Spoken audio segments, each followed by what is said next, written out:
I'm getting commercials to go into my own life. Okay.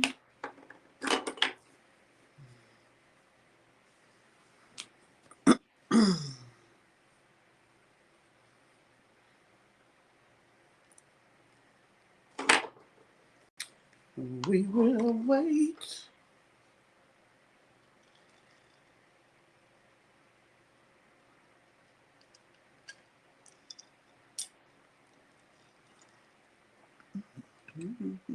What did you say? See how that's looking. Hey, recessionista. How are you? Get down. Go. Do you want to come up tonight?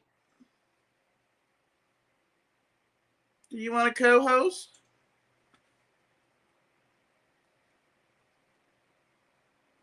I'm doing well. Move.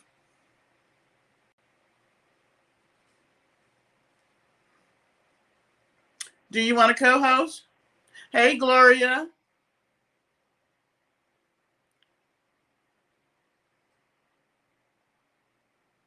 Yes, no, recessionista.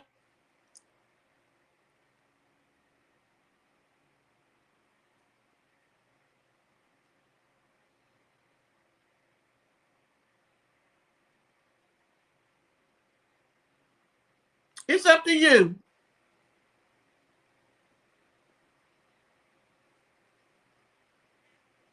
If you want to work on your hair and be in the chat till you get finished.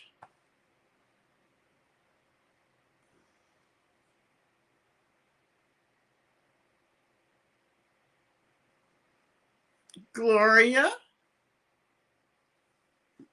Okay, I'll drop the link. Gloria, would you like to come up?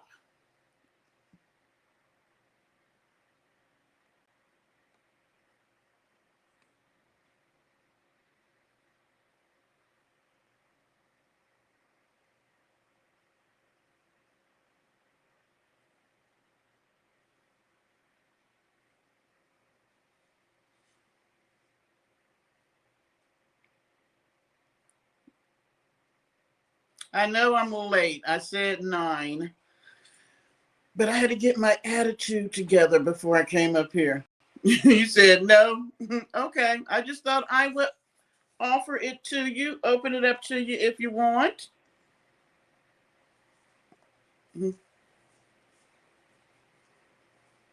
We'll see if some other people might want to jump in as they come in. Everybody have a good week.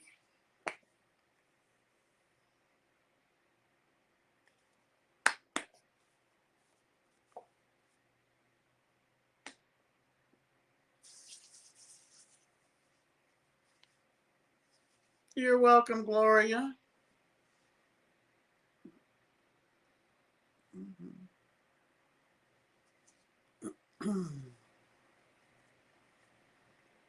Did everyone have a pretty good week? How you feeling? How you thinking? What's up?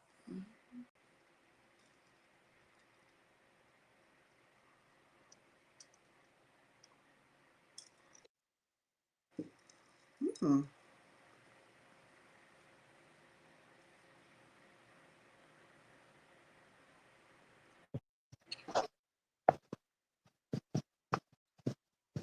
Okay, ma'am. Can you hear me? Yeah, can you hear me? Yeah, I can hear you. Yeah, please excuse me, but I don't have a I need a what you call that you set your phone on. Oh, a tripod.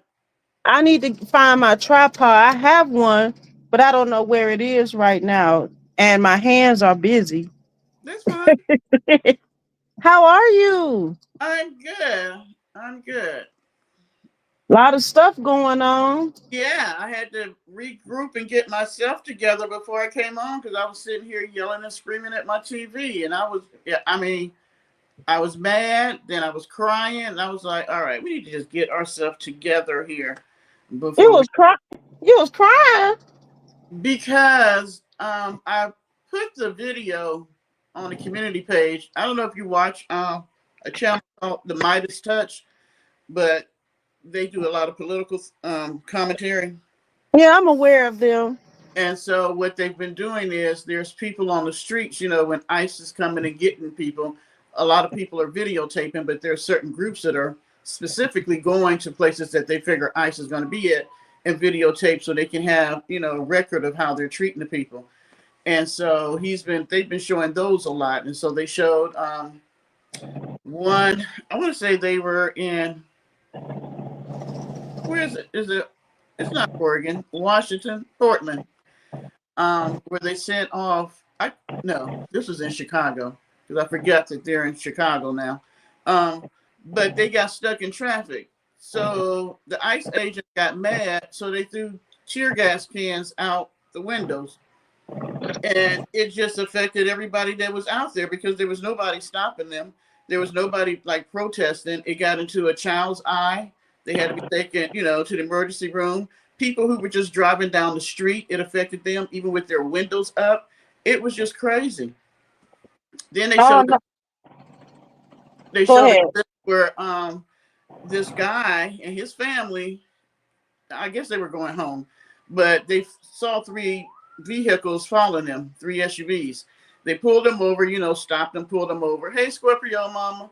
And the one guy gets out with a gun. He's just pointing the gun straight at the guy. He's driving. And then another one comes over and they don't give him the opportunity to get out or find out what's going on because they're trying to find out what's going on. They just bust the freaking driver's window out and they have a 1-month-old baby in the back seat. So the wife is screaming like, we have a baby, can you guys take it easy? We got a baby. They're trying to figure out what's going on. He finally gets out the car. He don't know if they're going to shoot him. She was trying to find out, get information, and they were, of course, treating her like shit. And I was just like, when the hell are we jumping out in the middle of the street in broad daylight with a gun, just pointing at a person who hadn't done a damn thing? All because he may be in the country illegally? That This is one, getting out of hand. yeah, but that one wasn't the worst to me. It got progressively worse. So then they're in Chicago, and my sister had told me this story, but to see it, they actually used a Black Hawk helicopter to drop out the sky on this apartment building, and they're like knocking on people's doors and stuff. They took this one lady in her gown. Now this was blacks and Hispanics. So anybody that was in the building, they took them and the children. They had literally used like, them little plastic cuffs to cuff the children together. And a lady that was on the street was like, what are you doing with the children? What about these kids? And the ICE agent turned around and looked at her and said, fuck the children. Oh my gosh. And you took people down because they literally knocked on people's doors. It was like, do you have a warrant? The lady said, no, I don't have a warrant. I've never gotten in trouble, but they still took her down. She had to stay there till 3 o'clock in the morning in her nightgown. Now this was blacks and Hispanics. They did another raid on a homeless shelter that was supposed to be a secluded one so people wouldn't know that it was a homeless shelter. They jump out 30 deep and just start arresting people on the street. Then they're in Chicago again. I guess they're just trying to make a whole thing about Chicago. And that little skinny woman, and I'm trying to figure out if she's a man or a woman, Gnome.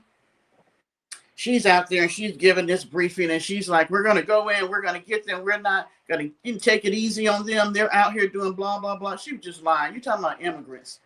They were at a freaking Walmart. They went and did a whole raid at the Walmart in Chicago.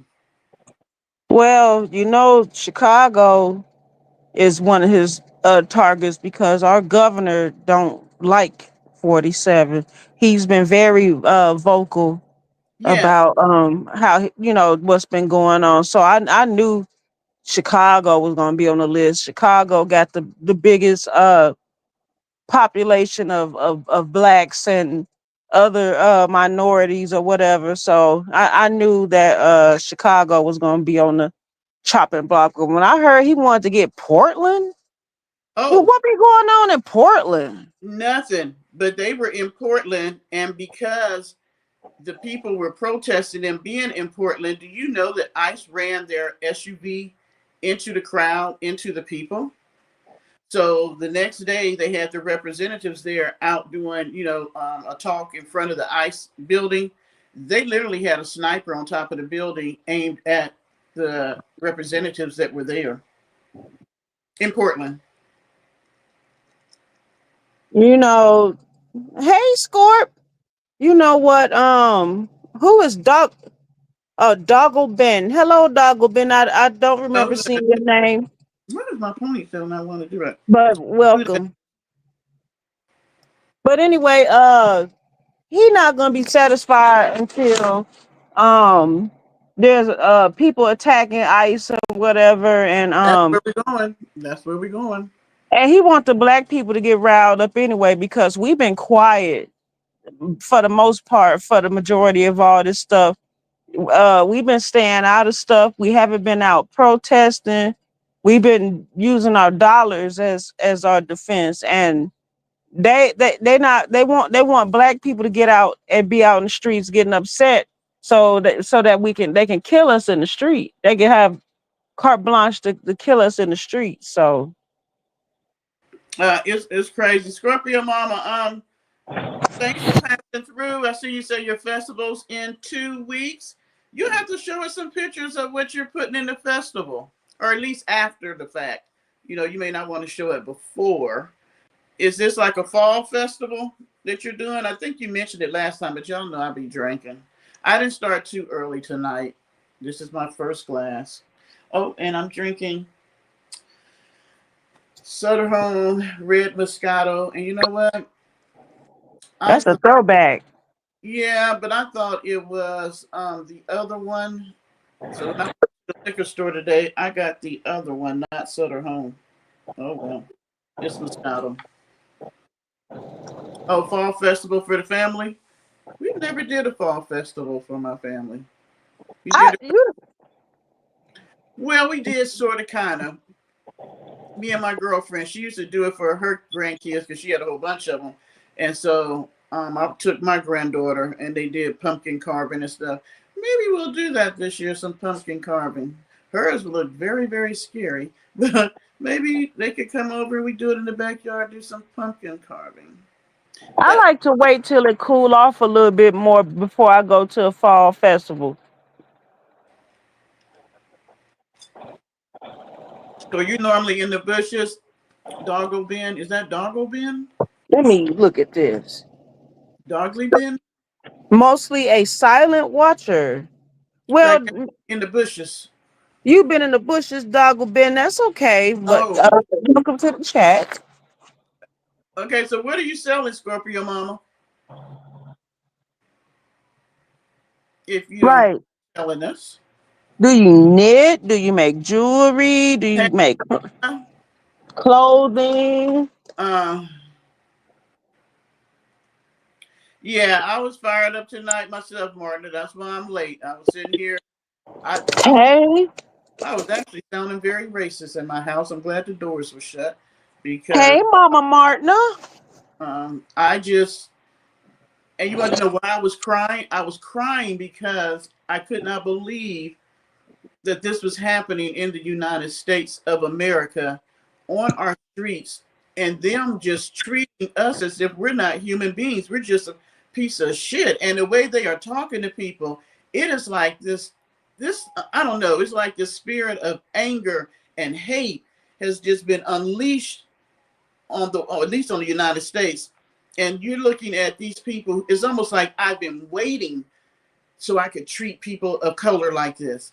When you say fuck the children, because there's no way in hell they would have handcuffed, it was handcuffs, they were just plastic, a whole bunch of little Caucasian kids together, and it would have been okay for them to say fuck the children. No, that wouldn't have happened. But Oh, Scorpio Mama. And they yet don't.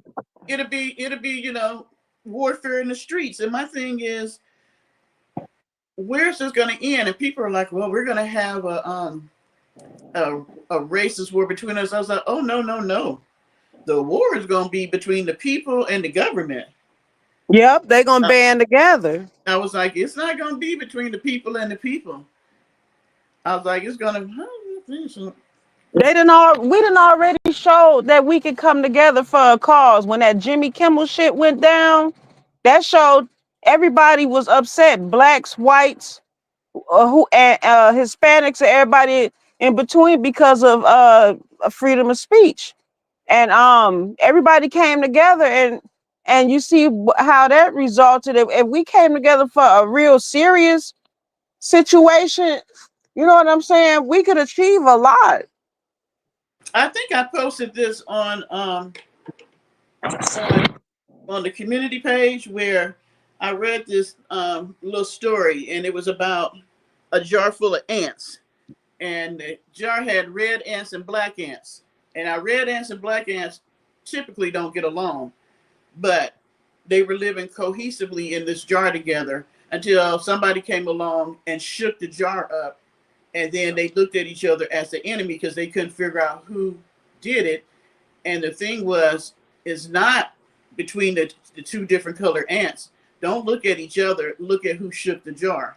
And that's exactly what it is. It's not between Caucasians and African Americans and Asians and Hispanics and all that. No, it's not between all of us. It's between who's shaking the jar. And that's our government. Our government is shaking the jar up. And what it is they're shaking the jar up so that, and I'm gonna go back and look at the chat, y'all. It's going by kind of quick. But he's shaking the jar up so we won't pay attention to what they're doing at the top, which is robbing us in the United States blind. They are doing so much stuff up there in that White House that it should be considered the dirtiest house in the United States. But they're so busy trying to get us riled up and looking at each other and being angry with each other that we won't pay no attention to them. But we're not doing that. And my thing is this. I know I got a Karen to live across the street from me. But I'm like, this bitch, we need to get it together for right now. We can go back to not talking to each other and acting crazy with each other until once this is all over with. But right now, we need to join together and get each other's back. That's the bottom line, you know. Uh, Speaking of Karen, who in the hell? What the hell was that heifer's name?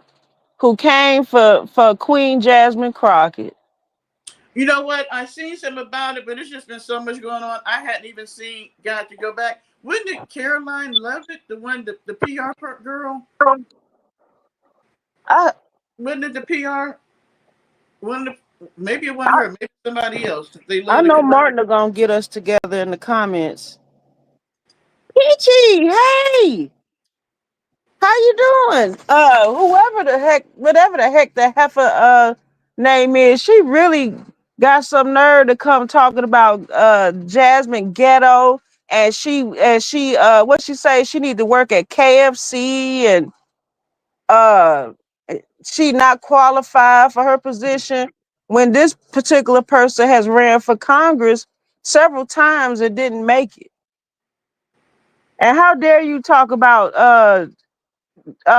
Jasmine's looks when your face look like a fell-in cake? I'm not sure which one it is, but you know what? They hate it because she's so smart. And I seen a video showing that because Trump always liked to say stuff about her, and they were trying to say that she wasn't smart enough nor educated enough to be in the House of Representatives. And there was this one representative that was coming out against her, and he did all his talking. They were at some type of she's always on some committee. They were on some committee, and he was just going after her. He was saying all this stuff, blah blah blah blah blah. And so she didn't say nothing. She's so poised. I love her. She is so quick.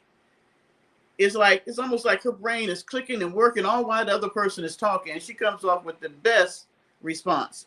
So she waited for him to say everything he was going to say, and then she sat there. She had some papers. She moved to one side, and then they were like, "Oh, there's somebody here that wanted to talk before she talked," and it was a professor that taught her and taught the guy. And they were saying, who was it? It was Vance. It was Vance. And the professor came up and talked about the fact that Vance had wanted to leave school for a break or something, for something that was happening, and he needed to leave school and then come back.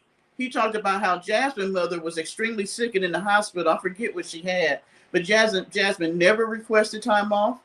She worked through and was still top of her class. And then he looked at Vance and said, "You barely passed. You barely got out of school."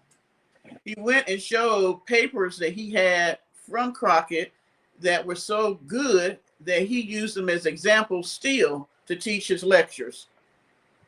She never had to say anything because this professor came and did all the talking for her about how smart she was and how tenacious she was and how she's a leader, on and on and on and on. Vance looked like a dumbass as usual. They are so mad because she's so smart. They can't get her. No matter how many times they try to say something to her and bring her down and all that, she always got a good comeback. Well, I'm gonna need for the Democrats to get even more of a backbone. Besides her. I'm a they playing a dirty game, and all this hold your head high and be the bigger person is not gonna work with these Republicans. I'm sorry. And I was so through with Hakeem and Schumer, whatever his name is. Oh, they need to go. Yeah, that's what Uh, I said. They need to retire. Jeffries, Hakeem They should Jeffries, not, Chuck Schumer. they should not be voted back in. So now you requested a meeting with the ass, knowing that he said, matter of fact, you sent the people home early so they wouldn't be able to vote. And you already said you weren't going to talk to them. So you get in there and you have this meeting, and all he did was turn around and try to make memes and AI memes on them, which I thought was so racist because I'm like, Hakeem is not even Hispanic or anything. But you were trying to do this, trying to say for the immigrants, but that's not what it looked like. It looked like you were being racist towards the immigrants. He was. He And was. I He was was just being like, extremely racist. I don't think he did the AI. He put his wife over the AI program.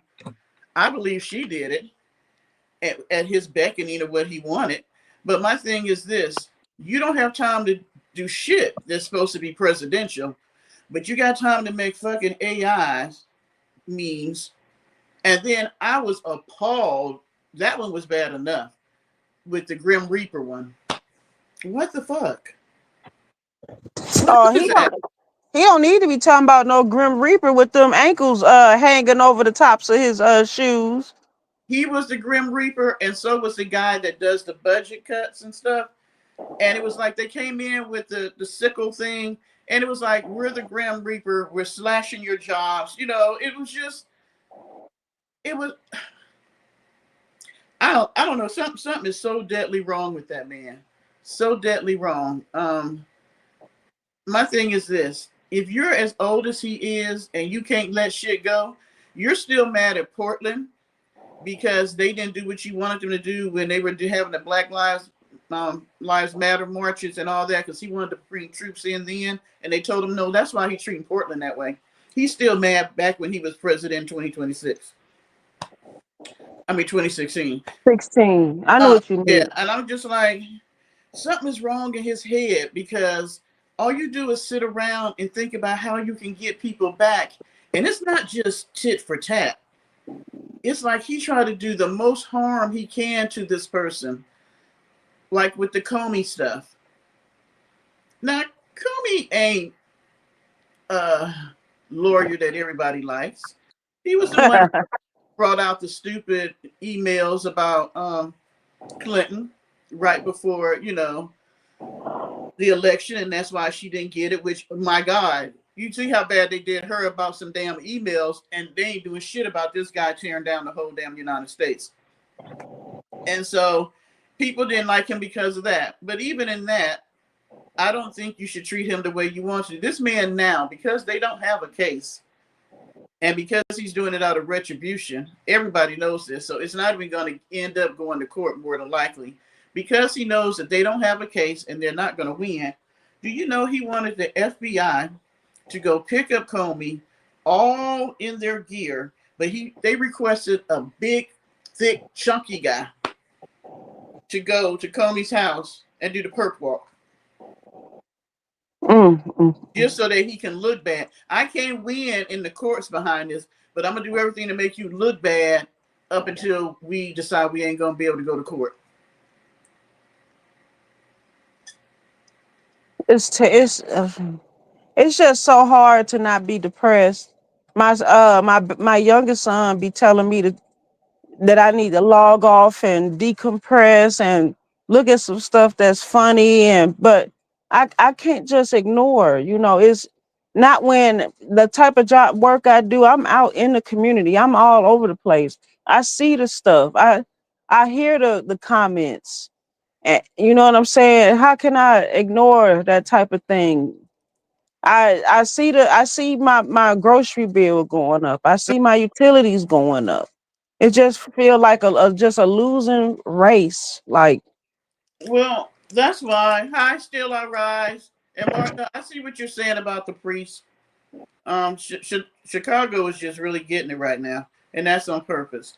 And I was thinking about this. I was like, okay, I haven't been live for a week, and y'all, I just been really working a lot of overtime. It's the end of the year. It's when I have to pay taxes on the property and the land, then my car tax. It was like all the taxes that had to be paid all around the same time.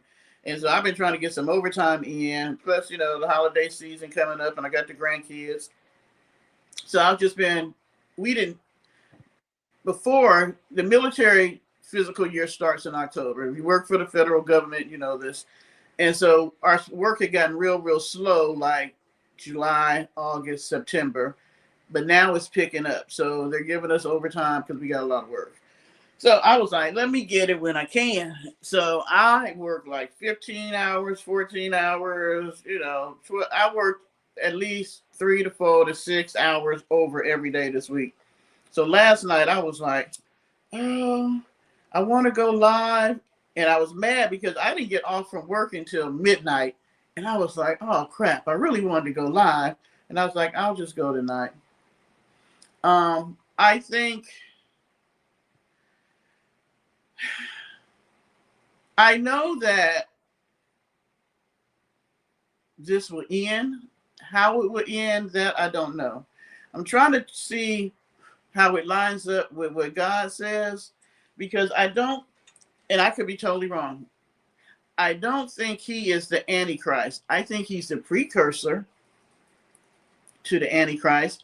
I think that people are going to be surprised of how the stuff that they heard about in the Bible and read in the Bible, of how the word is coming off the page and coming to life. Because look at how things are. And this happened just like this. You know, what would stop us from going to where we're at now, to having the mark of the beast, as they call it? I don't know. I don't know what would stop Once we it. once we become a police state, he could easily say that everybody's got to be marked like they did the Jews. You And know, now it's getting to the point you can even be born in United States. They still ship you somewhere you've never been before. so everything that's happening is really trying to take us to that place where it's the police state, the military is in the streets. You either toe the line or you get beat up or killed, or just taken somewhere and nobody knows where you are. And then, at some point, we're already where we use cards and we use thumbs and we use our eyes and all that. So what is stopping them from giving us some type of chip or something where that's how you get your food, that's how you get your gas, that's how you get whatever. And if you don't submit to whoever's in charge, then you don't get it. That's just like now. Look at the law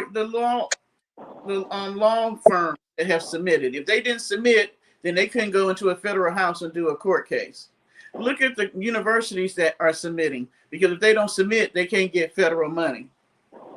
Look at the newscast. What was it? Martin, help me out. TV people, all them. If they don't submit, then they're not going to be able to do the mergers and stuff that they want. If you don't submit in the positions that you're in, I mean, look at the whole fiasco with, it was so much this week, y'all. And I know I'm talking a whole lot. I'm seeing y'all in the chat. It is, maybe I just need to vent first and then y'all could do It was just so much this week. I was livid with the whole damn speech in front of the generals and the higher ranking NCO stuff. What the hell Uh-uh. was that? Heck, listen. Heck said what he gonna say if y'all what was that line he said he thought he was gonna really get some cheers. He was like, F around and find No, out. And everybody was like, he said FAFO. yeah, he said FAFO. And everybody was just like, oh, okay. He thought everybody was gonna be clapping and cheering. I said, he's so lame. Oh, I was too through when the orange man came out and did nobody say shit. And he was mad. He was mad to my that's the first time I came in a room and I didn't get no cheers or nothing. This isn't a campaign that you going out. These are military members.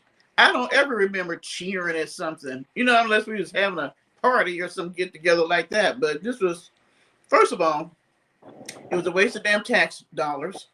They have all these people fly in, and I'm thinking the ones that came from Japan, Korea, Hawaii, all these different Italy, all these different places outside the United States probably was jet lagged and had to sit up in there and they dress greens, blues, blacks, or whatever, which half of them don't wear that often because you don't have to, and sitting there listening to this bullshit. And here he come out. Did y'all see that the inside of his jacket, head stuff, had the flag inside of it? The lining of his suit jacket. Girl. And But then I what do could, Trump, huh? first of all, I didn't know that this ass was never active duty. He was in the guard. He was a major in the guard. And where do Trump get off telling people you can't be overweight or whatever to be No, in the he military didn't when you say. can't even close your suit jacket up? No, he didn't say that. Head stuff said it. He Oh, said that they need to tighten up, and this is going to be a shock for the Navy and for the Air Force because they do not do PT every day, and they only have to do the physical fitness test one time a year. He's now mandating that they do it twice a year, and they do PT every day like the Army. I'm sure they're going to love that. Now, I'm well, it not don't. saying that the Air Force couldn't use, more physical fitness. I'm sure that we could have. So I could see 2 times a week because you still got your job to do. So now it's time to get up extra early to go do PT and then get redressed so you can go to work. But it's Well, the way how he did things. You sat there and you told a room, where'd you go, receptionista? Full of general and high ranking military members that they were fat and that they needed to get it together. You know, I was just, I don't know, I was just appalled.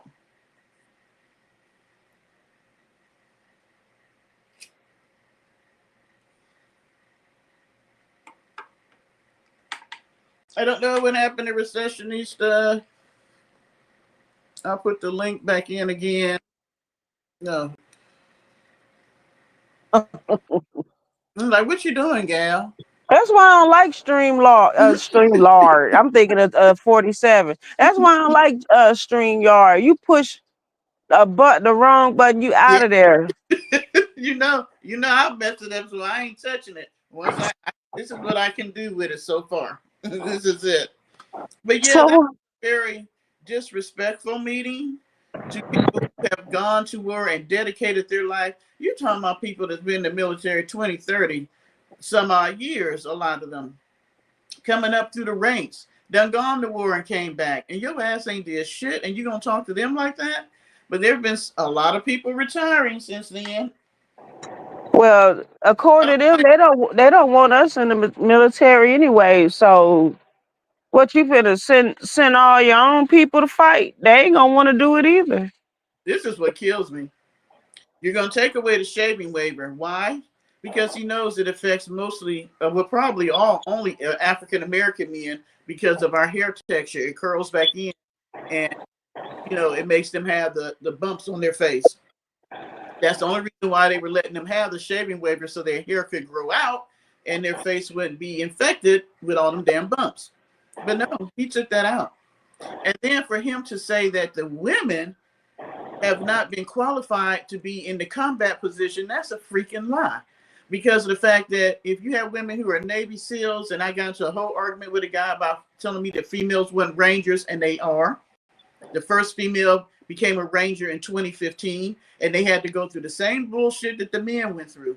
And then he had the nerve to tell me that it was men that got us to where we're at. And I was like, that's another fucking lie. It was women that got out there that fought for our rights, for us to be able to vote, for us to be able to be in the military, for us to be able to be in combat. It wasn't the men, because y'all still don't want us in there.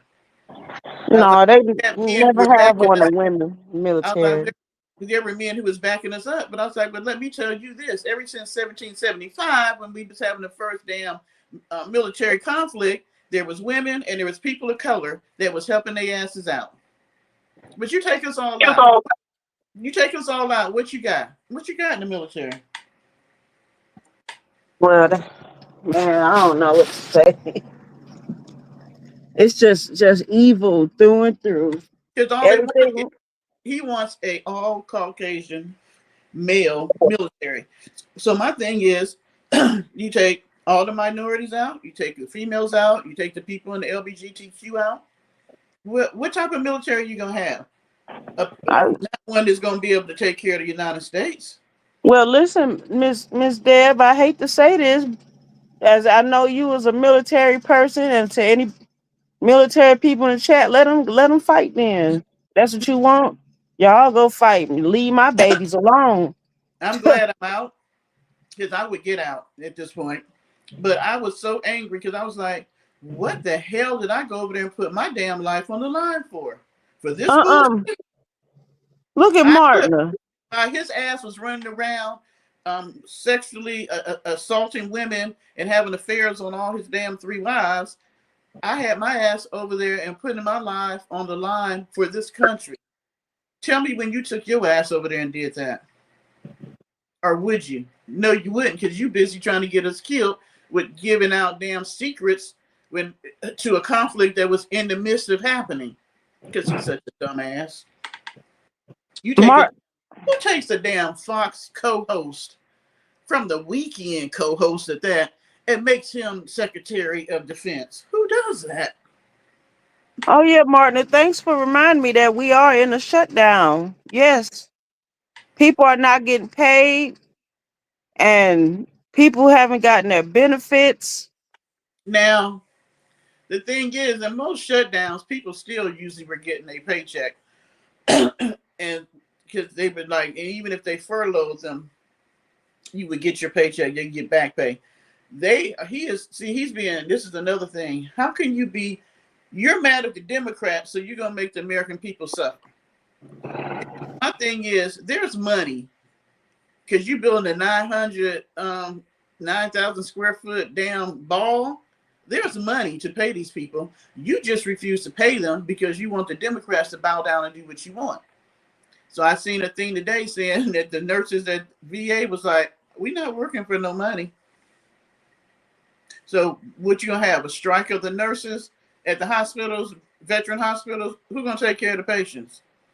I don't know. Members working and not getting paid as if they don't have families. And the thing is, the monies are there where you can pay these people, but you don't care how it's going to affect them and their families.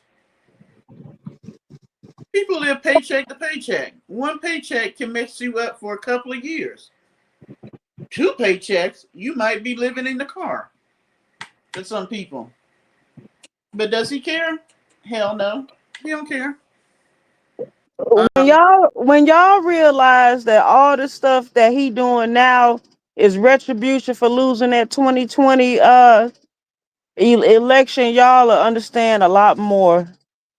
That's No, all this is no, retribution. I It's don't understand. retaliation.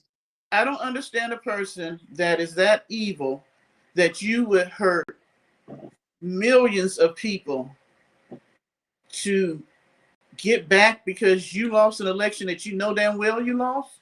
Well, that's what we dealing with. He's fucked up. He is a fucked up individual. That's all I can say. Because if you have nothing in you to be concerned about millions of people that you took your funky ass to your little place in Florida and decided to golf for the weekend and not worry about any of these people with what's going on with them. It's all about you. He is the epitome of a narcissist. Oh no, Peach. When the time if somebody come and say, "Hey, the government shut down, and you can't get your paycheck," that's when I'm be like, "Oh well, I'm gonna have to find something else to do because I ain't working for free. I don't care what's going on. I ain't waiting on no check that may or may not come later. No, And then you're going sorry. to use this as an opportunity to fire more people in government agencies so you can take them over because you're going to say that they're running ineffectively, even though you did major cuts with Doge. And you know who was affected the most with Doge cuts? African American women. Well, over 300,000 of us have lost jobs since this 9 months in office. And I'm just trying to figure out, what does he think people are going to do? Does he think that we're just going to sit on our asses while you strip us of our jobs, our homes, our cars, break up our families, and all this shit behind your bullshit because you want retribution because you mad at a few people? Or you, I guess you're mad at the United States because we didn't put you in 2020? I can tell you right now, sure as my name is Deborah, they will not be winning at midterm next year. No, Oh they're no. If I have to take my our cat and dog up there to vote, they coming. and even what's his name, Martin? What's the one that wear the glasses, the round glasses? Johnson. He even said that if they don't win the midterms, that Trump gonna be impeached, and his funky ass should. That would be what, the third time they tried to impeach him, or the second? I don't know. I've lost count. And they should. They should. Because he is destroying. I cannot believe they have allowed this one man to destroy us from the inside out. He has touched everything in the United States and he is tearing it down. And then, on top of everything that's happening, he has now declared war on drug dealers. We are in war with the drug dealers. Not the ones in the country, the ones outside. Them little boats coming from Venezuela. How many drugs you figure are on them boats? I don't even think they boats from Venezuela. I think that they doing bullshit that they want to. They already been saying that they wanted a coup in Venezuela because they're mad about the guy that won there. His friend was the one that got ousted. So he wants to do a coup where they can take down the government there and his friend can get back in. So that's why we're out there blowing up little speedboats supposed to be coming from Venezuela bringing in drugs. My question is this: why are you out there in the waters worrying about some drugs coming in? What about the drug kingpins, some of your friends that's running the operations here in the United States? If you want a war on drugs, why you ain't bringing them down?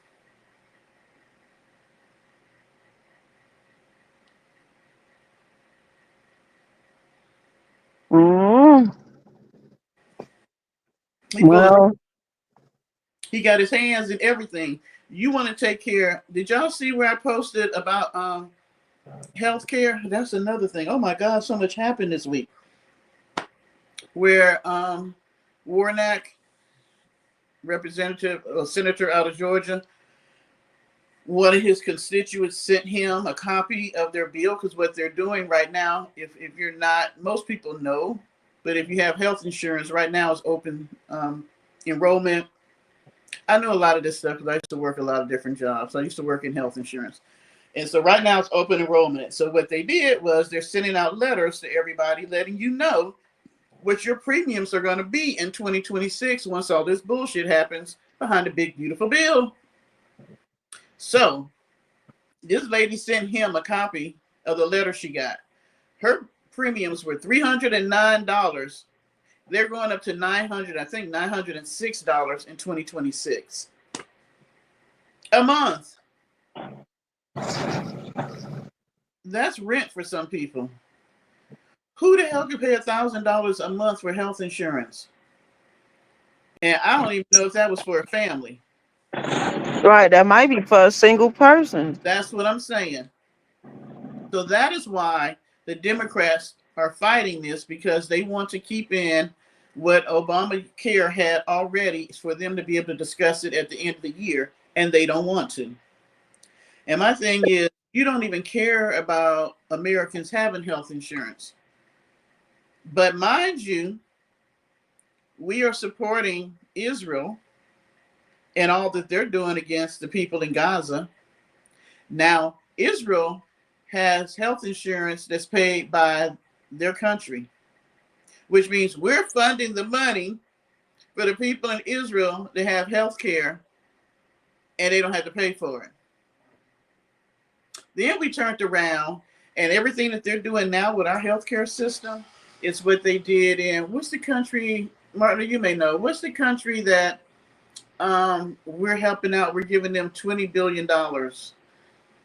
I cannot think of the name of the country.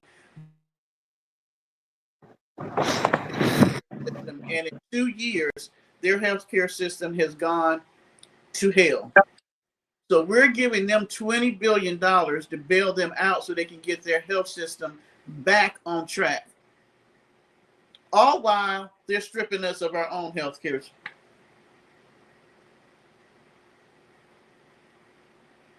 Is it Venezuela? It I might be Venezuela. I know what you're talking about. I just can't think of the country right now. I'm thinking it's Venezuela because the same people that he gave the $20 billion to turned around and made a deal with China to sell them their soybeans because China is boycotting our farmers anyway because of the tariffs. And so we just gave the country $20 billion for them to backdoor us and make a contract with China to sell them the soybeans, and then we got to turn around and bail our own farmers out. And this is the man who supposedly wrote the book, The Art of the Deal. And now I see why all his shit he lost. He was a horrible businessman. Who makes a deal where you're going to pay somebody $20 billion and they turn around and backdoor you and make a deal with another country to sell them soybeans so your country can't even make deals, can't even sell the same stuff that they're selling to them, that they've always sold. So now we got all these damn soybeans sitting over there, ain't got nobody to sell them to. The farmers are pissed because the smaller farms, they're literally, they can't keep them up. Now, the ones who are the big farms, they're okay. But the smaller farmers, it's ridiculous. Well, they voted for him. A lot of them farmers voted for him. And they did. And I'm going to say this same thing I said about my neighbor across the street. They did. And they're now finding out that they. They FAFO.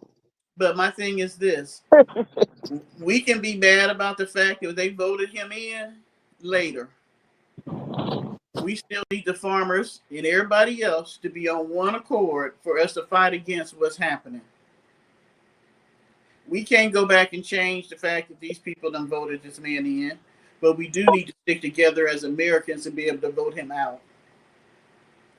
I don't know if I could take it if this man manages to do what he's trying to do, which is put a military force in every Democratic state so that he can make sure he stays in power until he leaves here, if he don't leave here before 2028. That is his ultimate goal. He wants to be like Putin. And Putin is giving his ass a kid. You know what? He has got to be the dumbest man in the world. We look like dumbasses all across the world. We were once considered a superpower. Other countries are looking at us like, what the hell is going on in the United States? Why would y'all vote him back in a second time?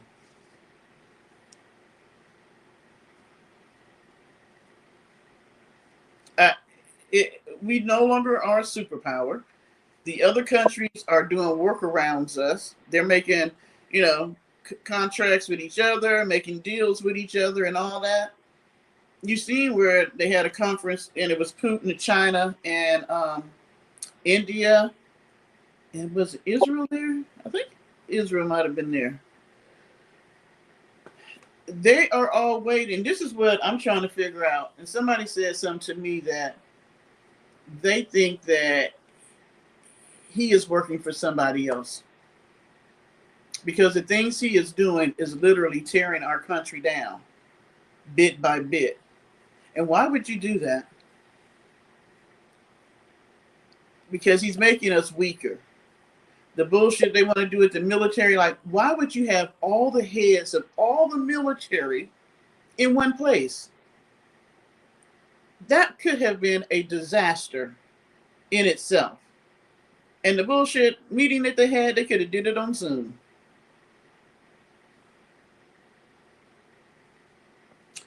I'm Peaches. There are so many facets to this thing. Gosh, we could talk for days on end. I think I mentioned to you guys before that there is a small group of people that run the world globally. They have representatives from all different countries and states. I think it's considered 18 families. They're the ones who make the decisions about everything. He's a puppet. He's just a face. That's why they're letting him do the stupid ballrooms. Did you hear him talking about he didn't like the way the damn ships in the Navy looked, that he wanted them to go back to being steel versus aluminum? Which I'm thinking, they went to aluminum because that made them lighter and they could move faster. And then he said he didn't like the way the missiles looked on them. We should go back to shooting bullets. Now, what the hell we look like having to go to war against another country and they got stealth ships with missiles and we over here with this heavy ass steel ship with bullets? Who thinks like this? This man is living like in 1950 or something. It's just stupid. And the way he looked and sounded that day, it sounded like he was on some prescription drugs.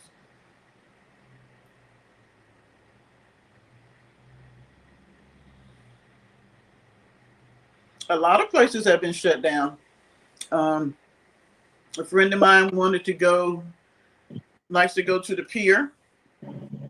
They went to the pier and they couldn't get in New York. Couldn't get in unless you walked in because, matter of fact, when they got there, the workers were leaving and was telling them, hey, it's closed because it's a federal park. And they told them to go home because of the shutdown. There's a lot of places that have been shut down because of the shutdown. The people that work for the food stamps and all that kind of stuff, they said that they had enough monies that people would be able to get their monies on their cards and stuff for October and maybe November if the shutdown went all the way that long. But after that, they weren't sure. And they said that they hate to say it. Even though they know they need to be there for the people, they said that they have been so overworked since Doge came in and cut so many people out of these agencies at the beginning of the year that they have been literally overworked since the spring, and they're happy that they get a little breather. I'm pleasantly surprised that the majority of the people that's on the shutdown are okay. They're not really fussing. They're saying that they would much rather the Democrats stand up to him and they take, what's coming in the short term than letting him just ramshot over the Democrats like he's been doing. But we will see. We will see. Yep. Do any of you guys work federal jobs? Where this No, but my son does. Is he off?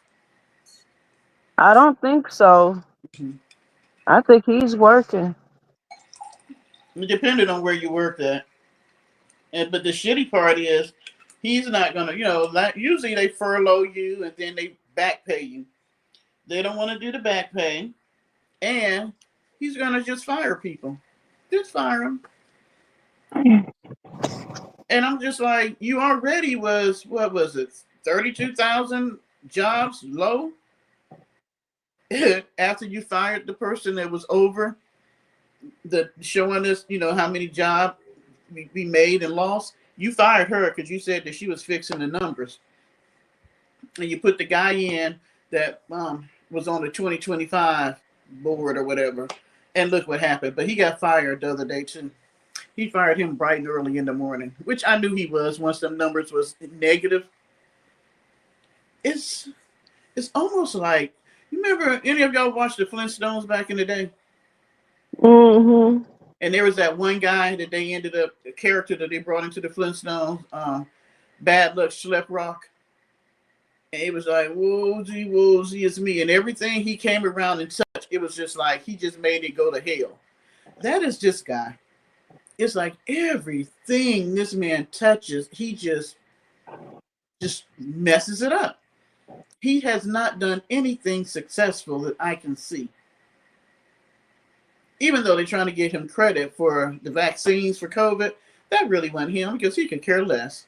When he left them that boatload of Americans sitting out there on the coast of California and wouldn't let them back on the mainland, what was it, a week or two they had to sit out there on that ship because he didn't want them to bring COVID back into the country? No. Oh my God. Who can pay $3,400 a month for insurance? Shoot, some people don't even bring that home on a paycheck. Some people, a whole A lot, lot of people.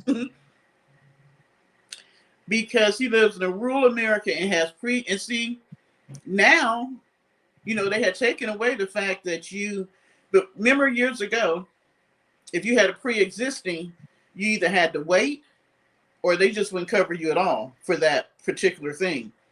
And then when Obamacare and all that came in, they took pre-existing away. They have now gone back to that, where the insurance companies can say, well, you got this pre-existing condition.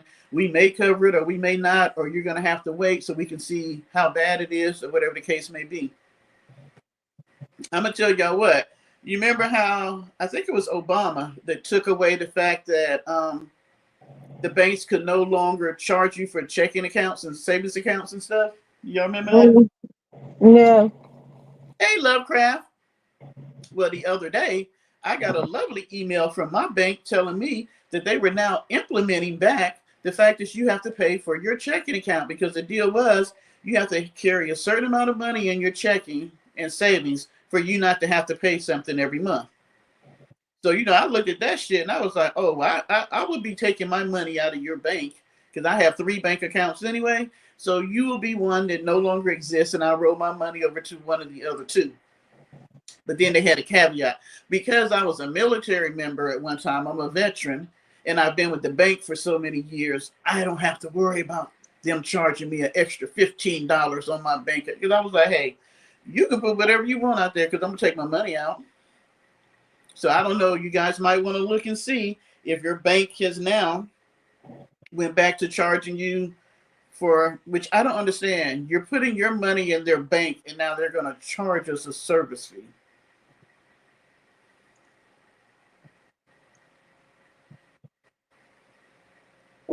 Well, let me tell you something. These banks can't operate without our money. Well, So you know what? Banks are pretty shitty doing backdoor deals, because you remember how Wells Fargo, Wachovia, quite a few banks have gotten in trouble because of their practices. But they put laws in place so they wouldn't do that. Well, who came in and took those things away? He has stripped us of having coverage, like with the banks doing the bullshit they were doing. He has taken away all the different environmental things when it came to different businesses, industries, and stuff, as far as pollution, stripped of all that. We can just have pollution anyway, how we want it. They can just do whatever the hell they want to do when it comes to stuff like that. He has taken away a lot of the environmental laws because he doesn't believe in that. He got the whole windmill thing, which I don't know what a damn windmill ever did to him. But yeah, when it comes to the environment, he couldn't give a shit because he wanted to sell. I could not believe this man said that. Yosemite Park, some of the big major federal parks, he wanted to take some of the land and put casinos on it and hotels because he said it was prime land. The whole purpose of them making those lands parks, that we would always have a place to be able to go and enjoy nature. But if it was up to him, he would cut down the trees and build a whole hotel. Yeah.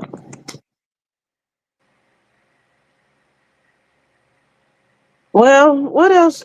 But What love else? had taken away the service fee. They were not supposed to be charging you a service fee like on your bank checking account because it used to be you had to have a certain amount of money in your service and I'm sorry in your checking account and they didn't charge you a fee. But Obama came in and they took all that away. They were not supposed to be charging any service fees whether you got your check direct deposit or you just putting your money in. If you were still getting charged a service fee, you should have brought that up because I know mine went away completely once they brought that new law in.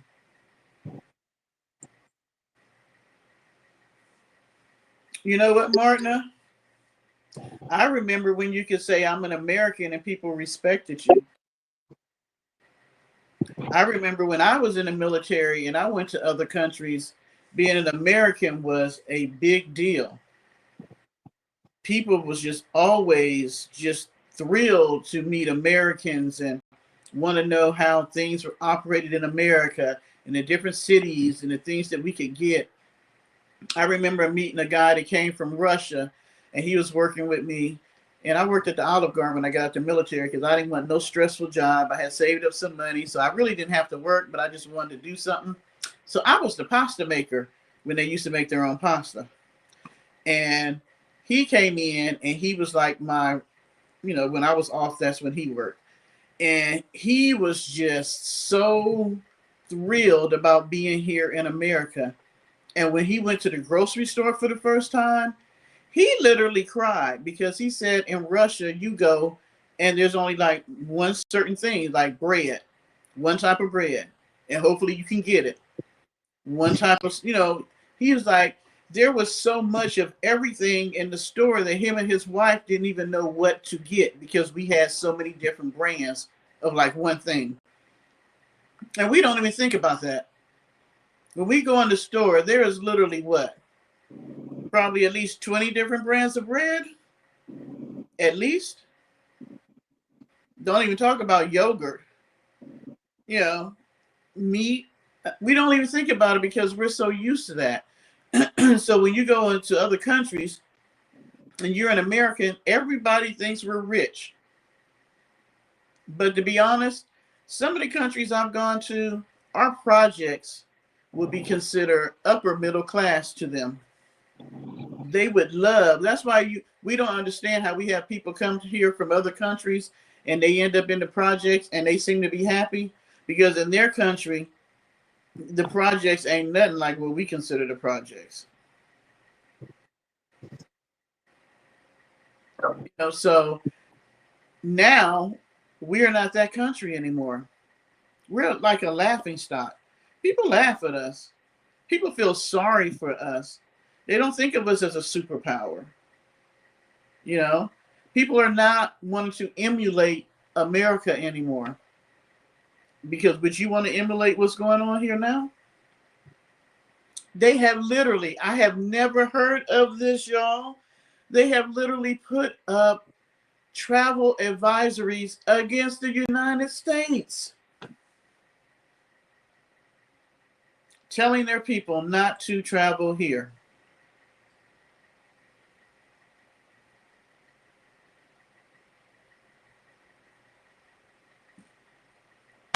Y'all mighty quiet tonight.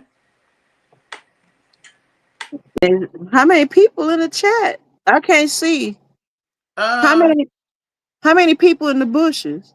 I don't know. Let's see. We got. We don't have a big crowd tonight. We got 23, which is unusual. It's Well, Saturday. It is Saturday night, Miss Deb. But usually on a Saturday we still get more. It's still early. It's only 10:35 my time, 9:35 y'all time, depending on where everybody at. Yeah, it's 9:35 here. Maybe it's still early.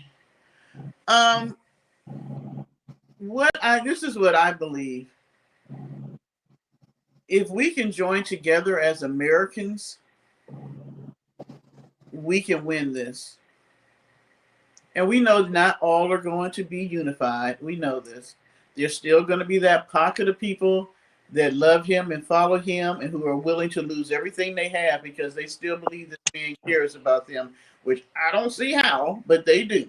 When you Hey, when you're in a cult, you can't see the forest for the trees.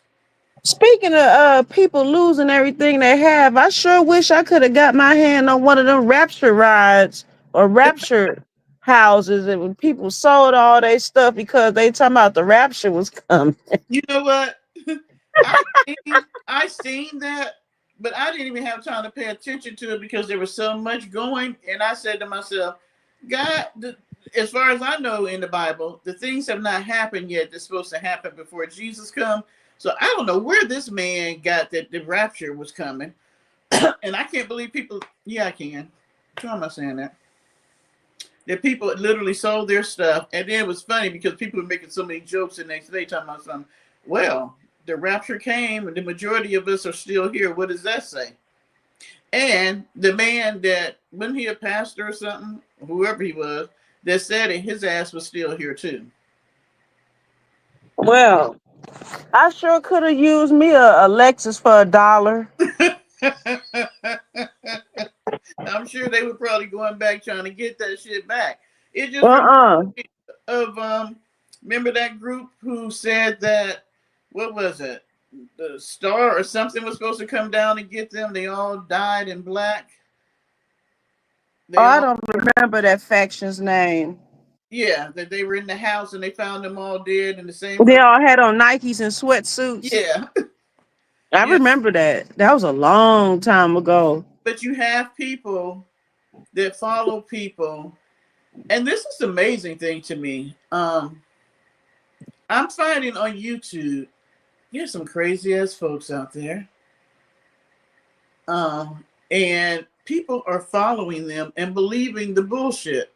Just like that's what always amazed me about our friend in the van. That people literally follow her and believe the bullshit. But I'm finding that there are people worse than her out here in these YouTube streets that people are so gullible that they're following them. I'm gonna tell y'all this. From what I've seen since I started being on YouTube in 2019, 95% of what's out here is bullshit. They lying. It's all about a dollar. Well, you're right. It's about making money. Well, I mean, yeah. But when you sitting up lying and tricking people to get it, that's when the problem come in. I have no issue with somebody doing it. I watch YouTubers that this is their job. They actually left another job outside their home and started doing this during COVID and stuff. Like the ones who do celebrity gossip and all that, the ones that do the crime stuff. But they literally spend their time researching their content. So when they bring it to you, that's what they're bringing. They're working. You know, some of them have 2 and 3 channels. So they working doubly hard because I don't know how they be doing lives all day. That ain't me. Those people I'm not talking about. I'm talking about these ones like I literally the one I told y'all about, this woman does nothing but come on and beg for money. Like today, she spent 6 hours begging people for $120 so she could be able to stay in a hotel. And do you know, before 6 o'clock this afternoon, she had $120. And you know what she said to the people? I'll be on later because I'm going to need you all to help me with hotel stay for the next 4 days. And she literally came out this week and said she wanted people to foot the bill for her to stay in an extended stay hotel for the winter time so she wouldn't have to be on the street because she's homeless. You know what? Her subscribers is gonna have to learn the lesson that McNasty subscribers had to learn, and they will eventually. They when they smell the coffee, they gonna be like, why am I selling giving this heifer my money, my hard earned money? But the thing is, for everyone that leaves, there's another one that comes because there was a lady that literally paid for her to stay in a hotel for 35 days. Her hotel cost was like 120 a night. This woman paid over $3,000 for her to stay in the hotel. And do you know when she called her after she had to go back to the streets for 5 days and the woman did not respond the way she wanted her to? That she talked about her like a do dirty dog, said she wasn't a Christian, and blocked the woman. Now, Uh, the woman that says that she's targeted, I think she's full of shit. I think she's crazy as hell. But she can't stay in a shelter. It's like being around people. She's just crazy. She act crazy. She gets it. Girl, But my thing is this: I don't see how people don't investigate stuff. I mean, when you're gonna give up your money to help somebody, I always say, why not look around where you're at? Why are you giving? Now, if you want to support a content creator, that's not what I'm talking about. But when you're talking about you really sincerely want to help somebody that's homeless or unhoused, as we're calling it now, or children, or whatever the case may be, somebody that has a serious issue going on, there are people right in your city, in your town, in your neighborhood that needs the help. You don't ever have to come on YouTube to find somebody. There's always somebody locally that you can do something for, and you can see where your money's going. I don't understand how. I mean, and these people be giving up buku money. I haven't used that word in a long time. Like with this whole Diddy thing, there's a I don't know if any of y'all heard of Tisa Tales. yeah, I don't like her. My sister told me about her. When I first started watching her, I found her quirky, and I thought, it was interesting. But now that she's gotten bigger, Lisa ain't telling the truth. She's like kind of shaving stuff, trying to make the That's story that's more. I thought I was the only one that felt that way. My sister right over me told me about Tisa Tales. And I watched her and then I kind of looked at the topics of her videos. I'm like, why ain't heard this tea nowhere else? Thank you. Like she And then have shit on there. oh, go ahead. I was just gonna say she has shit on there like Kanye West dyed Northwest hair green. It just and or his daddy molested him. And then you be looking around like, well, I ain't seen this on TMZ. I ain't seen this on no other major celebrity gossip outlet that be, actually posting facts. So I stopped watching her. I don't watch her like I used to. And then when she did the Diddy thing, I was into the Diddy trial. So I watched her. I watched Mims on Make It Mim's the Make only Sense. one. And Chronicle Speaks. Make It Make Sense. And then I love Mims. there's this white girl. I can't think of her legal something. She was a lawyer at one, or at least she went to school to be a lawyer. I don't think she ever really practiced that long in it. I can't think of her name, but she was from Louisiana. She got big old lips for a white girl. Can't think of her name now. I don't There's know. about 3 or 4 of them that I watched during the trial. Man, they was dragging Tisha ass. Ooh wee. And then at the end of the trial, when that guy showed out on her, it was a good thing the boyfriend sent her with bodyguards. But I'm gonna say this, and you know what? We don't like this, but this is so true in America. Money and looks and physique will get you a long way. Tisa got a lot of attention and a lot of little deals on the side because she's a beautiful woman. You can't take that from her. She is an extremely beautiful woman. She is. And so she got to be on certain, like she was the first one that was on Nancy Grace. NBC was using her. There was a lot of TV stations that was using her because she had the look. And she's a little dingy. I was looking at her and I'm like, girl, did you not just go through the whole Diddy trial and see what these people do to folks in Hollywood and TVs and all this stuff? But yeah, but they got her ass because they said that she was doing some lying and all that. I don't know because I wasn't inside the trial. I just put everybody's information together, and I just like watching trials if they're interesting. But I'm gonna tell you this: her and Mims, them people pay for them to stay in New York, and I can tell you what, hotels in New York are not cheap, not cheap at all.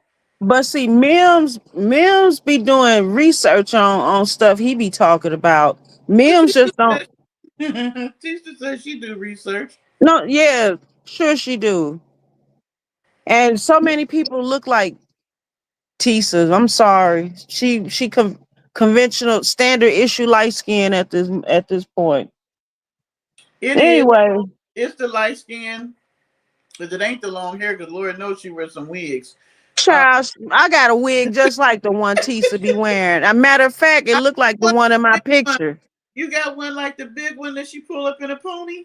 Yes, ma'am. It looked Where you like the got one yours? I got on in the picture. Where you got yours from? I like big hair. Um, you can get it anywhere. Shoot. I can't You see because you you nice I wigs, I huh? took her picture and was putting it in Google so I could find me where she got her big poofy hair from. I like big poofy hair. Yeah, I be putting wigs to. I be making wigs. Really? Maybe you're gonna have Mhm. to give me one. We have to talk. But Yeah, no, and I just tell people you work hard for your money. And right now, for me by myself, groceries, and this is like me getting groceries with very, if any meat, very little meat, maybe one pack of meat, it's over $100. And that may be just me getting cleaning supplies, toilet paper and some vegetables and stuff. I literally, my son's been doing pretty good here lately, but I've been helping him. Like the other day, I was like, "Hey, how's the groceries looking?" And he was like, "We're good," because I usually help supplement him because he has my grandson. Because groceries are expensive and he got to feed him every day. I don't know how people are doing it. I thought about the fact of what I made when my son was growing up because I went out and looked to see minimum wage. Do you know that the state I live in, and first of all, this is what I'm appalled about. The federal minimum wage is still $7.25. and you live in a red state. And there are a lot of red states who go by the federal law of what the minimum wage is. And they have not did anything to minimum wage since 2009. Can you believe that? And every I time think he brings a bill up about minimum wage, it gets knocked down. See, that's the bullshit that I'm talking about. Y'all don't I want to do, think it's 15 here. I think. but see now, some states have decided to do their own state minimum wage. Do you know that I love Newsom? I don't care what they say about him. Do you know that in the state of California, the minimum wage is 20 freaking dollars? That, Well, hell, a that is one minimum bedroom, wage. 3,500. Shit. But I'm saying, but that's just starting out. The only way our people started paying people more money here in South Carolina was COVID. Because when COVID came, you had people not wanting to work in retail, not wanting to work in fast food and all that. So they took, most places now will start you out at $15. There are still some retail stores that don't. Because like when I told you I was going to get a little part-time job at this place I like to shop at, that lady going to tell me, she's like, how much would you like to make? I was like, well, A just lot. part-time. I was like, no more, $12, $15. She was like, we start out at eight. No, she said 7.25. But because I had experience, she would try to get me 8.25. She was like, what I was talking about was what managers make. She was like, my managers make $12 to $15. I was like, baby. Even when I told my son, I was like, I can't remember the last time I made $7. Even when I had my own Girl, damn business, I wasn't making no damn $7. I was making $30 an hour back in 2007, running my own damn business. I was like, oh. And but you want me to come in here and smile and help people with their clothes and earrings and all that and be courteous for $7.25? girl, I don't even put my bra on for $7. 10, 15. Girl, bye. I I'm was not saying now listen, I'm not saying I'm too good for anything. I'll get it out the mud. If I have to work three of them boys to get what I need, I will. However, I ain't at that, thank God, I ain't at that point. But girl, $7 an hour, that's like 90s money. wait a minute. Lovecraft talking about 725. That's below the minimum wage these days and against the law. It is not. I looked that shit up just the other day. The federal law is the minimum wage is $7.25 because the state of South Carolina goes by whatever the federal law says minimum wage is. They have not changed it since 2009. And South Carolina is not one of those states that has a state minimum wage. Like, I was shocked. We went to Michigan and it was like, oh my gosh. Let's see. I know my grandmother's been passed about 5 years. We went to Michigan back in 2015 or 2016, and we were shocked when we went by White Castles and they were trying to hire people for $12 an hour. We was like, shit, we need to move up here. So yeah, it depends on the state. But South Carolina, they gonna go by. Can you imagine somebody hire? I wouldn't even hire a teenager for $7.25. Girl. Okay, Mm-mm. can you imagine that there are people literally in my state who are making $7.25 an hour, and these people that own the companies don't give a shit. So if they're paying Americans $7.25, what do you think they're paying immigrants who are here and they know that they're here illegally?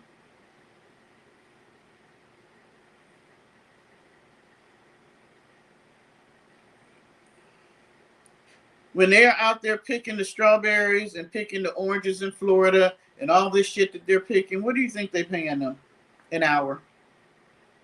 Probably like $4. Because I'm in South Carolina, we've had a lot of people, immigrants that come in. They come from Mexico because they go to Florida and stuff to do a lot of agriculture, but then they'll migrate up here and then they'll start businesses and stuff like that, but they do the agriculture here. I have met guys who is like 11 living in a 3-bedroom trailer because they're all trying to save money to send back home to Guatemala, Mexico. And one thing I can say about them, it don't matter what country you come to from. If y'all all working together, doing whatever, they'll all live together. It'd be the men living together so they can send their money home to the families. And I've heard people say, well, they come here and they make money and they don't spend their money here. They send it back to their country. That's Well, their business. the whole fucking reason why they came here was because they either things were extremely horrible because most people don't want to leave their country. So if you leave your country, it's because it's either the crime, the violence, or the money. So the men come here to make money so they can send back home to take care of mama, daddy, and the wife, the girlfriend, and the kids. The funny thing about Americans they don't understand is that culturally, like one thing I see here, you're going to see on Saturday these Hispanic guys with their wife and their children, and they're all out grocery shopping together. They're all out doing whatever shopping together. They're spending family time together. You don't really see that with us a lot. They're all going to work together on the weekend. The ones who don't have their family here, they work together during the week. They go to the laundromat on Saturday, and then they may hang out and get drunk on Saturday night and do whatever, sleep it off on Sunday, and then they all get their ass back out there and work on Monday. And they'll all live in one place, whether they like the person or not. They suck it up, do what they got to do so they can send money back home or eventually bring their family back here. So my thing is, when people start talking about immigrants and them being here and all this stuff like that, take time out to maybe talk to one. Maybe look at their lifestyle, see what it is they went through, see why they even decided to come to the United States. Because how many of us are willing to pack up our shit and move to another country? Now, I've been thinking about it with things going on the way it is. But with them not even wanting to send people here for vacation, I wonder when they're going to close the borders to us. Oh, I'm so behind. Recessionista, it's like talking to you personally. Let me see what the hell they're saying in the chat. Yeah, I was reading some of this stuff. Well, you ain't say something. Okay. I seen the Maxwell. 11 hours. I don't know what a Maxwell apartment is. I know what Maxwell House Coffee is. Oh, she said Tashana say she missed you, Deb. Oh, Wait a minute, Tashana. I am never on TikTok. And I actually went out there today because I can't mess with TikTok. That was another topic that I wanted to talk about. We might have to talk about it on another day because that's going down the rabbit hole too. But I can't be personally for me, I can't do TikTok really because I can start TikTok and I might start looking at Black women and their pets or African Americans and their pets. And the shit be so funny that I look up and 3 hours done went by and I ain't did nothing but look at TikTok.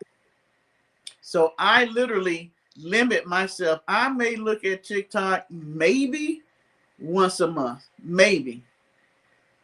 So only reason why I went to TikTok last week is y'all remember the guy that I was dating last year in the earlier part of this year and the relationship went south, right? Maurice. Yeah, oh, you would remember the damn name, ma'am, wouldn't you? So yes. And I tell men, you know what? I have had quite a few people on YouTube call me a fat ass. You know what? And I was just a little appalled at one time, but I knew that I was fine at one time, and I'm still fine at the weight that I'm at. But what I do know about Deborah is that I am unique and I'm genuine in who I am. And you may not understand me totally when you're with me, but you guarantee you miss me when I'm gone. So I tell men all the time, I have yet to date somebody that did not come back at some point. But with him, I knew he was so damn arrogant and so damn hood that he would never want to let me know that he ever wanted to know what was going on with me.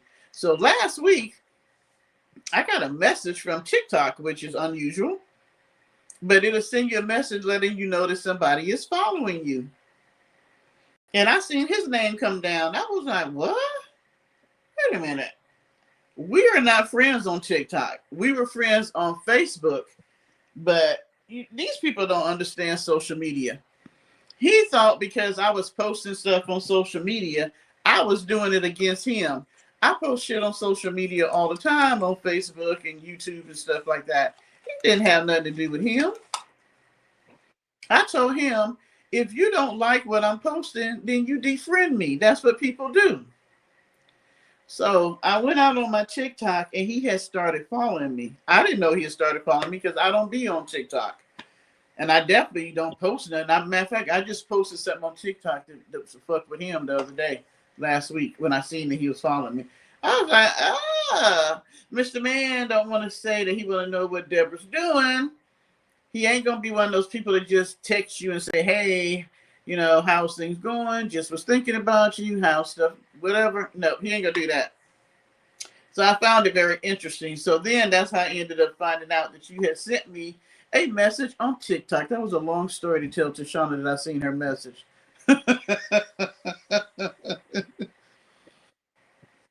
Ah, Maxwell RV van life. Is that somebody that's an RVer? That's what. Is that what Martin was talking about?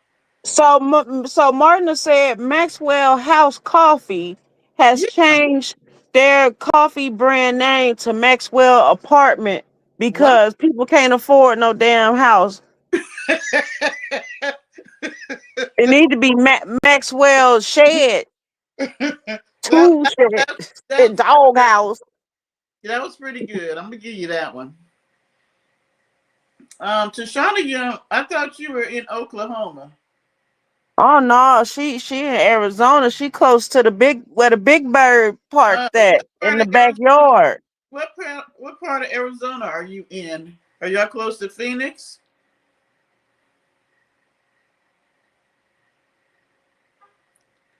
Um, I know where Miss Ma'am is because somebody sent me, and this is no lie.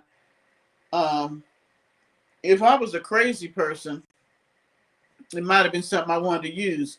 But somebody literally sent me her friend's address, Who address? Mac McNasty, not her, Charlene address? and with pictures of the yard, the house, everything. Oh, And I told them straight up, I was like, hey, I joke and mess with her, but I ain't that type of person. I'm not a stalker. I'm not a person that wants to dox somebody, nor do I want to know where this person lives because she has nothing to do with me messing with Mac. And I was like, please don't send me that type of information anymore. But I bet you filed it away for you for know I did. future. You know I did. I know I would. You never know what you might need in the future. But yeah, because I'm like, I'm sure people have tried to look me up. I'm sure she's tried to look me up. I'm sure she's tried to figure out where I live. Ooh, I wish I was going to Colorado with y'all. I did not like Phoenix, but this time of the year is nice. Summertime, you don't want to be there. But yeah, can I get a T-shirt from Colorado? I'll send you the money. Shit, ain't it summertime in Phoenix all year round? Yeah, but this time of the year, let me tell you something. In Phoenix, if it get down to 65 degrees, it's freezing. Oh yeah, they probably turning on the heat in the Yeah, house. because summertime is 114, 120. So yeah. But I'm not a person that wants to dock somebody and do all that that's not why I'm on YouTube. I'm not trying to bring somebody out, tell people where they live so somebody can go cuz we got crazy people in this world. Somebody might get mad at her behind some bullshit and want to go to that woman's house and do something. I'm not trying to do that. Of course not.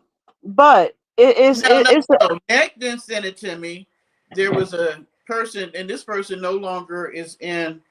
I don't know if they still subscribe to me, but I haven't seen them in my chat for probably over a year.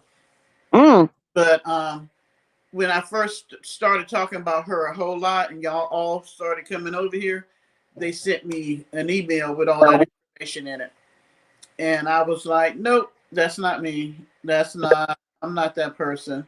I know there are people who would have used that, but she'll never be able to say that I was doxing her, tried to run up on her at her house or Charlene's house or any of that shit. Because Deborah ain't into that. If I go to Nevada, it is not for her, ma'am. So you think I'd take my ass to Nevada and look for her? Hell no. But no I do see that she's in quite the beef lately beef. because she took her other channel, and this is what kills me. This is the part of me of why I went to school to become a counselor and why I love psychology. Human nature is so intriguing to me. So you have another channel and you're going to decide that you're going to use this channel to do not commentary necessarily or reaction, You're just going to have a channel that you're going to do on trolls to teach people about trolls and for you to have a record of what the trolls do to you. But it has nothing to Hmm. do about how you feel about the trolls, which is You bullshit. Because the what only reason why you're doing content? a damn channel is because you're mad about what the trolls say. So, and this is your way. See, because you don't went over into the Christian sector, you can't be that crazy ass woman you used to be when you was in the reaction, when you was doing reaction to people videos and you was calling them hoes and all this other stuff. So now you want to clean it up and say this is not a reaction channel, which is what it really is. And then you get to come over and you say that you're just going to tell them about how these people are doing stuff to you, which is it's all bullshit. So what she posting videos of people? Like what is she doing? She had the channel on something like Vanessa's life lessons. Oh, she gonna So, teach somebody something. you know she always trying to teach. So then she tries to throw God up in there, and she talks about how yeah people are trolling her because she's special and they're jealous of her and all the same bullshit that she always says. But she's in beef with another content creator, Hmm. and How sway?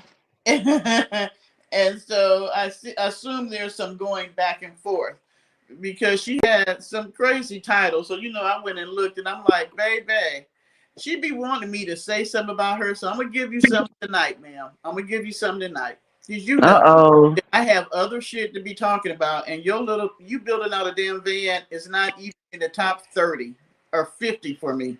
It's not. Let me see what's going on in the chat real quick. I saw she popped up on my algorithm today and she was live and she got so much shit in that van. I'm just like, Girl, where the hell does she sleep? mm, I mean, I don't think she's sleeping in there at all for real. I think she do her little tinkering and go on back in the crib. okay. I'm gonna tell y'all now. Half the people that say they van lifers ain't van lifers. Look, you see them in their van for what? 30 minutes to an hour. I could go take my SUV and sit on my property and tell y'all I'm living out in the damn woods and pretend like I'm sleeping in the back of my van and back of my SUV and film that for an hour and bring my ass back to my house. I'm a do it. Thought about doing a spoof and do that because people are so gullible. You are parked in somebody's front yard or backyard. You are not a van lifer, ma'am. So you're pretending like because you want to make money that you're literally sleeping in the van and taking a bath in the tub, the kiddie pool, and all this other bullshit. But we know you taking your ass back in Charlene's house and going to sleep.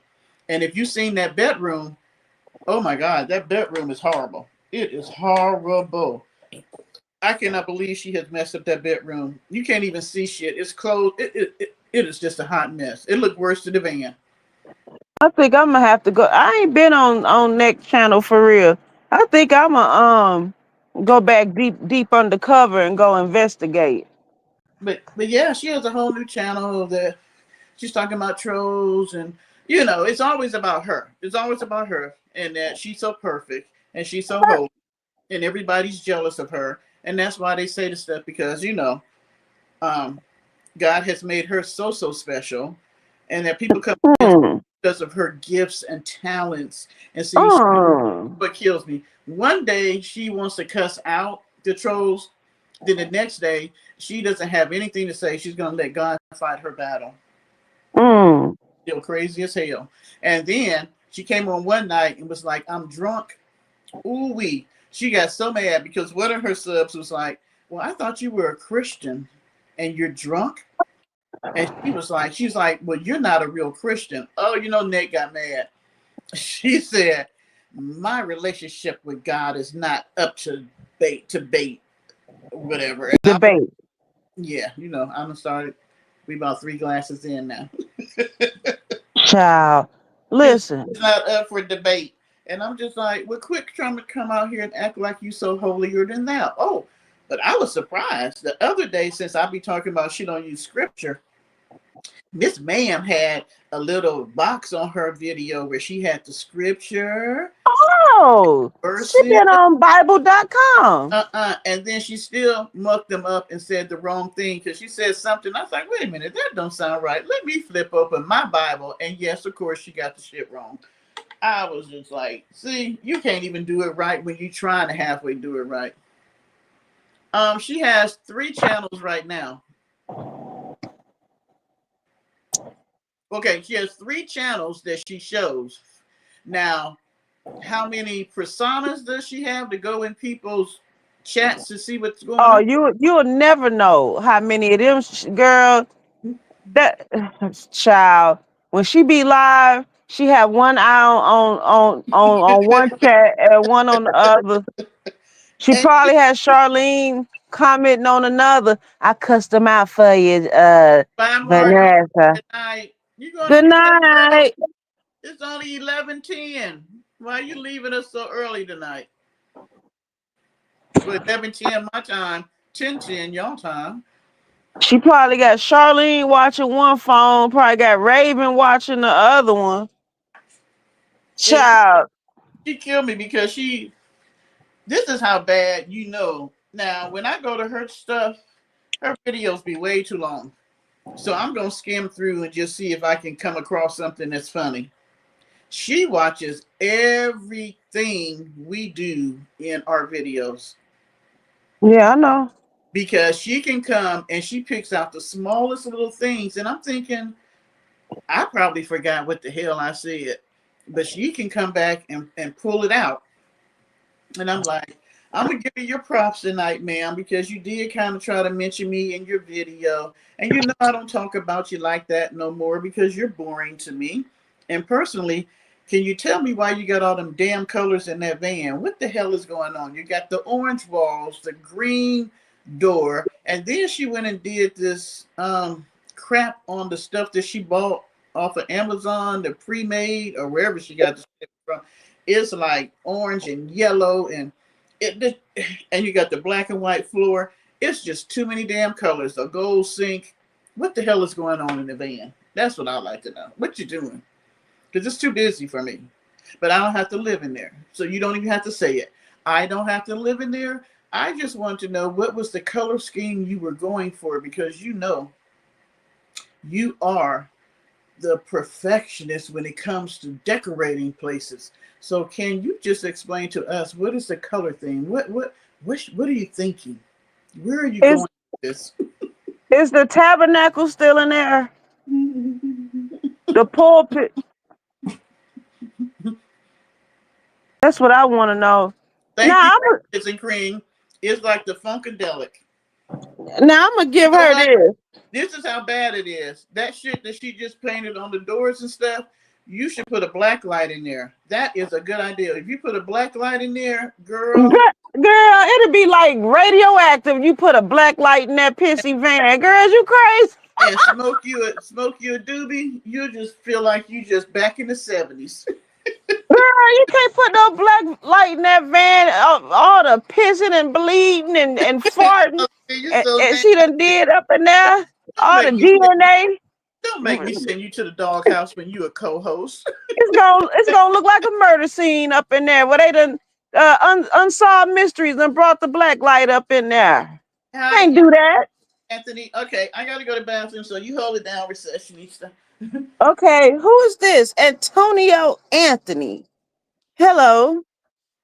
Whoever hiding in the bushes, good evening. Come on in. You can speak. Say hello. We don't bite. Let's see what else is going on. Black light in a lava lab. Yeah, you got it. The color scheme was circus. Oh, do she still got the tropical door? It's dedicated to George Clinton, aka the Funkadelics. I keep telling y'all, McNasty Van looked like a aid office waiting area from the 80s. It's a old ass what you call that phone book in there somewhere. I guarantee you. She needs a diaper, love crab. She needs a hysterectomy, bleeding like that.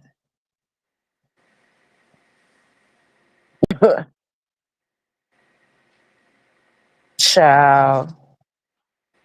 What y'all got going on tonight, Deb? Want to be on here? She lucky I ain't go to the bar. I was halfway on my way in here messing with my hair. Shag carpet.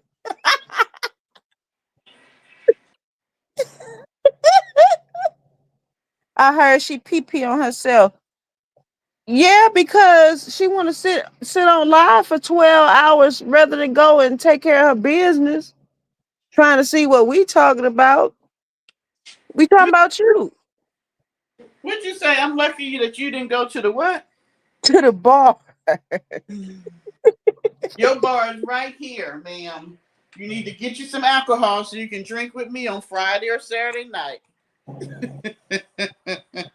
I am your bar, okay? We are your bar. We are your cheers. We know your name. I'm hollering. I was watching Paula Zahn and doze off. Okay. Paul is on. Oh, hello, Crochet. I heard she pee pee on herself. She said you are always halfway on your way to the bar and never make it there. Peachy, that's because low key I really don't be needing to go there because I'll probably run into somebody and And we ain't what? gonna do nothing but argue. Oh, your ex? He ain't girl, I don't know what he is. Your booty? An acquaintance. Your booty call? He get on my nerve. And his name, this better not be him. No, I know this ain't him in the chat. This Anthony Antonio. Oh, you got an Anthony? Yes, child. Tonys have not been good for me. You know, I done dated like 6 of them in I my had, life. yeah, I had to let the Tonys go because yeah, they start out good, but somehow they do not end up well. Yeah. What y'all eating on, everyone? I made homemade Italian beef, you know, Chi-Town Italian beef, what? sandwiches. Oh, well, excuse me. You act like I was supposed to know what the hell that was. I'm like, I apologize. It's basically I took some deli sliced roast beef, thin slice, and I cooked it. I made au jus, which is like a thin gravy, and I put some jardiniere peppers and stuff in there, and seasonings and Italian seasoning. Let it simmer, and then you get like a hoagie. You get like a hoagie roll, you know, like a sub roll, and you put like mozzarella cheese, whatever cheese you like on there, and I wait, dip mine in the juice. wait a minute. That sounds very good, but I'm trying to figure out what the hell is you talking about, Tashana? The Tony I dated had what? A good A Tony? a, a team ping. Yeah, we had them. We had them the other day. Tashana, the Subway deal. She say Peachy say she like Italian beef, but not dip. You know what, Um, Peach? It determines on what kind of bread that is made on. If the bread, that kind of tough sandwich bread, I'll go ahead and dip it real quick. I've never had that. Yeah, that's a Chi-Town thing. Must be we don't. I well, they might do it down here, but yeah, it's not a big thing in South Carolina.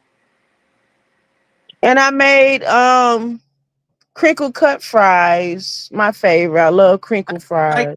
that. I don't like. I never like crinkle cut. I used to hate when my mother made fries like McDonald's.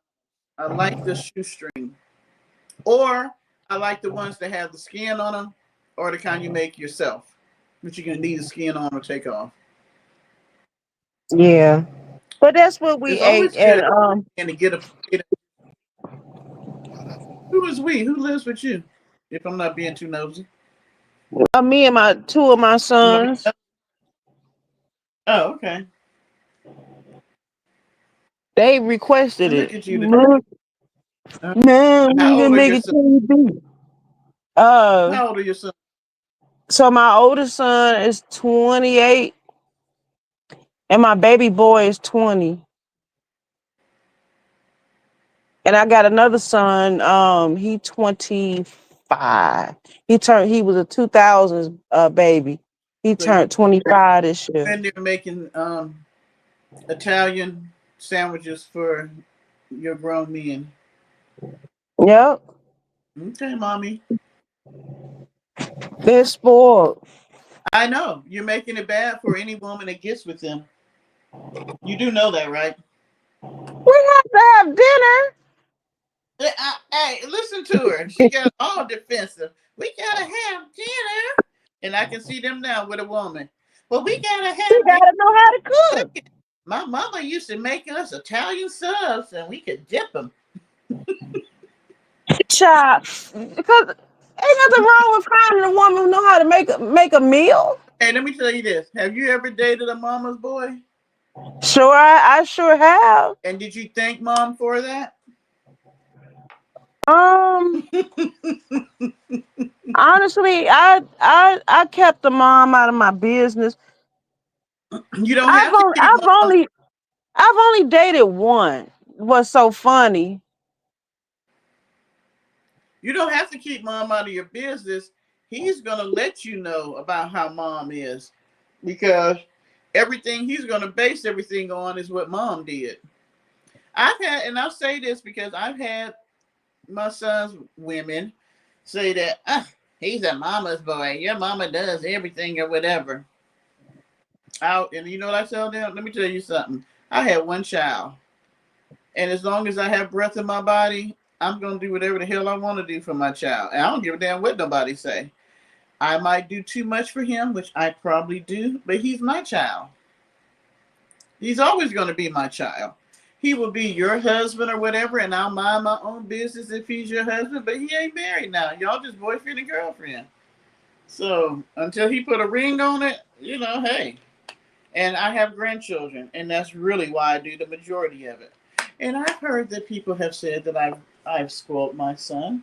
But you know what? I feel like I'm a mother that's there. And I'm just messing with you, Recessionista, because if you lived here, no, I wouldn't cook every day, but I would cook We sometimes. don't cook now. I don't cook every day. Usually it's on the weekend. I'll go in there and throw something together. They usually find their own stuff to eat, but on weekend, Mom, what you make? Can you make this? And I'll make it especially if it's something I want to eat. Yeah, and I'm not going to lie. Still, sometimes, I'll make meals and I'll take it over there for him and my grandson. Um, and I do that so that my grandson can be exposed to different food because my son can only cook certain things. But yeah, I mean, then Tashana, she's like, my son is my baby. I don't think of my son as my baby. I don't think of it like that. I may unconsciously think of it like that because I can look at my grandson and see, like, he sent me pictures of my grandson the other day, and it's like he is the spirit and image of him at 3. But so it reminds me of when he was 3. But I fully understand my son is a grown ass man, and I want him to be a grown ass man. I want him to be a man and take care of his responsibilities like he should. But as a mom, you know, I still want to do stuff because I'm a mom. And once you're a mom, it's sort of like, unfortunately, the children do grow up and they move out and they have their own life, but you still are always a mom. You know what I mean? I don't know if that makes sense.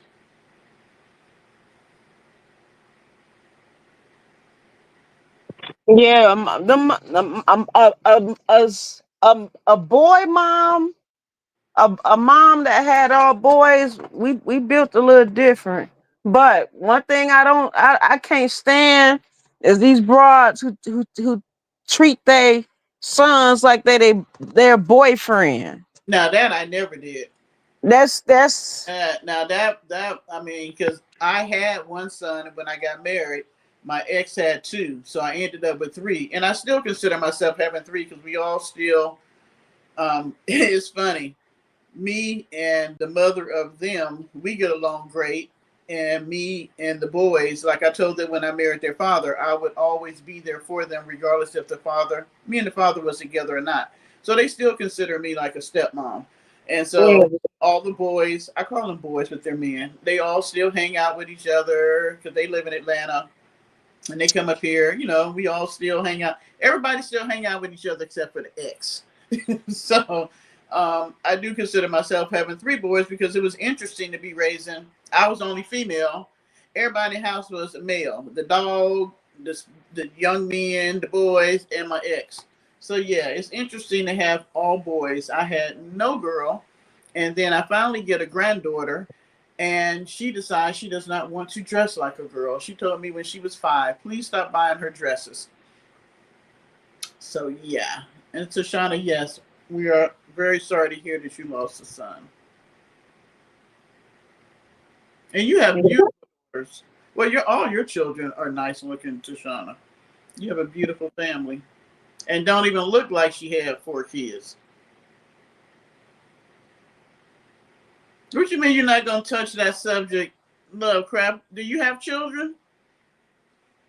And you are Which never quiet, so I don't know why you talking about you gonna be over there be quiet. You might as well have your opinion. which subject, Lovecraft, is? Are you talking about when I said the broads who treat their sons like that's their man? Is that the subject?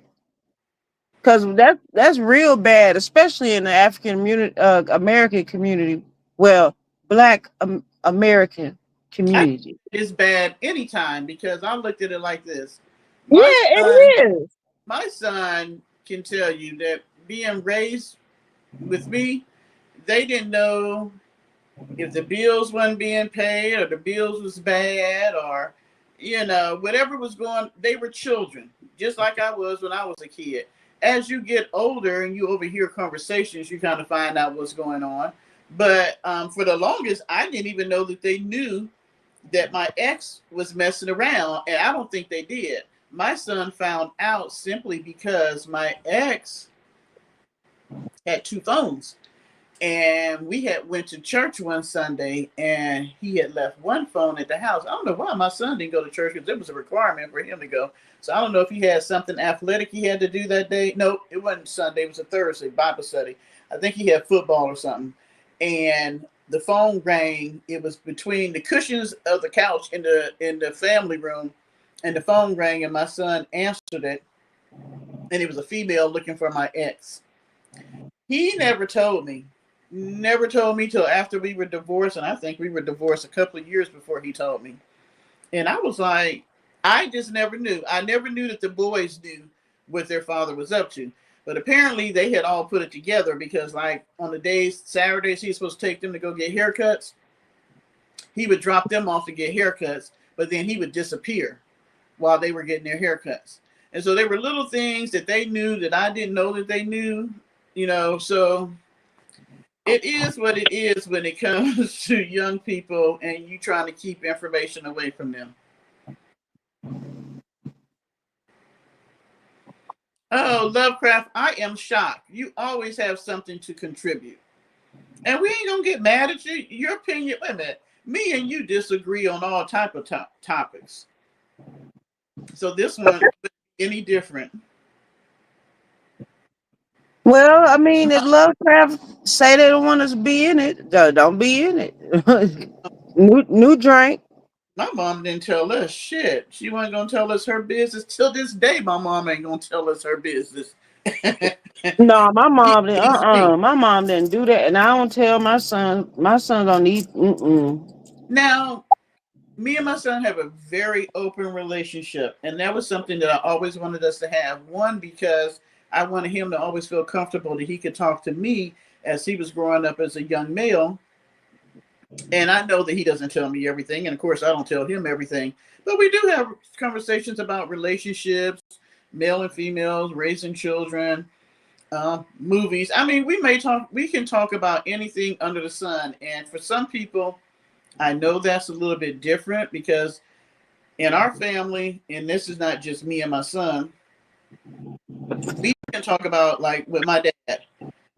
We can talk about any and everything. I had a friend that I had went to go visit my dad and my stepmom. They live in Georgia, and so when I got back to the hotel, because I don't stay at their house because my stepsister stays in one room, my parents stay in another. My dad has a male cave that you don't even want to sleep in, and then the other one is an office. And I tried sleeping on the couch and it sucked. So I usually go to a hotel. I feel more comfortable. The beds are comfortable, and I can get my sleep on and whatever. So when I got back, he had called me and said, "Hey, how was your visit or whatever that night with my parents?" And I was like, "Oh, it was cool. We just have an open dialogue about whatever." And he was shocked. He was like, "You talk about sex with your parents?" I'm like, "I'm in my freaking 50s. I think it was late 50s at that time. Why could I not talk about sex with my parents? I mean, I'm not a little bitty kid, and I think they know that I know about what sex is because I have a child. I mean, it's still so confusing to me, the dynamics between children and their parents and what things you can talk about and what you can't, even when you become adults.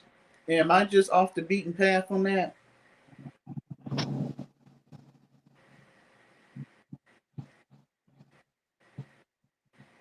I mean, Okay, how many of y'all can talk about sex with your parents? At your uh-uh. I wouldn't. No. My mom. That was my mom. And you know what's funny? If my mom get mad, she got a gutter mouth. But I would never. Mm-mm. Why you I. feel like you could? Okay, you say your mom got a gutter mouth, which means that your mom has life experience, I would assume. So why do you Oh, feel? yeah, she got 9 kids. They're Okay, right. She got experience. so why do you feel like you couldn't talk to her honestly about stuff? She never. She never. First of all, she never came and told me anything about even having a cycle. I My didn't even know what a period was till the period came. And my I put two and two together what it was. I came on, I was like 11. Wait a minute. To try to keep throwing these comments in here, I could. My mom tried to tell me how to suck. Okay, DICK. Now my mother is never going that far. Now we ain't Oh had. no. Hell no. But like I said, my mom never even told me about a cycle, how it's gonna do you, none of that. I used to hear kids talking about it in school. And so when mine came, I said, oh, this must be the period. So I went to my mom and I said, "Hey mom, I think I came on my period." She said, "Oh, okay." She handed me a pack of pads and she said, if you mess with a boy, you can get pregnant. That's the only thing she said. Like, don't mess with no boys or you're gonna have a damn baby. Where's your? And Is your mom from up north, or did they your family she originally? from up north. Yes, she from Chicago, born and raised Chicago. I'm surprised because that sounds sort of like what my mother, though she didn't give me the box of pass, because I'm one of those kids that was always inquisitive. I had read the box of her tampons and I was like, "Oh hell no, I could never do that. I'm not sticking that thing up inside me." And so literally I had went to our counselor and I kind of messed her up. We were in 6th grade and we got this young counselor, young Caucasian girl. She had to be about 21, probably just maybe 22, just fresh out of college, right? So she's the counselor for the school. So she came to our class and she was like, "You can talk about anything you want with me. You can make an appointment, come and talk to me, blah blah blah." So I talked two of my friends to going to the counselor. So we went in, and of course I was a spokesperson because I had the biggest mouth, and we wanted to know what periods were. And you should have seen her face. She turned beet red. You wanted her to explain about periods, why we was having them, all the ins and outs with them, and all that. But she did it. I give her credit. She was embarrassed. She was surprised that we wanted to know, but she did give us the ins and outs. So when mine came on, I remember I was supposed to go to Girl Scouts. I got cramps, decided I wasn't going to go. I knew I wasn't going to use a tampon, so I called my mom at work, told her I needed some pads, and my period came on, and she needed to bring some home. That was pretty much the conversation. She brought the pads home. She never told me how to use them. She never told me how long a period's supposed to last. None of that. None. No. All she said to me was, and then she didn't even give me as much as your mom gave me. You know what my mother said to me? Deborah, don't come home with anything you didn't leave home with. What the hell does that mean? I could come home with a pack of gum. I didn't leave home with a pack of gum. I did. I was like, that was my sex talk. Literally, that was my sex talk. I didn't So, even know, huh? no, go ahead.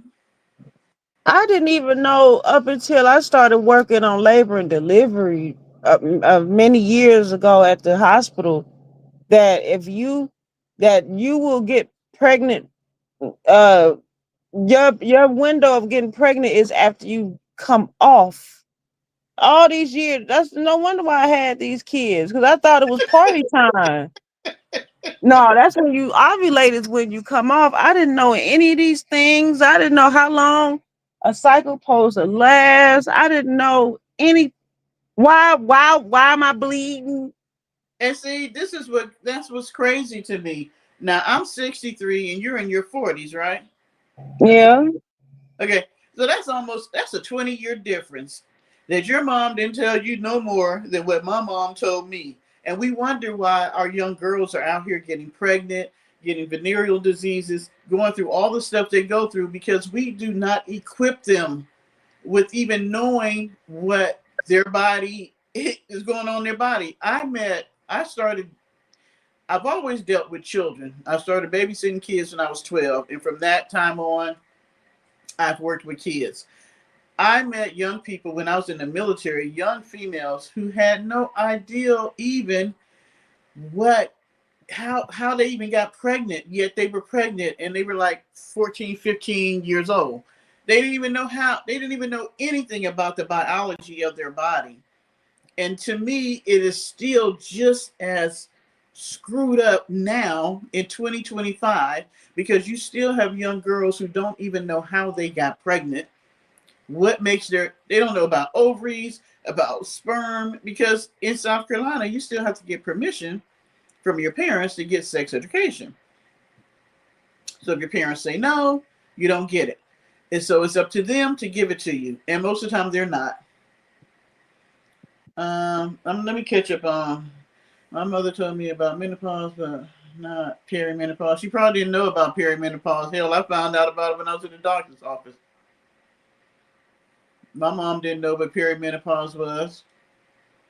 Matter of fact, perimenopause is just something that women just start talking about in the last 10, 15 years. I didn't know nothing. Like I just wrote, I thought that once you hit 50, congratulations, you don't bleed anymore. Oh, and you finna grow a beard and get fat. Nope, that's not even what menopause is. You know what? Hey, Beverly. Hi, The Beth. time my doctor explained perimenopause to me, and it was the male doctor. It wasn't even the female doctor. He was like, there are three stages in a woman's life when it comes to period, cycle, menstruation, and all that. You have the years from the time you were born up until you start menstruating. Most of the time was that 11, 12, 13, 14. I think Tashana said 17. Girl, you must have been She real. was a late bloomer. Usually, if you're, depends, it seems like the tinier you are, the later you start. I started at 11. I was 11. My little sister was Wasn't until 9. and I hated it from day one. I hated it. I had cramps out the wazoo. I had cramps so bad that it felt like my body couldn't even contain the cramps. And I told my mother from the very first one, I looked at her and I said, could I have a hysterectomy and have it all taken out? And she laughed at me and said, girl, you just at the beginning of this. And I was like, I don't want to have children. Well, can they take all this out? And she was like, no, and laughed and went on to her room. Let me see. I do not believe in speaking loosely and openly about sex. That is my opinion. I have no issues with others speaking however they want as it is in their life. I reserve the right to my life. And you're fine with that, Lovecraft. I'm a person that's like this, and by now I think y'all should know this. I speak about everything openly. I think that I always want you to know where I'm coming from. I don't want there to be any confusion.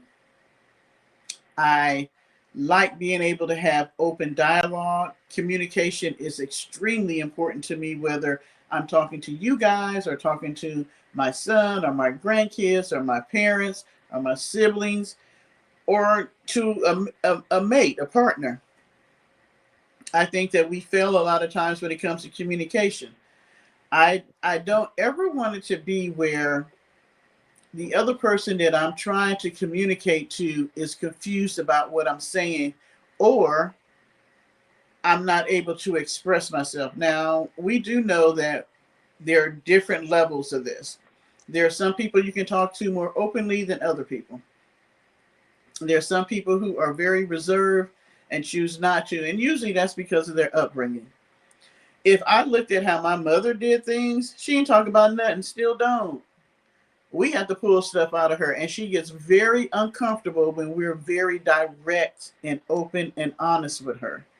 And like I try to tell her now, I'm like, you're 83. If I don't get to find out who you are as a woman and as a person, I won't ever know because time is running out. On my father side, he talks about everything. He's very open. Anything you ever want to talk about with my dad, he is open to talk to you about it. So I have dual thing going on. I could talk to my dad about anything. My mom was very close up and reserved. So I kind of had the best of both worlds, and I came out in between more being on the side of my dad. I much prefer being open and honest about how I feel, what I thought, and all that versus being closed up and reserved and never really being able to express myself.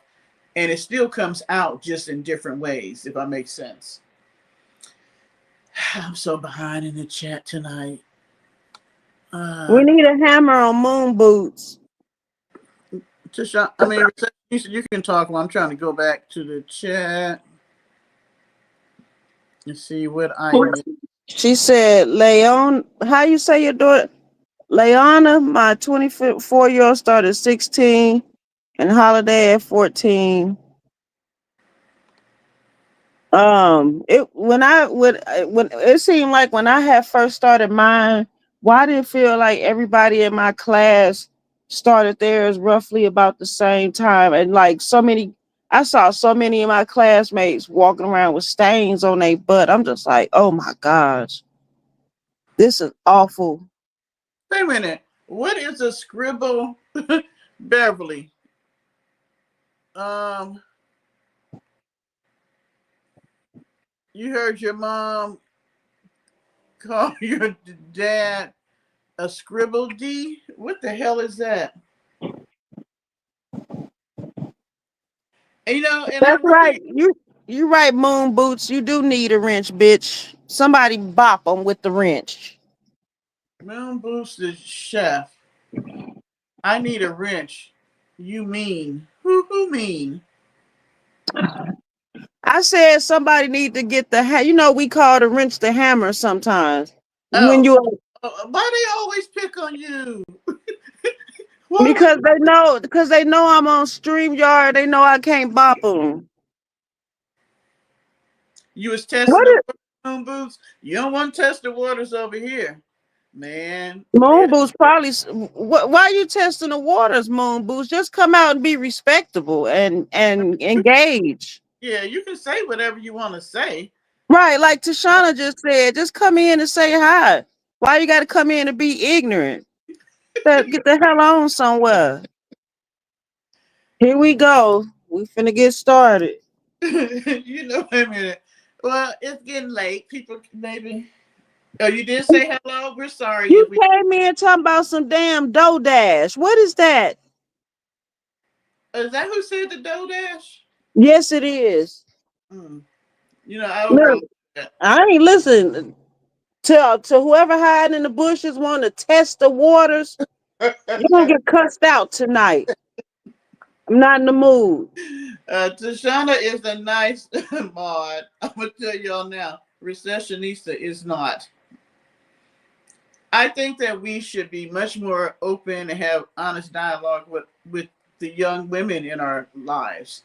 I think that we send them out in the world and they just have no clue of what the hell is going on with themselves, and how I think so many young women end up in situations that they probably would not have been in if they had had just one woman in their family give them an education in the area of their bodies, menstruation, how the body works, with you being able to have a baby. I mean, not just the fact of just sex, but what biologically happens for you to have a baby. Then also talk to them about sex, but not just sex. Talk to them about what sex means, how it happens emotionally, physically, the things that can happen from that. Um, if you find a mate that, see, we always talk about sex in a bad way. If you find somebody that you really enjoy being with sexually without being married, and with somebody that you're in love with that you may want to marry or be in a relationship with, there's so many facets to all of this that we just skip over, and we don't teach the young women this. The guys are What? going to learn somewhere in the streets, but it's funny. As a female growing up, me and my female friends talked about a lot of things, but we did not talk about those things. Did y'all friends talk about those things? Uh, occasionally. Okay, we talked about how a guy might have been a good mate or he wasn't. We talked about if he was good in bed. We didn't talk Now, about how now you that's one thing I was told. Don't never tell your friends how what your man be doing. thank you.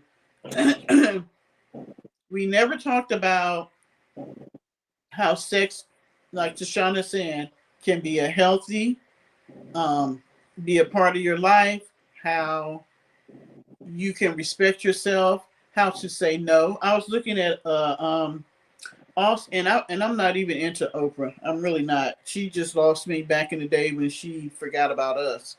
But you know how in between stuff you're watching on YouTube, her little, she thinks she's slick.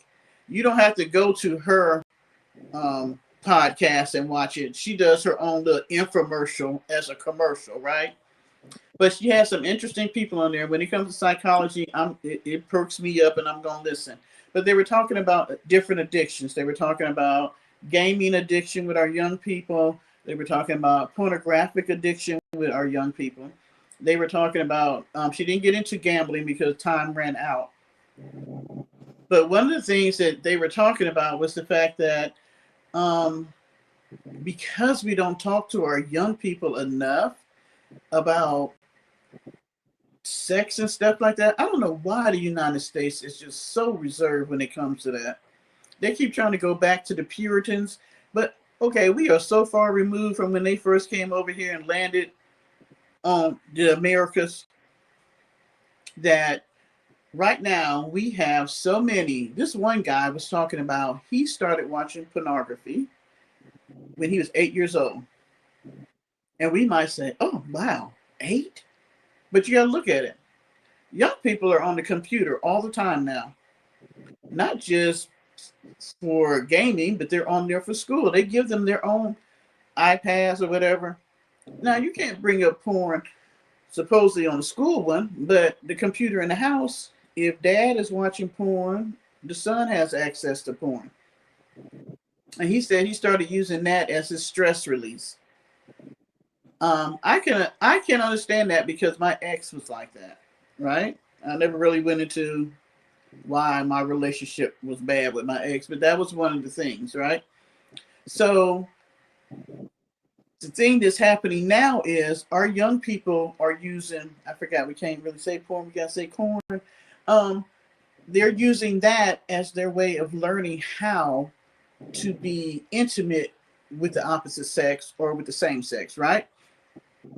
So now you have young females who are out here saying that these guys, which has always been a thing, it's not anything new, where guys watch this stuff and then they want to introduce it into the relationship with the woman that they're with.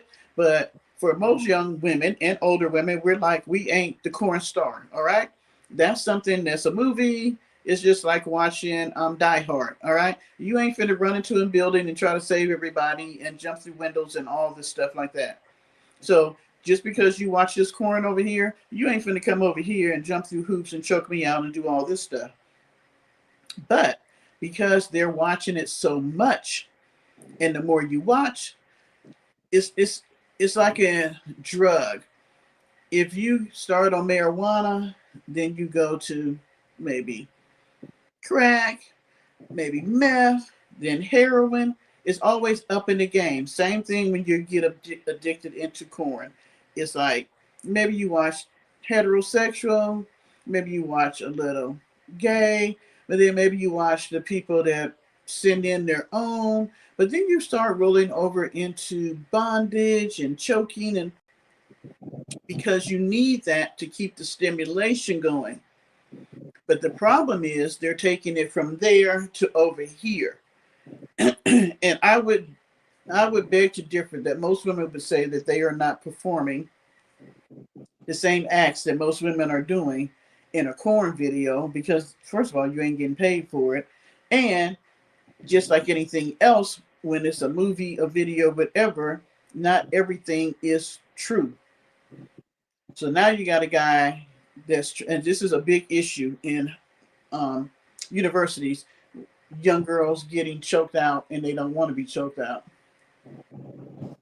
I am so behind in the chat tonight.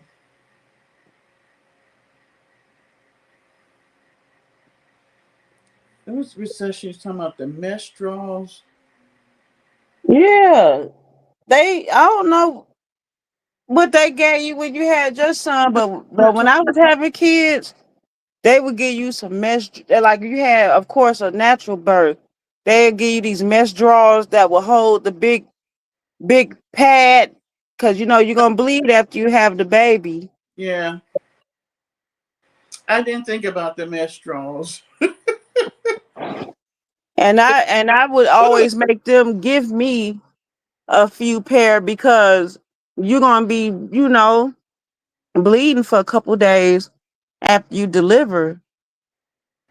And I didn't want to mess my underwear up. So give me some of the mesh drawers. You know what? I don't even remember all that. I do remember. The one thing I do remember is that there was this old nurse, and I don't even know if they still do this, but after you got the stitches, they would put like it was like a sun lamp on the stitches to have. Hell no. Yeah, I'm serious. And I would not do it. And so she came in one day and she pulled the mesh drawers and the pad back, and she was like, "You need this so that you can go home." And she put the sun lamp down there so it could help heal the stitches. And Mm-mm. ain't No, she? they gave us tucks. Yeah, I was just, ain't she rude? This old woman telling me this, but yeah. The one thing that I did like when I had my son, when you had your baby, they gave you a steak dinner with champagne if you drank. Oh, excuse me, I don't know what. Yep. You So and your partner. Yep. You yeah, would get a celebratory dinner. We had steak and shrimp. It was good. or somebody told me Um, they don't do that anymore. yeah, they probably don't. The hospital I was working at, you could either have a steak dinner or a chicken, like a grilled chicken breast meal, and a lot of the Hispanic girls that would come through there and have their babies, they would always pick the chicken. Oh no, I got the steak. I'm getting the steak. We had the steak and we had the champagne. And when I went home, they gave you a car seat. They would give you all these diapers, like the thing they wheeled the baby in. They had all these diapers and milk and formula and all that. They gave you baby. Yep, you'll get a little gift basket. If you needed a car seat, they'll give you that Yeah. too. Well, they gave you automatically got a car seat, diapers, formula. It was like a whole thing for you to go home and be able to have enough at least for a week or two, so you can get. Yep. Yeah, I love the little tiny diapers. I love it. Oh my I used to goodness. make diaper cakes for baby showers, where you take the diapers and make it like three tier. It looks like sort of like a wedding cake, but it's made out of diapers. Which I'm gonna tell you, Hmm. them mugs came in handy because I had like three baby showers, which I was so surprised. And I got a diaper cake at one of them. And I tell you what, that diaper cake came in handy because you can use the diapers as you take the cake apart. And babies, newborn babies, piss and crap through a whole bunch of diapers. A whole bunch of diapers. Oh my Well, I goodness. got hemorrhoids after I had my son, and oh my gosh, it sucked. My son was born 2 days before Thanksgiving, so I couldn't even eat Thanksgiving dinner that year. My milk wasn't coming down. I ended up having to take some type of drops to make my milk come down, and because he was a big baby, it was like I wasn't producing enough milk for him. Then I had hemorrhoids. It was just a hot ass mess the first month. I was just like, is this what being a mom is? I was just like, this is too much. You didn't get a steak dinner, Tashana.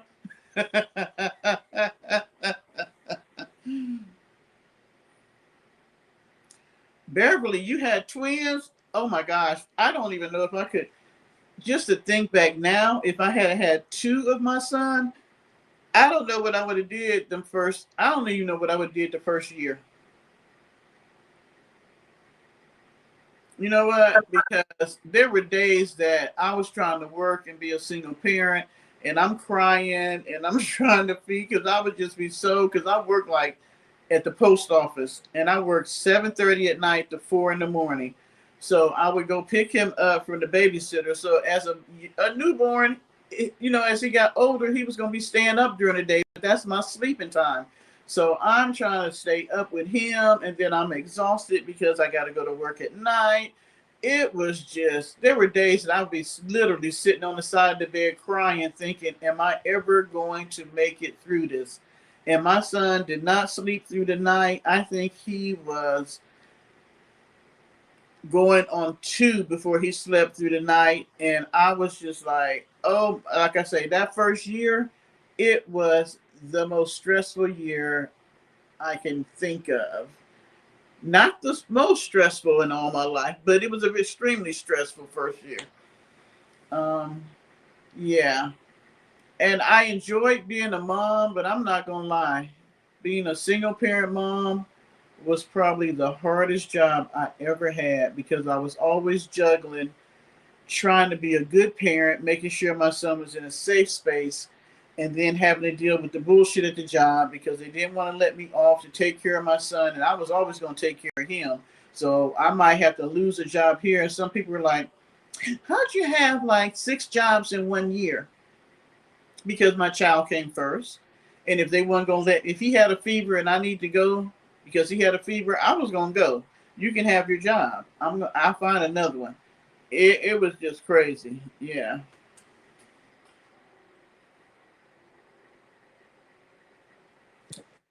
Recessionista, did you ever miss out on not having a girl?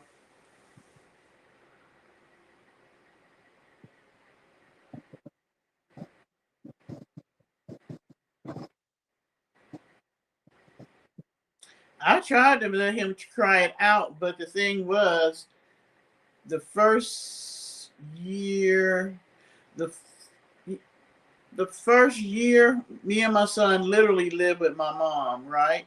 And so when I was trying to wean him off the bottle, that's where we had the problem because he would do good during the day, but at night when he went to sleep, he wanted that bottle, and she didn't want to hear him cry. So he ended up keeping the bottle until he was two, which then when we moved into our own place, it was like a whole meltdown for him not to get that last bottle of the night. He could go all day with the sippy cup, but that night bottle, it was just, oh my gosh. I think it took us about 90 days for me and him to work him off that bottle because I was like, you're going to have to cry it out, buddy. And the pacifier because he was a pacifier child.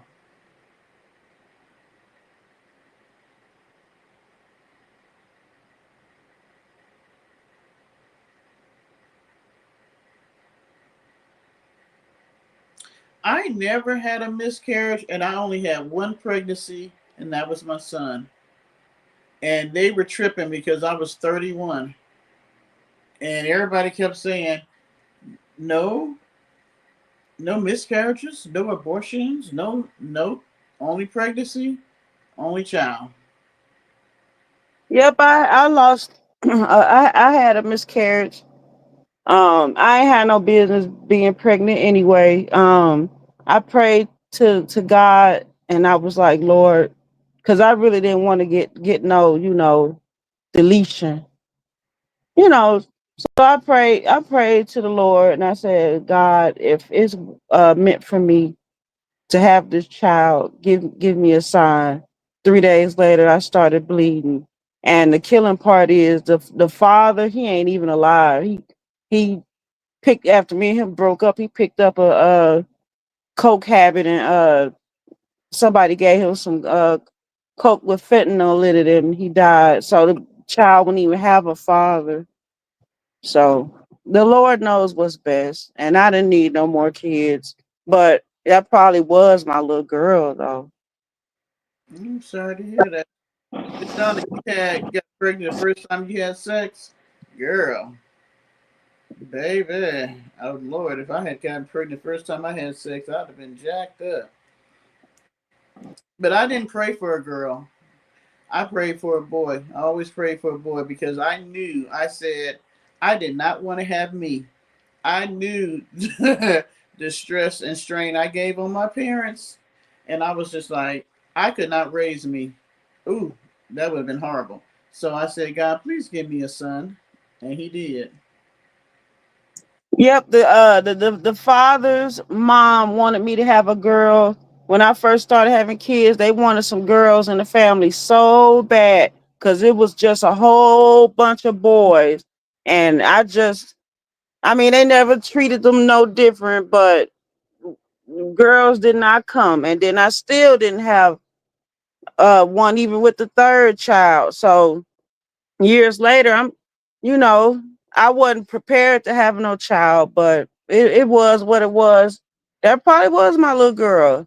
And I probably would have named her after me the same way my mom did. Really? Yeah. That's funny when I see people that name their children after their name.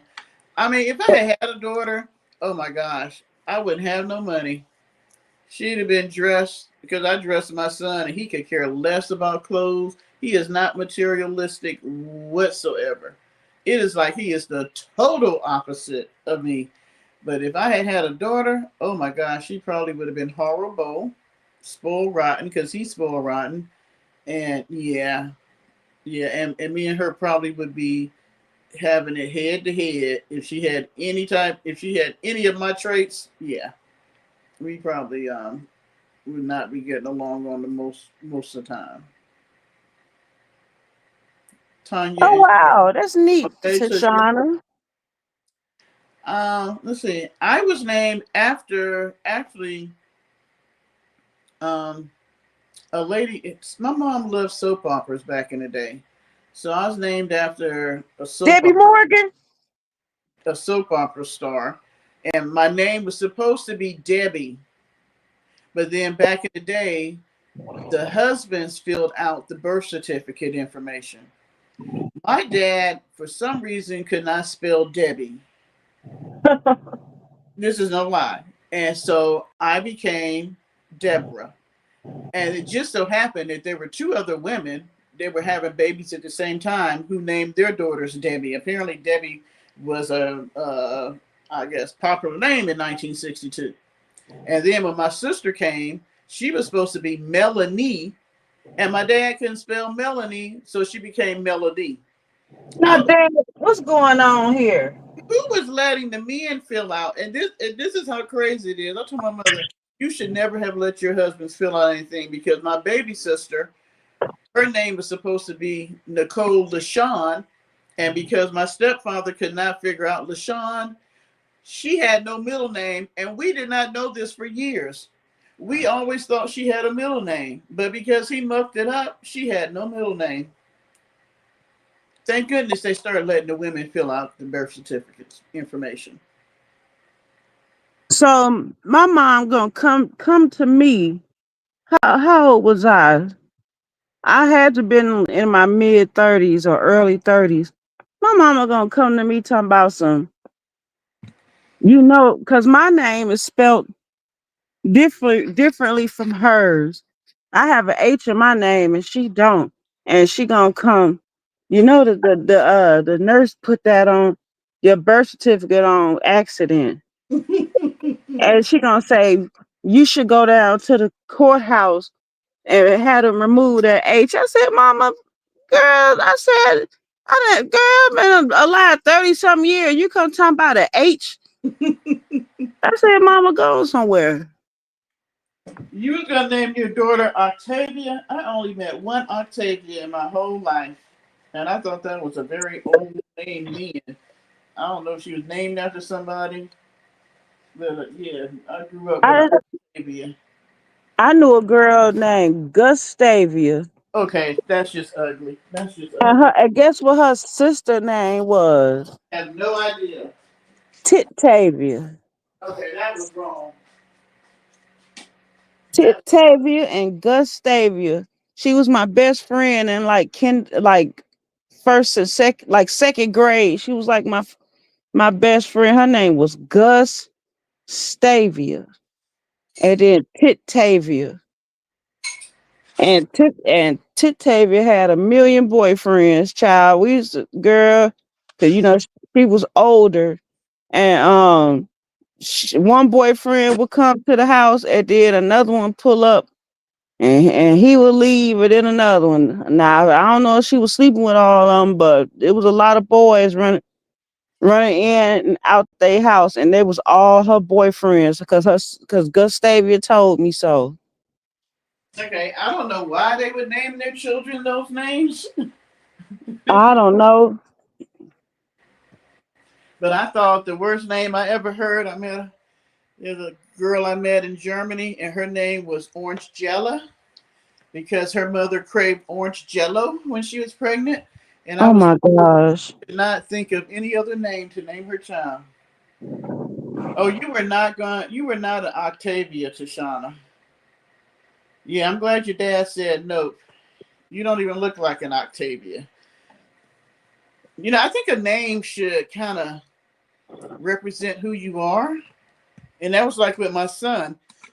I had a I had a girl's name. I wanted her to be Winters Ashley.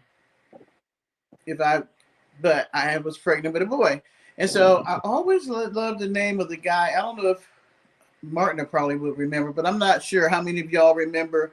Um, there was a series called Family Affair, I think it was called, with Buffy and Jody and Mr. French and Sissy. It's an old show, but it was about a single guy that ended up getting, I think it was his sister's kids, but he was like this bachelor.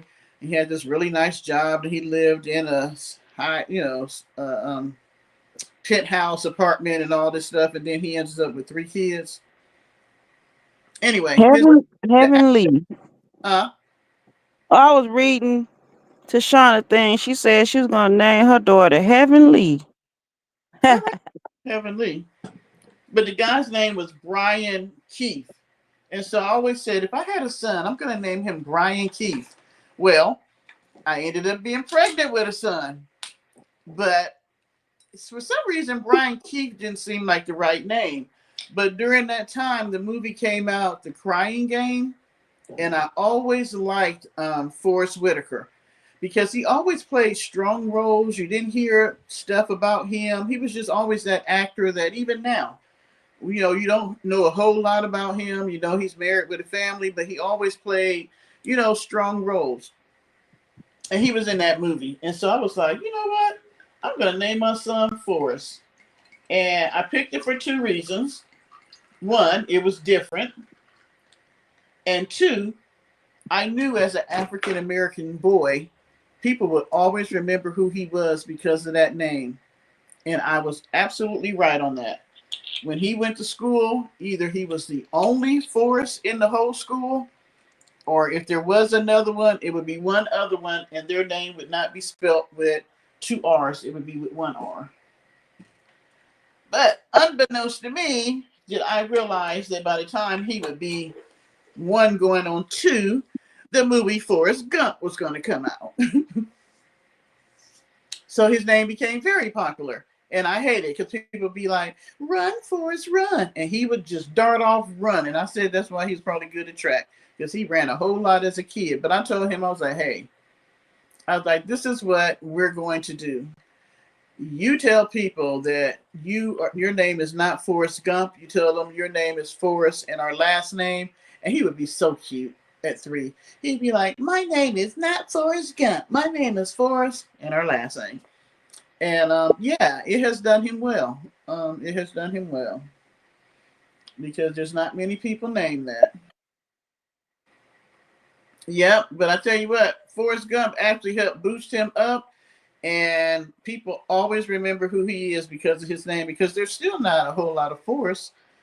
It's not a name, and it's actually a German name. It's for a woodcutter, wood chopper.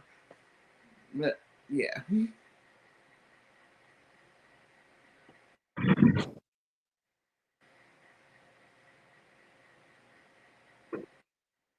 Charlie has a brother named Sylvester, and his mom was gonna name him Fitzgerald. Damn, it's like Oh, the Charlie. better of two evils, ain't it? The choices Uh, was Sylvester and Fitzgerald. God yeah, damn. he even look like a Fitzgerald. He looks like a Charlie. I'm glad mom didn't do. No, she said Charlie brother. Charlie has a brother named Sylvester, and his mom was going to name him. Oh, she Oh, she was gonna name Charlie Fitzgerald. the brother Fitzgerald. Yeah, Charlie was going to be Oh Fitzgerald. my gosh, no. Ooh. He already was chasing you down for 2 years. It might would have been 4 if his name was Fitzgerald. Yeah, Fitzgerald. Even as Fitz, Ooh, I don't think he would be a Fitz. I think Charlie. I'm glad they decided with Charlie. He's a Charlie. dang, Lovecraft. She You see what Lovecraft said said she knew. about was it her neighborhood or was something she read about a daughter that was letting boys in and out the house, and the neighborhood got involved because the girl was having too many boys in the house. Uh, First of all, somebody ass is hot to try. First of all, how the parents didn't know she had that many boys coming in and out the window. I just told a story not too long, a few minutes ago. The Tavia had so many boyfriends, but you know what? They mom worked, Okay, and she would have them boys popping up over there while their mama was at work. But it ain't no way in the world that that lady didn't know them boys was over there. It and ain't no way in the world. I know things have changed because I know back in the day, had we had boys coming in and out the window, somebody in the neighborhood was going to tell our parents. So yeah, First of all, my mama was gonna tell, or my stepdad. but I think for most parents, they kind of know what their children is up to. Sometimes they get involved in it, and sometimes they don't because they don't care. Because ain't no way in hell she had that many boys coming in and out the window that nobody in the house knew. That's hard for me to believe. And yeah, but that's even sadder. Um, oh, there's so many topics I just want to discuss with you guys. Another one is that I keep hearing about foster care, and have any of y'all heard about the young lady? Damn, I can't think of her name now. But she had been coming out talking about P. Diddy for a long time in Hollywood. Allie, her name is first. The crazy girl. Okay, they say she's crazy, right? But what I'm finding is not as crazy as people think. They want us to believe she's crazy because I am now seeing research reports documentary peer review stuff that is saying that foster care has been using the children that are without parents, supposed to be in foster care and all that, to traffic them. They have had quite a few of the social service getting. You breaking up. Am I breaking up? Yeah. Probably because they don't want me to get this out. Social service departments getting in trouble for trafficking the people, the young children that they're supposed to be in care. Georgia, Texas, California are just three. Um, and so then I'm looking at the stuff Allie is saying, and I'm like, okay, they were betting on the fact that everybody's going to say she's crazy. Because I mean, that's the story itself was just crazy. That I mean, it wasn't crazy that she was born to a crappy parent, and then her and her sister had to go to foster care. But then everything after that, that she got put into a foster care family that was Hispanic, and then they started trafficking her, and it just went from there. Hi, Felix, until you know. But now that I'm seeing what's really out here, because you figure who's looking for those children? If children get put in the system, their parents never get any better where they can put them back in the home, and they don't go to a foster family, who's really looking for those children? Because you know what they normally say when they get to be about 13, 14, 15, 16? They ran away. Who's going to look for them? Nobody. That's an endless supply of young girls and boys to be trafficked.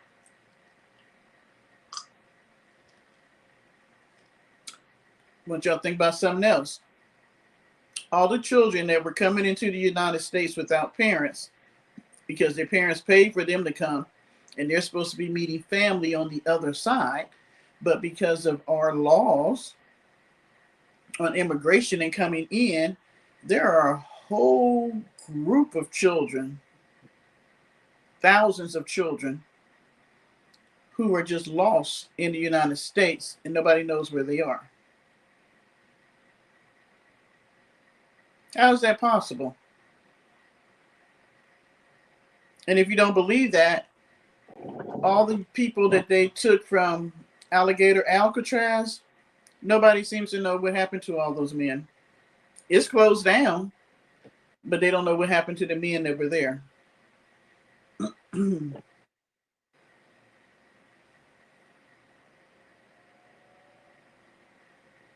Okay, Felix, I don't know why you think that this is private, saying that it's on YouTube, and that's not your business. Okay, but you have a good night. So, you see how all this ties together with what's going on in our world? And it takes a minute for you to tie stuff together. If you look at the missing children, and how that ties into Hollywood and the rich and the famous and them having children at their parties and SAing them and all this stuff. And this is an endless supply of lost children. Do you see how now the reason why they don't want the Epstein files to come out? Because you cannot tell me there's not something in those files. The funny thing is, I've never really thought about the Epstein files, to be honest. And even when they first came out about it, okay, Epstein files, I figured, rich folks, all right. But then the more they talked about it and the ages of the young girls, I'm like, okay, this is totally wrong. This is not just rich folk stuff with 18, 20, 21-year olds. This is rich people with children. But after Cheeto got in, as Martin likes to call him, got in office, and you lied and said you was going to expose this and put the files out, you won't. And you have done everything possible not to, even to the point that the representative from Arizona that was supposed to be sworn in like 2 weeks ago, they won't swear her in because she would be the 218th vote that would make them have to give up the files? There is something in those files. And we all know this. Now, how bad it is, I can only imagine. But I guarantee you there are people in big places owning big corporations and over CEOs, and we already know that it's presidents, CEOs, professors, scientists, um, tech, princes, everybody. This man knew every freaking body. That's the crazy thing.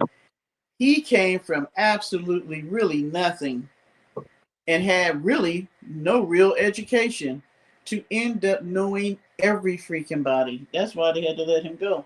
But I guarantee you what, if them files get out, it's gonna be something. That's gonna be something, and I want to read them because for you to go through the lengths you're going through now, I have gotten curious about what the hell is in the files. Am I the only one that want to know? Well, good luck get on the whole tune. That's all I got to say. I mean, come on. Okay. Hello? You breaking up again. I'm sorry. I'm reading what Lovecraft says. Hmm. But Lovecraft, it's all tied together because of the people, just what you said. Those people at the top are sexual deviants, they're evil, and they have a mental illness to do what they're doing. Look at your president. He embodies everything that you just said. He embodies everything you just said. And he's just a representation of those people. And he don't even have the most power. He's just a pawn. These people don't want us to know what it is that they're doing. And they are trying to make sure that we never know. And they're making him do everything possible to make sure these files don't come out. And it's even to the point that those, and this is what's so crazy, those knucklehead YouTubers, content creators that thought that it was such an awesome thing to get invited to have a position like Patel. What the hell is wrong with him? Why he always look like he's scared? His eyes are creepy to me. I Yeah. mean, he always looked like somebody just surprised him. But you went from a YouTube content creator to being head of the FBI. Who does that? But that would be a person that you could control, right? That'd be like them taking me as a YouTuber and put me over the FBI. I wouldn't know my head from my ass. But they could control me to a point because of the fact that I don't know my head from my ass when it came to this job. He now knows too much that he can't leave. And Bon Jovi, is that his name? The one that was under him, the other YouTuber? Where he at? Have you heard about him? Bon Jovi. Is That's that a singer, ain't it? okay? What's the guy name? Bon Gino or something? The guy that looked like he says he's Caucasian, but he don't look Caucasian to me. But he was a YouTuber.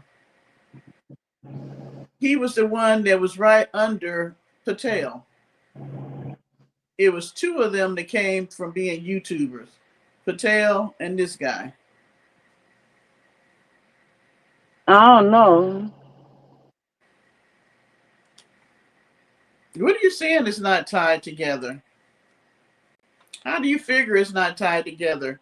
You got all of this is spiritual. You got greed, you got sexuality, you got evilness, you got broken. All of this falls up under all of the sins in the Bible. So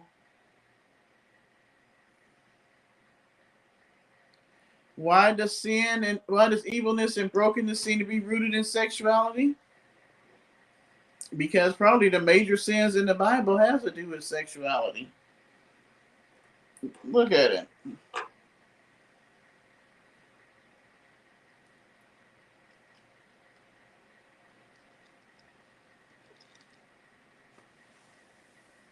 It's all tied together because you got people with power, just like we was talking about earlier, or at least I was. When I was talking about young people using corn and how by the time they started really dating, they have watched so much that they're now trying to perform what they saw in the movies on the young girls that they're dating. Same thing with people with money. Look at, okay, let's take Diddy. Uh, oh, yeah. You know, we always gonna go back and forth. If anybody gonna go back and forth with me, it's gonna be you, Lovecraft. But look at Diddy. He had issues when he first started out, coming from the background he had. But things just escalated. The more money he made, the more power he had, the more things escalated. Why? Because it's just like anything else with people with money and power. When I'm down here, this is what I like. When I get here, oh, I can do a little bit more. I can enjoy more. I'm being introduced to more. The more money, the more power, the more you're introduced to new things, the higher the ante is, and it takes more to excite you and get you thrilled or whatever. Um,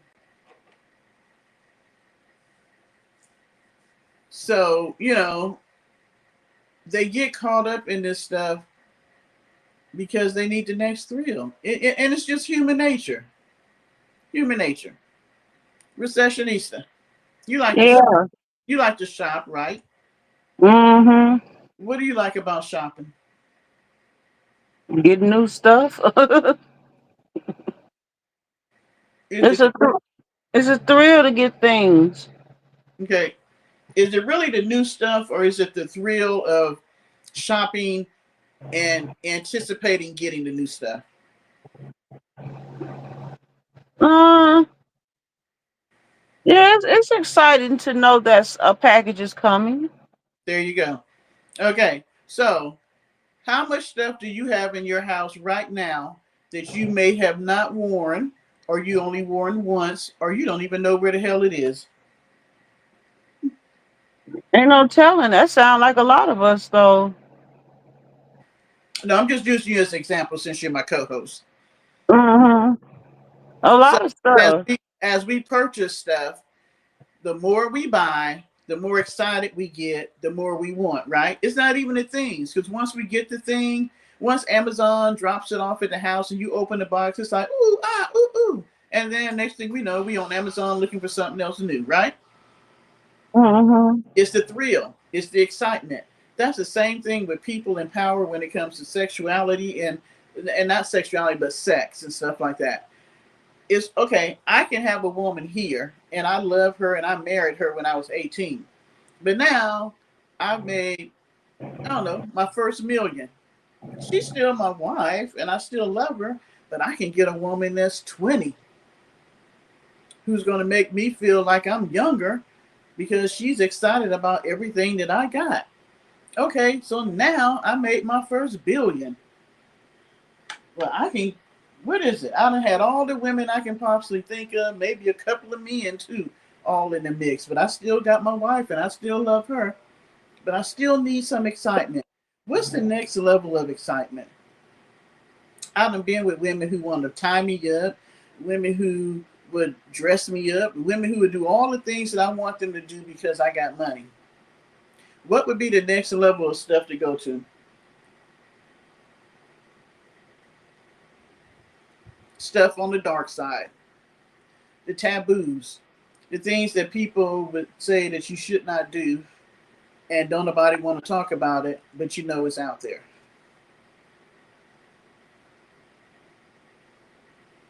That's why they get involved in it, for the excitement, the next level. You got the people who believe that it elevates them. You got the whole thing of people doing it because I want to get this on them and I have something on them and I can use it later for me to get power. So, like Jeffrey Epstein, he used it for him to get power. There was nothing about that man that would put him in a position of power other than the fact that he had information on other people. And I hear that he was pretty good at moving money around. Hmm. You say Jesus, but these people were not looking for Jesus. We're not talking about people who was looking for a spiritual awakening. We're talking about people who greed and money and power is which is what America is created on. We have the most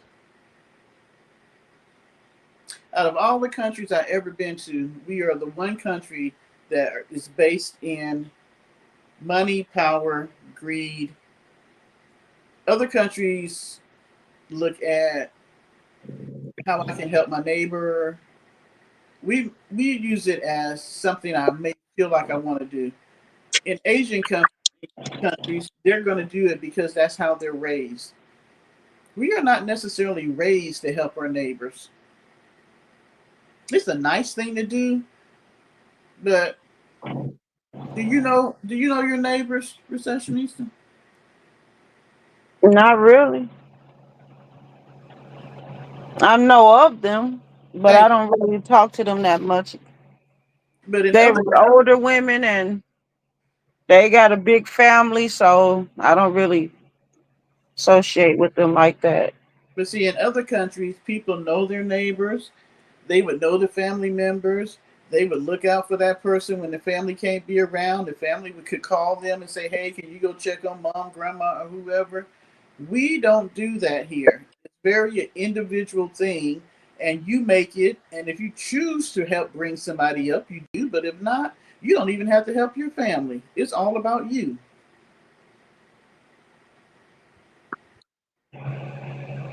Recessionista, they have corrupted the name of Jesus so bad in the United States, it is ridiculous. Every time I turn on the TV, they handcuffing a pastor or a youth leader or the choir leader or whoever for doing something in the church they should not be doing.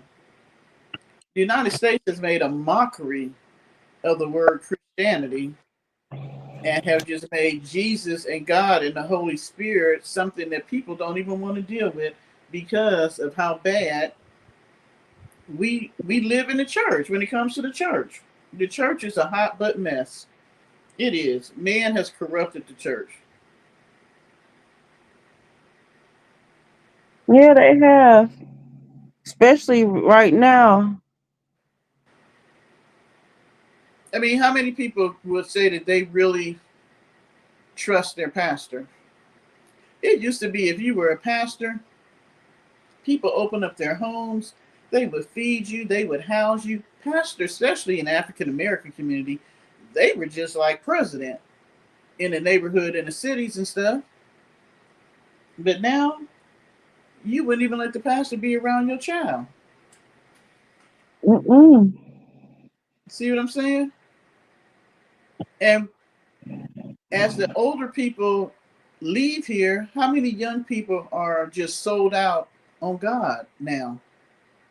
Because the church is so corrupt with greed, the same things that the world is money and greed, having a big old church, having thousands of people.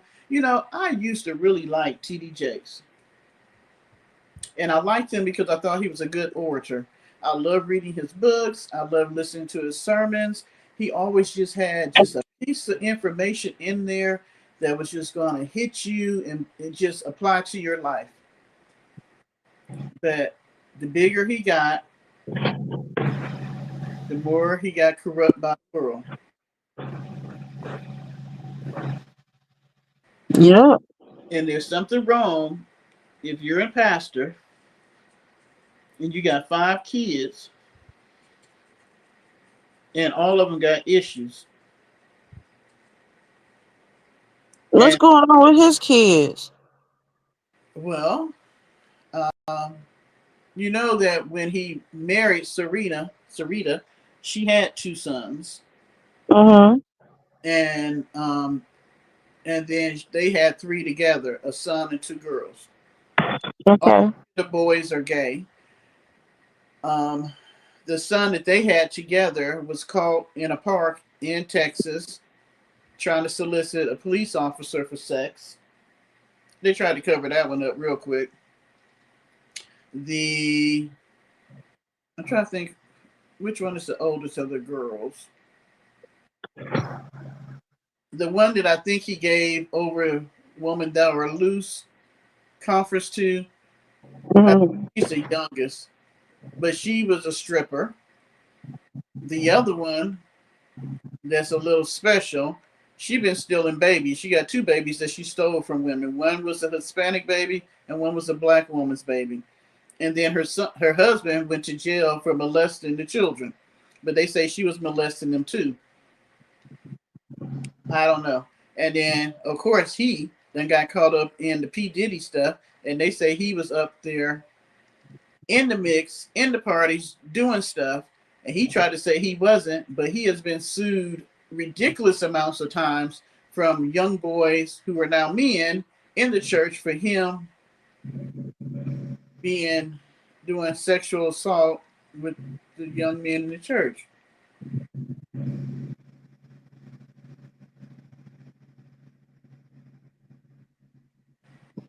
Well, he did ask, "Have you ever been swallowed up?" That's why I tell people, Lovecraft, that not about the church, it is about your relationship with Christ. God has always wanted us to simply have a relationship with Him. From the time man got involved in it, we have built this whole thing about a church. You never heard about Jesus having a church. Wherever he was, it was the church. Wherever he was, he spread the gospel, whether it was with one person or 10,000 people. The power is in believing in Jesus.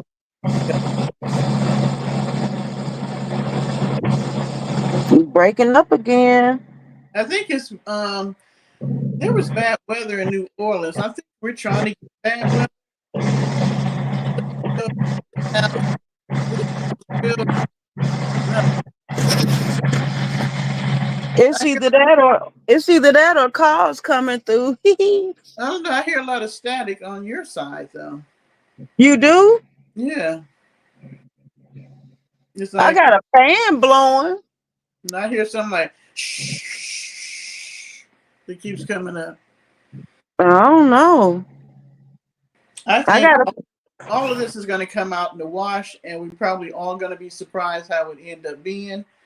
Um, I just pray like this. This is what I pray, and I'm not going to lie.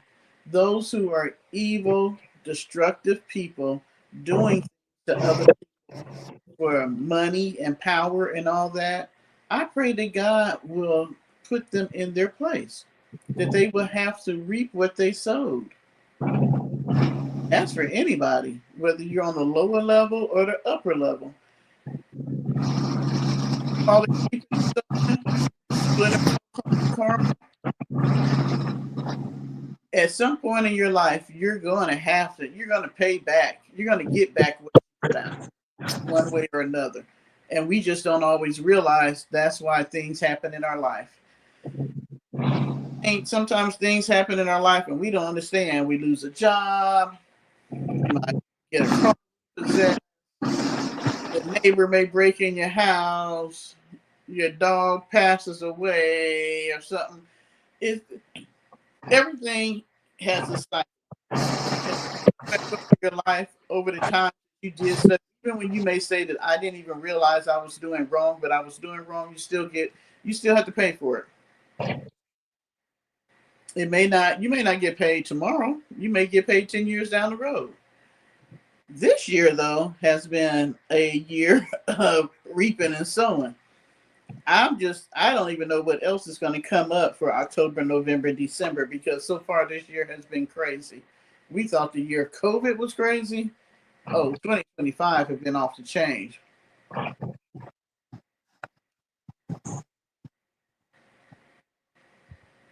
There you go, Lovecraft. And at least he was honest. There are a lot of pastors in it for the money. You know why? Because it's tax free money. and nobody is accounting for the money except for the church. How is it, and people get mad at me, look at it like, how is it that the TD Jakes, the what's her name, the lady that I really liked in the beginning when I first gave my life to Christ, white lady. Oh my God. Why can't I think her name? She wrote a lot of good books. I know who you talking about. I can't think of her damn She wrote name. the book Mine is a Battlefield, which is still a good book. Joyce, Joyce Myers, you know, Myers. Dollar, all of it's a small amount of pastors who have made it to that level. But why is it if what you're preaching works so well for you, why is it that it has not trickled down to all the people in your congregation? Because if you're the only one living in a big house, driving a big car and all that stuff, and everybody else is living less than, then you're not preaching the word of God, or either the word of God preached, or it ain't right, or you're a liar. I mean, there's something messed up in your message. Because if what you're preaching is how you got to where you're at, then if you're preaching the same thing to the people, then they all should be able to be raised up at some point. How you in the church for 10 and 20 years and you still living in poverty and can barely pay your bills, got to the church house and they're still being elevated. Hmm.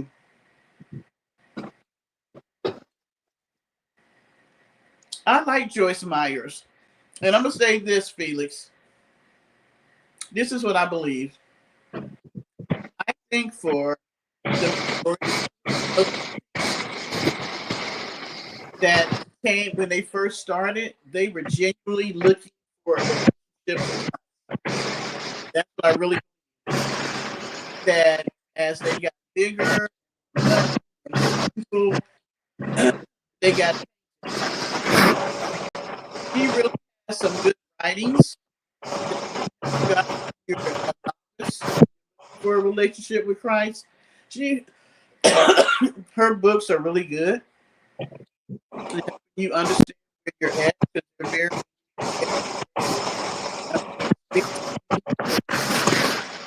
I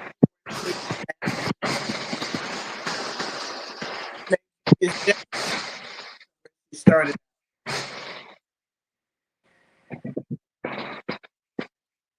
I think that the beauty. If you are really in a relationship with God and truly follow Him, He's going to bless you. The problem is we don't know how to deal with the blessings once we get them. Pray and pray and pray for these blessings. I know that, but I keep having static. I guess I might have to stop this live. Yeah, you probably being reported. You think that's what it is? But Mhm. I look at it like this, I think they started out good with a great message, but somewhere along the way, as they got blessed, they didn't know how to deal with the blessings. And that's easy to do because God can bless you in a blink of a moment. That's just like today, you may be living in your house and can't pay the bills, and then tomorrow you get a windfall and your house is paid off, or you're able to buy a house. You got Do you really know how to be blessed? And that's the biggest thing. Do you know how to be blessed? If you're in a real relationship with God, He will bless you. But can you handle the blessing? Well, let them test me. Shoot. Recessionista, they say it's coming from you. What? So Shauna says, I think it's recessionista with the noise because it's only coming from her. I told you, I keep hearing something. Go out and come back in. All right. All right. Like now, I don't hear it at all.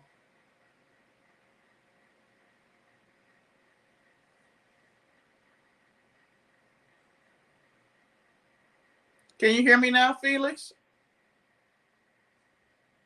I don't know why my ponytail is looking so crazy tonight.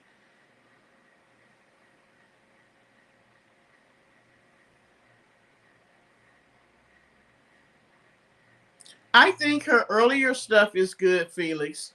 I think if you read her earlier books, look at her earlier videos, I think they're wonderful. I think that the bigger she's gotten, the more money she's made. I think that maybe sometimes we can't, I'm not going to say she's horrible. What I'm going to say is sometimes we don't know how to handle the blessings that God gave us.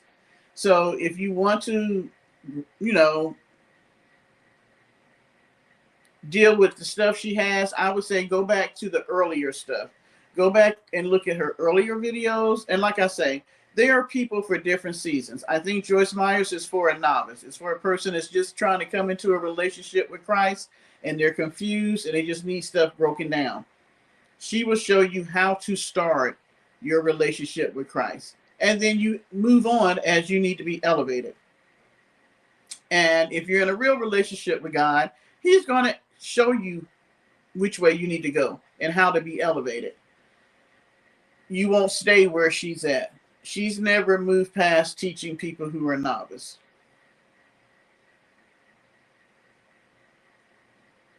So I can't say she's a good person. I don't know her personally. What I can say is that the stuff that I read that she wrote earlier in her walk with God and the videos she made earlier in her walk with God, they helped me when I was in the first part of my walk with the Lord. And then as I grew, I needed to grow to somebody else. But really, the whole thing is you're growing to be with the Lord. So you can glean from anybody, whether they're good, bad, or indifferent. You can take from them what you need or what God would have you to have, and then you move on. There's no perfect person. There's no perfect person that's don't all of us have evil, all of us have good. It depends on which one we use the most. You paid your bill, recessionista?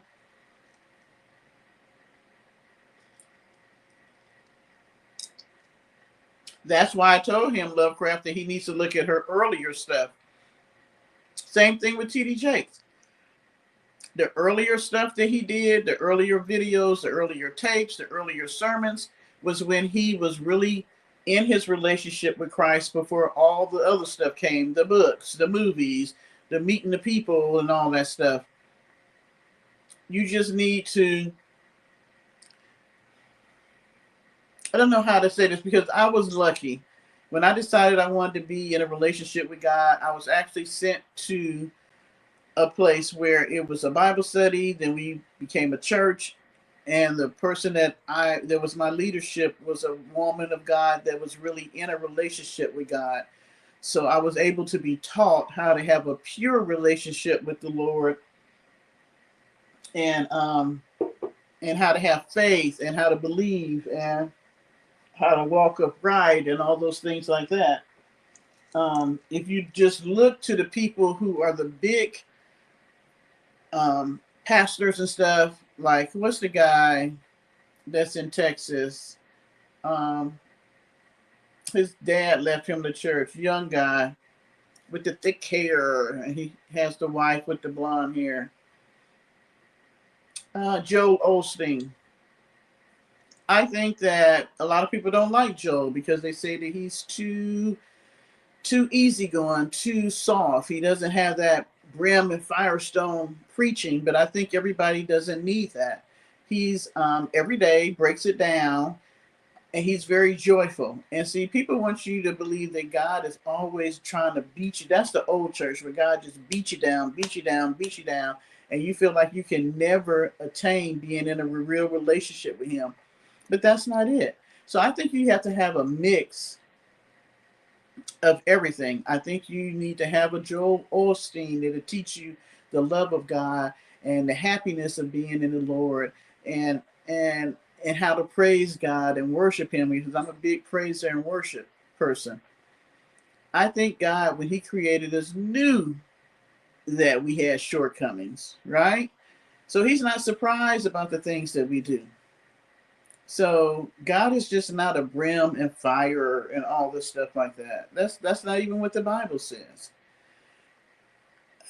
I think you really need to find a person that's going to be able to teach you the precepts of the Bible so that you can learn how to be able to get in the Bible and be able to discern it for your own self. Um, Humanity does need to be cleansed because it's corrupt and it's dirty and it's evil. But what can you expect?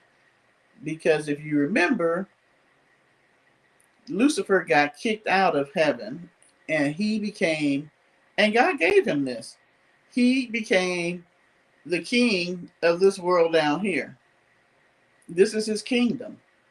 And we are trying to deal with what's going on here. And we have just been lulled into this whole facade that the world is wonderful, is great.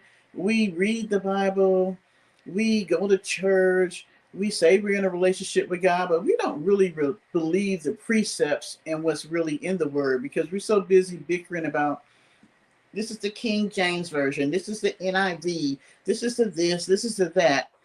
While there are things going on all around us, there's a whole spiritual world going on all around us that the majority of us cannot see because we choose not to. Because you can have the discernment of spirit. There are some people that get the gift and they get to see it whether they want to see it or not. I sometimes say to people that we think are mentally have mental disorders or people who are gifted with being able to see the spirit and can't deal with it. And then you can ask God to give you the gift of discernment of spirit. There is so much going on that we do not understand and we choose not to. And I know this is a lot. It's a lot that I've said tonight. It can get even deeper. Um, and everybody is not going to agree with me, and that's okay because, you know, on my platform, you can agree to disagree. I don't have a problem with that. I just think that you should be able to have all viewpoints. So that's why I tell you guys, don't sit in the bushes, don't not say anything, and don't think that we're going to beat you down because you can come out here and totally disagree with me. And you know why that's good? Because there's somebody else that totally disagrees with me, but they're afraid to say it.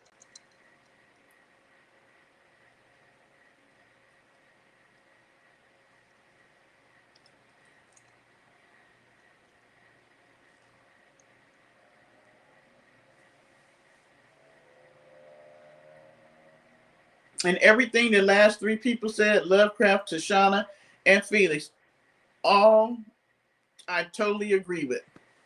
Totally agree with.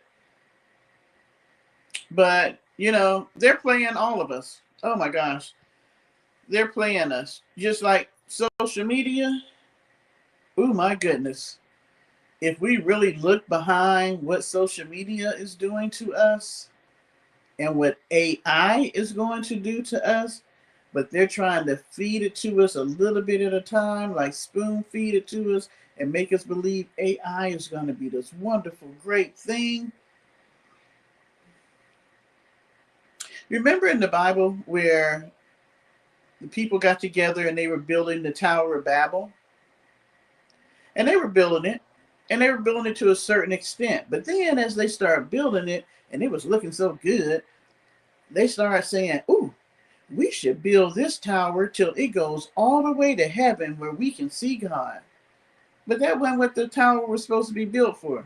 That ain't what they had the specs to do it for. That's not what they were supposed to do it for.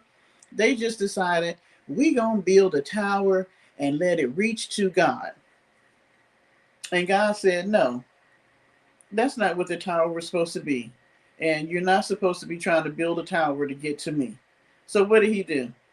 He made it where the people start speaking different languages so that they could never complete what it was that they were doing, because you got one person speaking Chinese, another one speaking Italian, one speaking Korean, Japanese over here, American, you know, something in Africa and all that. They can't get together enough and understand each other enough to continue to build. That's kind of how we are. Um, I think that we are at a place where we have everybody believing 50 million different things, even though they're all based, regardless of what your belief is.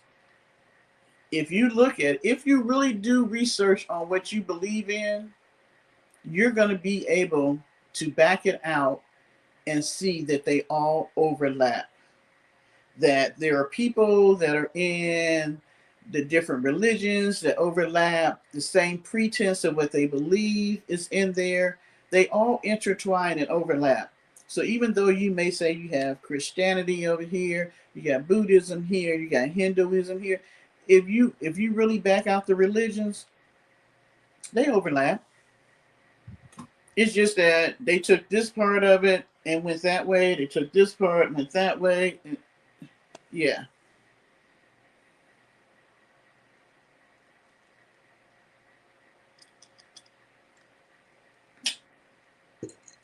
And Felix, what if you find out that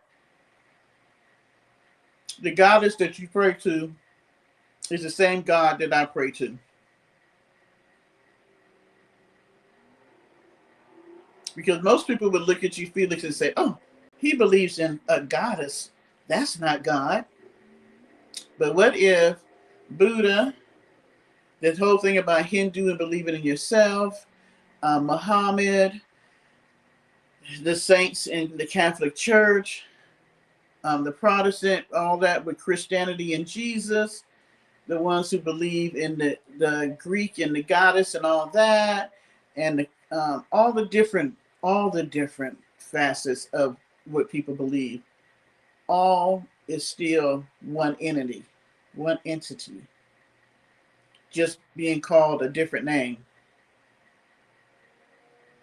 just being called something different. Yours may be called a goddess, mine may be called Jesus, this one may be called Muhammad, this one may be called Buddha.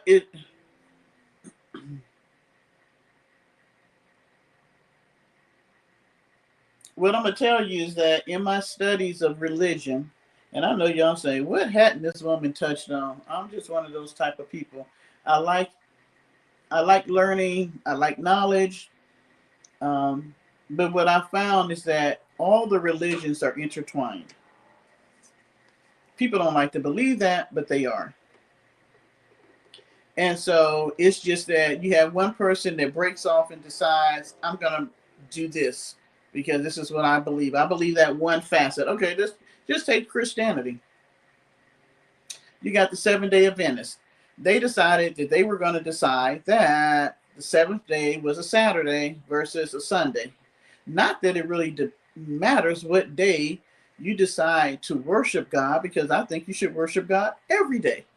But because we're so stuck in our ways, the day we go to church and worship God and fellowship is going to be the Sabbath. And we decided that the seventh day is Saturday. And they don't believe in eating pork. Even though Jesus said in the New Testament that if what you eat doesn't condemn you and pretty much make you feel bad, then eat it. He blessed the pork. But so you got people that want to take different little pieces of the Bible and make a whole religion behind it. And you got to take the whole thing and swallow it together.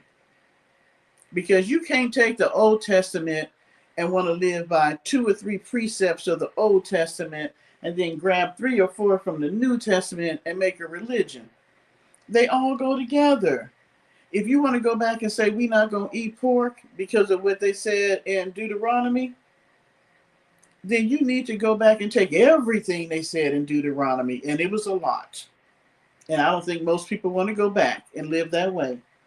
And see, this is where people get mad at me at. The Bible is not one book at a time. It is a book. And you read it from front to back, even though they left out some in the middle, but you can get those still. And you can read the whole thing from the front and the back as far as that we know. I'm not going to get into a whole debate about who wrote this, who did that, whatever. The Bible as we know it You can read it from Genesis, you can get the Apocryphy, and then you can read it all the way to Revelations. It is one book with a whole bunch of books, but it is a story. So you just can't take one part and say that's all I'm going to believe in and not believe in the rest. If you're going to take the first part, you need to take the second, third, fourth, fifth part. And that's how man does any religion, and that's how man has done everything. He takes the part that he wants, build that up to make it be whatever it is that he wants it to be. Bottom line.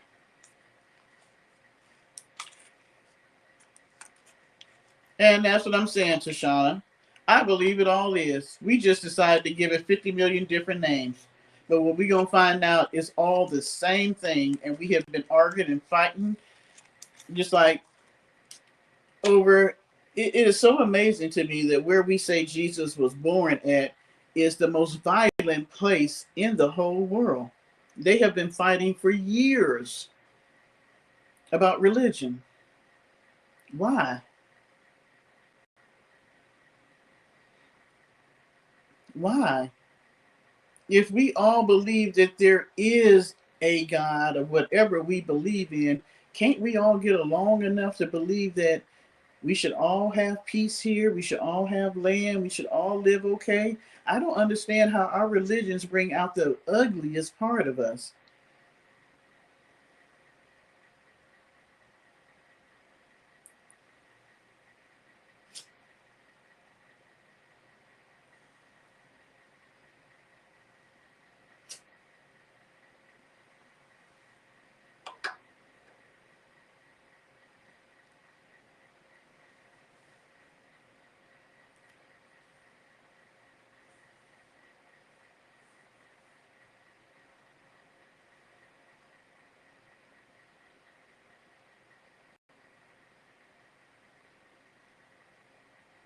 Okay, so y'all bringing up Wicca.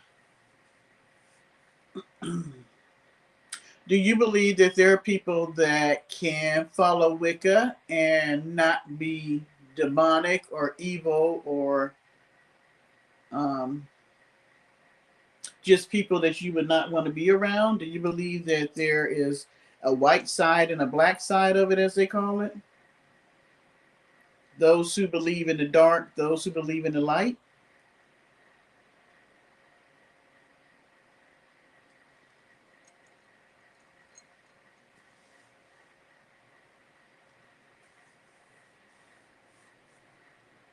And I just toss things out there for y'all to investigate. Don't take what I say, investigate it for yourself. Because if you look at it like that, the dark, the light, and the dark, wouldn't that be the same as Christianity? We got Satan, which would be the dark, Lucifer, and then Jesus, God, and the Holy Spirit would be the light, right?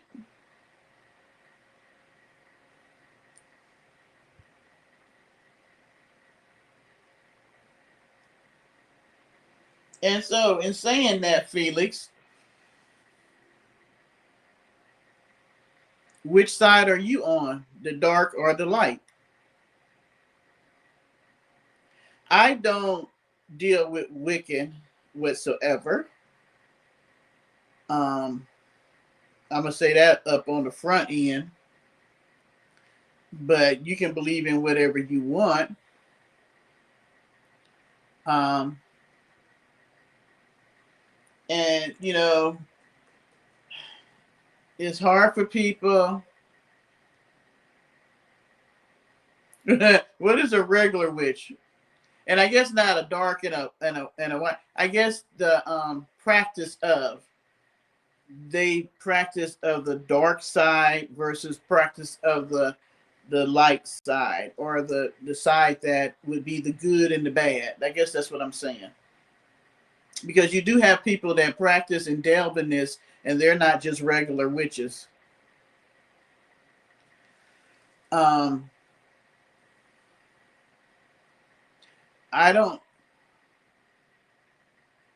and definitely, if you're going to delve in something like that, Felix, I think you should definitely do your research, because you're young and people are, people can impress you with the things that they believe in and try to sway you into something. Always make sure it's something that you choose to believe in. Always do your research, regardless of what it is, because you don't want to get yourself caught up. And that's the same in Christianity. I've had friends that got themselves caught up in the wrong church, and there have been some horrific things that have happened to them because of that.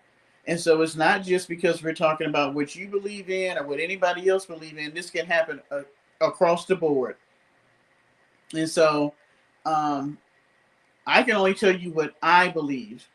Everybody has a choice to believe in what it is, but whatever it is you believe in, you do your research on it and make sure it is what you truly want to believe in, and that it lines up with who you are.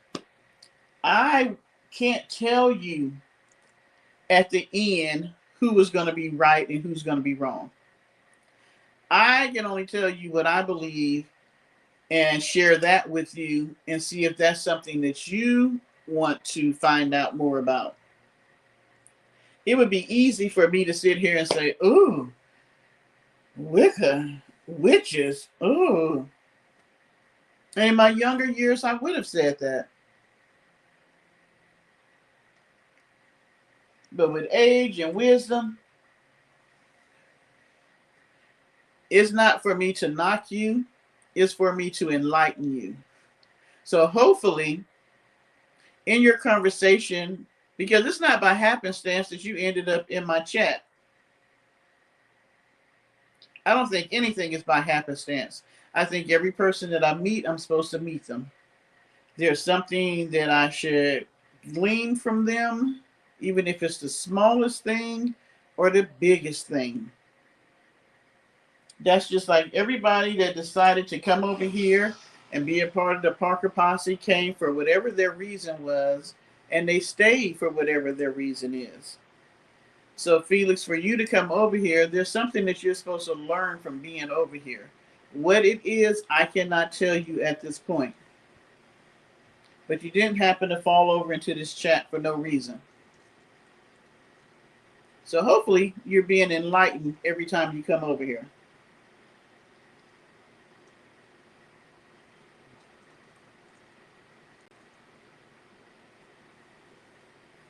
At least I hope so. I hope all of us are. I hope that we're all sharing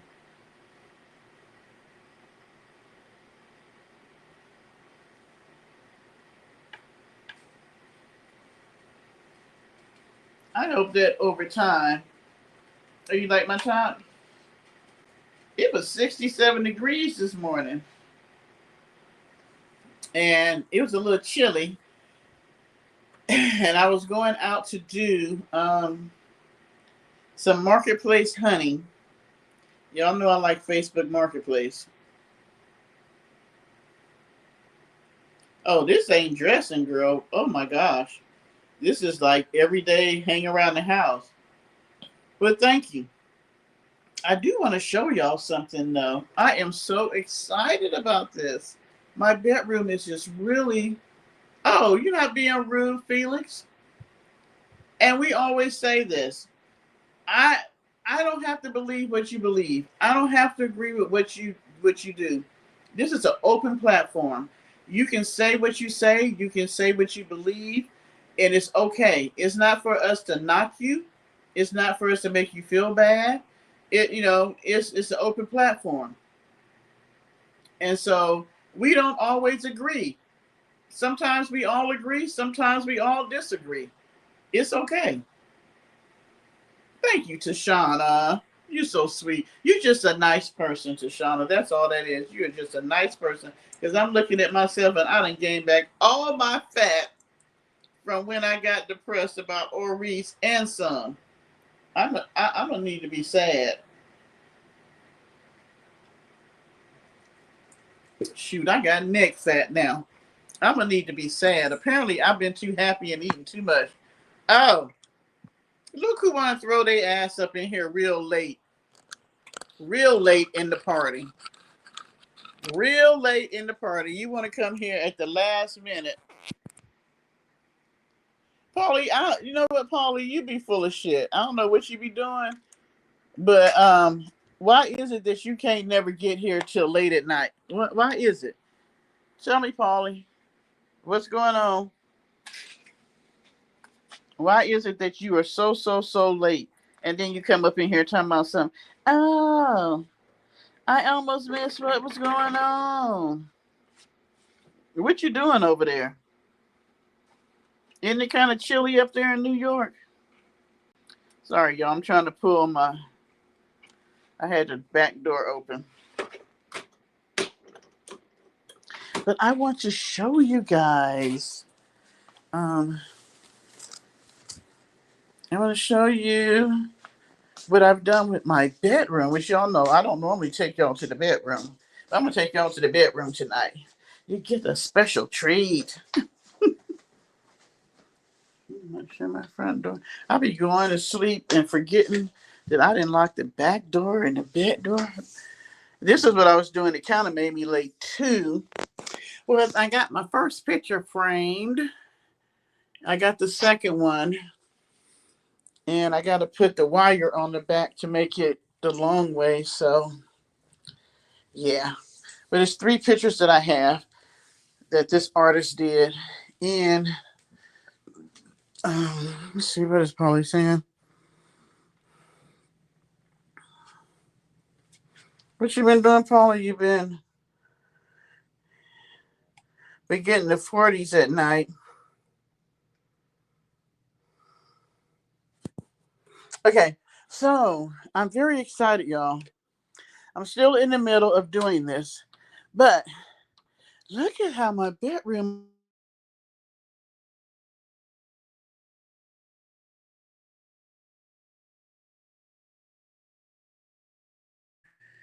And I got this mirror. I'm very mad about it because I thought I was going to be able to hang it up on the wall, but no, it has the hooks that go across the back. So now I got to find the right screws that will let me do that.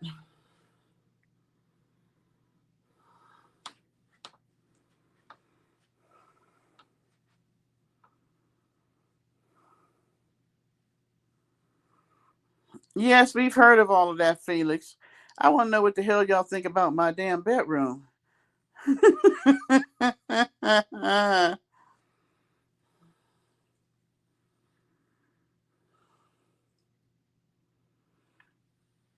not a Harry Potter fan. I love The Wizard of Oz. I've loved all the Oz movies, the old and the new. What was the other one he said? Oh, I'm not a big fan of the Lord of the Rings, though. I had a teacher that read us all of the Lord of the Rings stuff back in the day. I don't really remember it, but yeah. So I guess out of the 3, I'm just a Wizard of Oz person. Oh my gosh, I gotta put stuff up.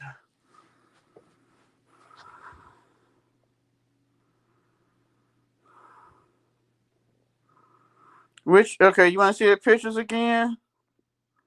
All right, so we'll do a swing from the. I actually found this in one of those inexpensive. I think it's called D's. It's a very inexpensive store. The lamps, and this is my Facebook Marketplace finds. The lamps I found because I had those little bitty lamps, and I was like, those are too little. But I'm getting a new bed, so I'm getting new end tables to go with the bed because the lamps are way bigger than the end tables. But I paid $50 for both of the lamps. Aren't they beautiful? And then the sconces and the picture I found on Facebook Marketplace for $40. The picture on the wall over there is a picture I found on Amazon for like, I want to say $16. This picture here I got off of Amazon for pretty much $16. I forget this. This is what I had on the bed before. I had everything green. And this is a funky kind of lamp here, but I got this off Marketplace for $40. The chair that you can barely see, which I'm thinking now is really not going to go. I'm going to have to try to blend the green in somehow. But I got that from Wayfair. Mirror, Amazon, $32.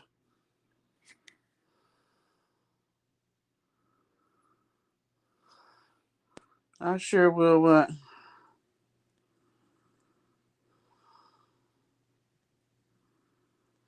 I know the lamps are the bomb.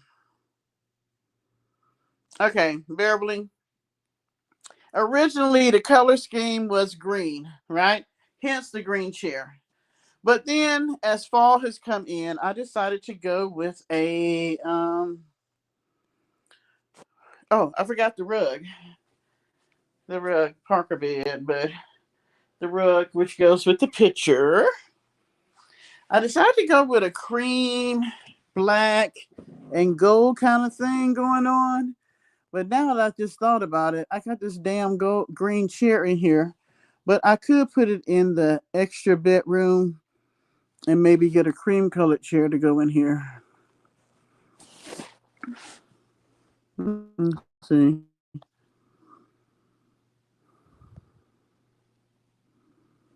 Why would I be copying off her, Polly?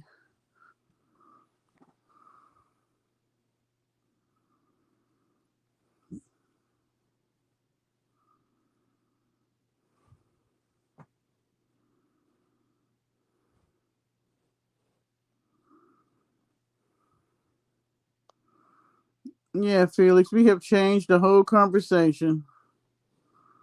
I love Wicked, love the sound, the music in the movie.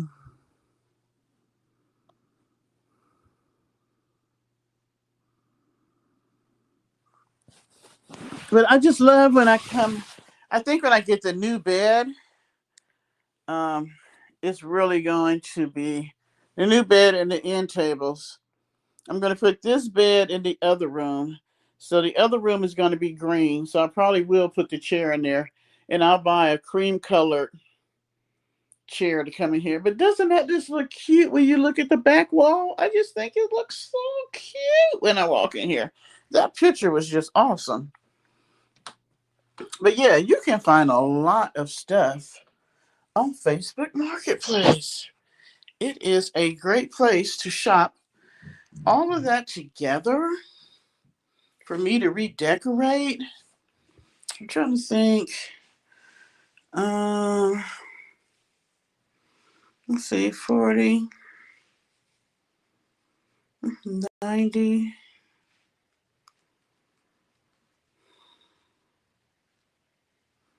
under 200. And that's with me buying the stuff from Amazon. And I just ordered, and I know Recessionista, we said we wouldn't buy nothing for October. And I have messed up already because I did buy some pillow inserts to go on the bed.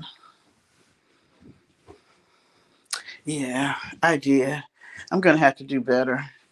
I don't know. Did anybody else try to do our challenge? Our October challenge of not buying anything personal? And look who's here. He's in so much trouble today. He's always doing something. Say, I need a haircut next weekend after I get my shots. But she's not going to like. It's this time of the year for him to get his comprehensive exam and all that good stuff. Oh, look at all that on the TV. Mm.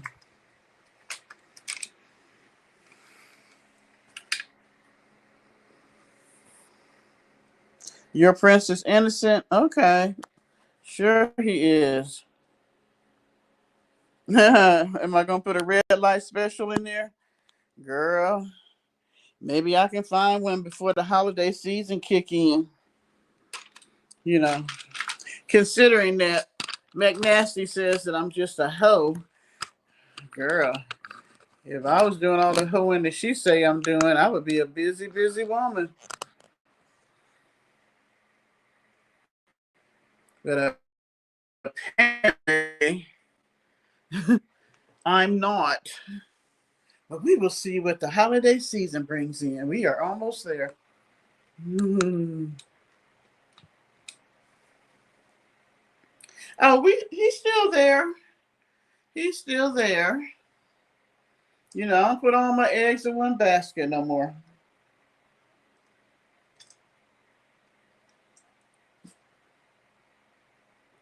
I refuse to pay YouTube premium money. I'm not going to do it.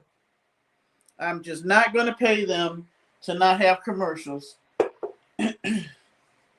I'll read a book, smoke a cigarette, go to the kitchen, but I'm not going to do it. And you notice those commercials have gotten longer and longer and longer. It used to be 5, 6, maybe 7 um, seconds. Now the shit is like 27 seconds for commercials in between.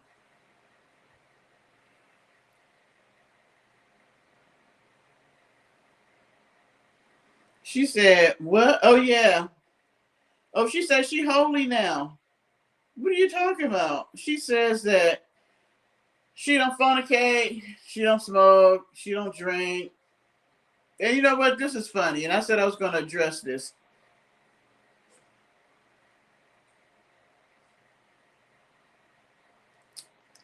Um, well, Tashana, you know what? I go to different things where I might go to a sports bar, have a few drinks or something like that. I don't always videotape the stuff that I do. But yeah, pretty much men have changed. You better keep Charlie, keep him under wraps. Because I tell you what, girl, they would snatch Charlie up with the quickness out here. Um, yeah, men have changed, things have changed, and I have changed, and I'm not up for the bullshit. Um, so yeah, I just kind of.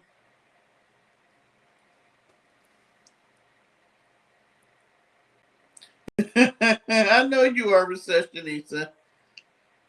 Um, I'm kind of like this, and people just don't seem to understand me at this age.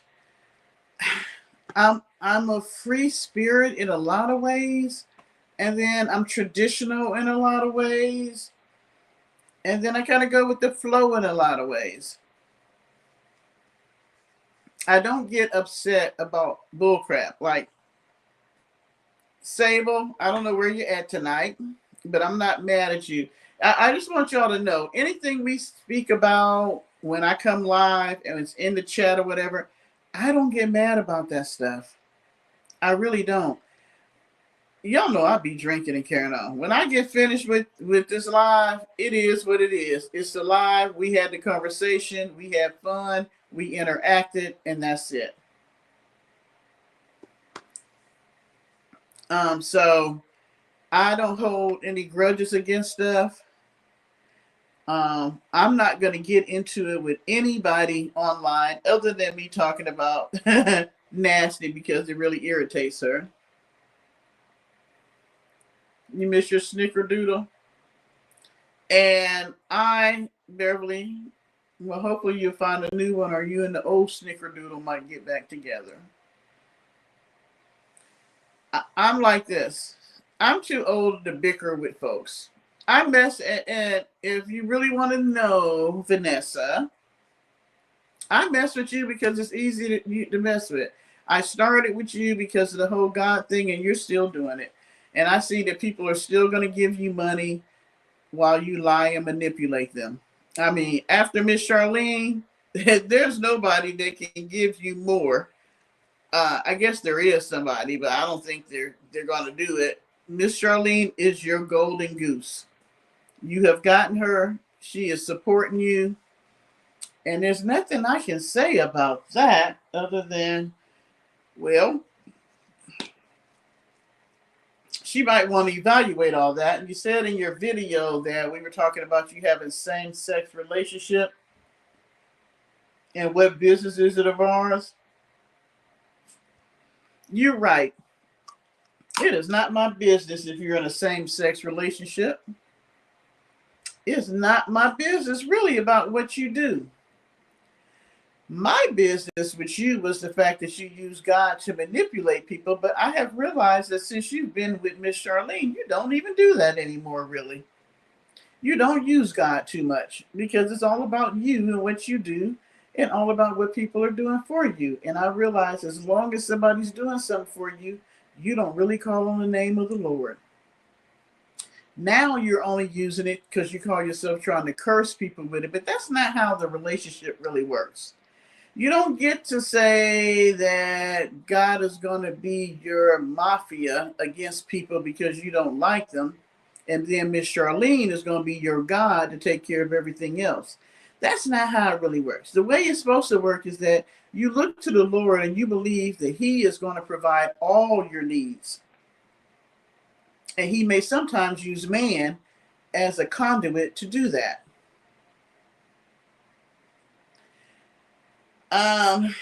If you're not gay, hey. If you're not bi, hey. Personally, as you put in one of your videos, why were we concerned about your coochie, girl? Lord, no, I'm not. I am so not concerned about what you do with your kitty cat. Okay? I am so not. That is like, oh my God, that would have to be the least thing on my list of things to be concerned about. I'm going to tell you that.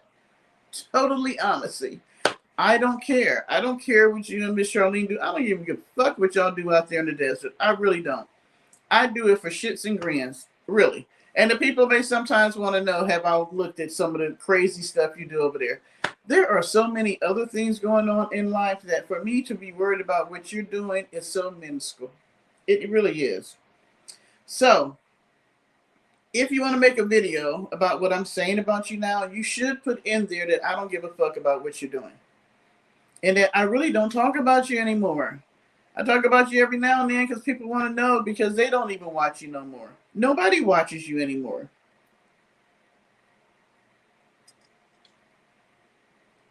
And please, please, please get over believing that my channel runs because I talk about you. Girl, it is so untrue. Look at my videos, which you do. I talk about everything under the sun besides you. I was actually appalled that you thought that my videos ran on you because you ain't got shit going on for me to talk about. That's why I quit talking about you. There is nothing going on. You don't get drunk in the van and act crazy no more. You don't be in the middle of BML land cussing folks out. You ain't in courtside in the bed crying about stuff. I mean, all the fun stuff you used to do, you don't do no more since you went to Charlene's house. It's actually quite boring. All you do is eat and pretend like you're building out a van. You finally figured out some tricks to build the shit out somewhat. I don't know how it's going to end, but hey, other than begging for money and eating food, I can't even say there's, oh, I'm sorry. You have changed your wardrobe. Other than eating, wearing too tight little clothes, and sucking money out of Charlene, and building out a van, you don't have anything else going on. And that's what I'm trying to figure out. You always say that we're building our channels off of you, but in the last, what is this? You've been at Charlene's house 3 years, so I've been watching you for 4 years off and on. In 4 years, I haven't seen you elevate. And I guess in your world, you have elevated. You went from having treasure to getting the tin can, and then you went to Charlene's house, and Charlene paid for Big Bird.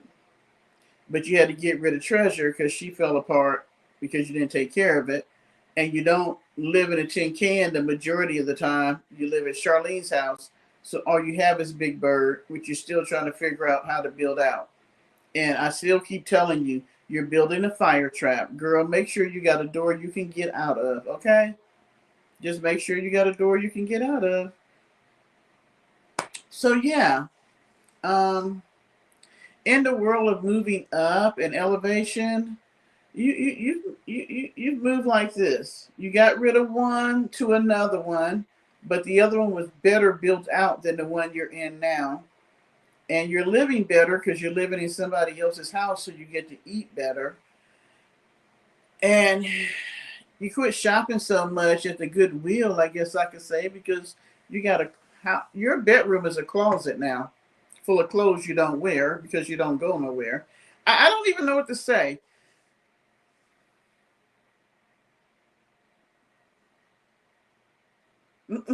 Thank you, Lovecraft.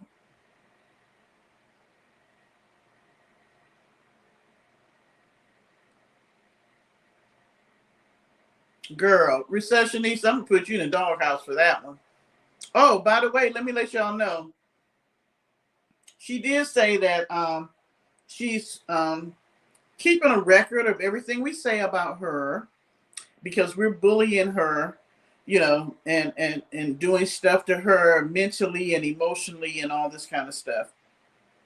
So she's keeping an account of what we say, and she's looking at everything y'all say in the comments, and she's screenshotting that so that she can save this, that when she sues me or any other content creator that talks about her, she's going to sue the people in our chat because you guys said stuff about her too.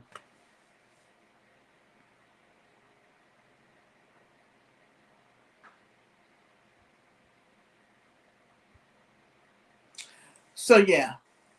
So she wanted y'all to know that she's screenshotting. Now this is what kills me. The only way you know the people that's in my chat in a live is you have to be in my live. Because once my live is over, if you ever go back and try to watch the live, you'll notice there's no comments, right? That's because I would have to go in and let the people that come in behind you guys see the comments, which I don't. I figure whatever we talk about during the live, you got to be in the live to be able to know, right? Any comments that come after will be because you did the replay. For her to be able to know who was in the chat, that means that she would have to be in the bushes looking at the live. So, hey, hi, because I'm not in the bushes looking at your live. I don't care what you say.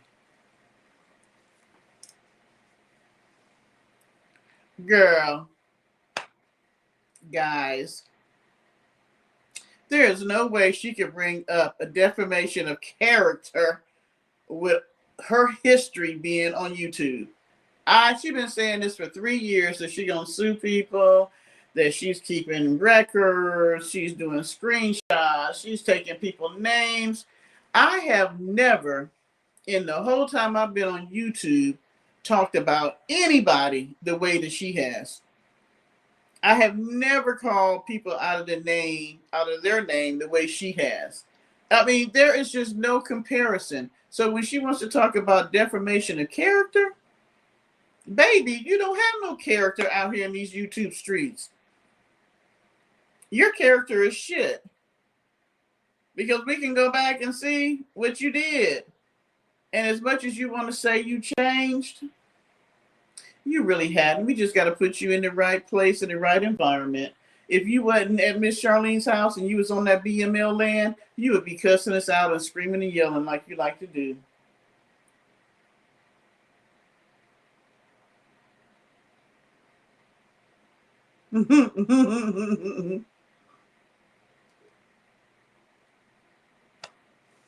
She just likes to believe. The shit she say is for her subscribers. She wants them to believe that the reason why she's doing the channel is because she's keeping a record of us. The reason why she's doing the channel is so that she can bitch about what we say. That's all that is. That's what I said, Beverly. I don't even know. She couldn't even she could bring the case up. Anybody can sue anybody. Well, whether you win or not is a different story. Thank you. I think that Charlene wanted to make her life better, but McNasty don't know how to do better. If you don't change on the inside, you can't change on the outside. And she will never be behind the pulpit. Okay, I can't say never. As far as we can see now, she won't be behind the pulpit with her sister because she doesn't have a good relationship with her. And until she forgives her for whatever her alt is with her, then she'll never be able to do that. Bye, Felix. Have a good night.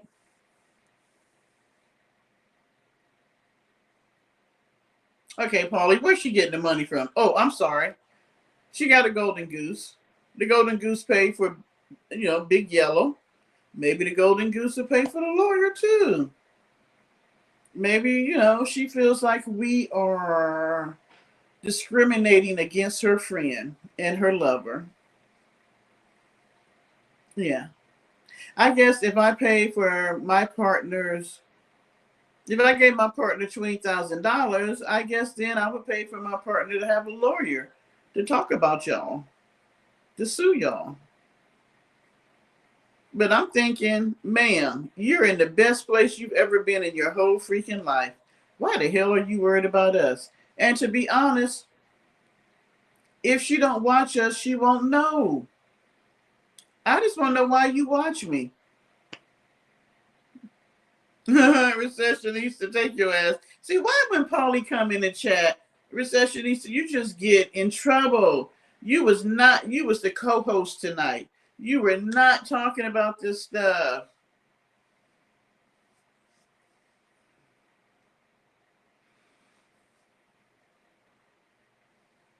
Oh, she had a whole video about the dog, about us saying that she killed the dog, because she still say she didn't run over that dog.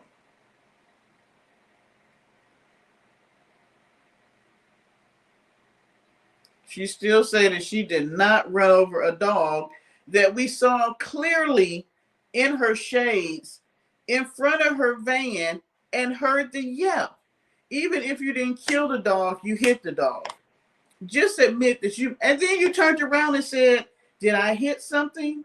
That's the part that kills me. You admitted that you thought you hit something.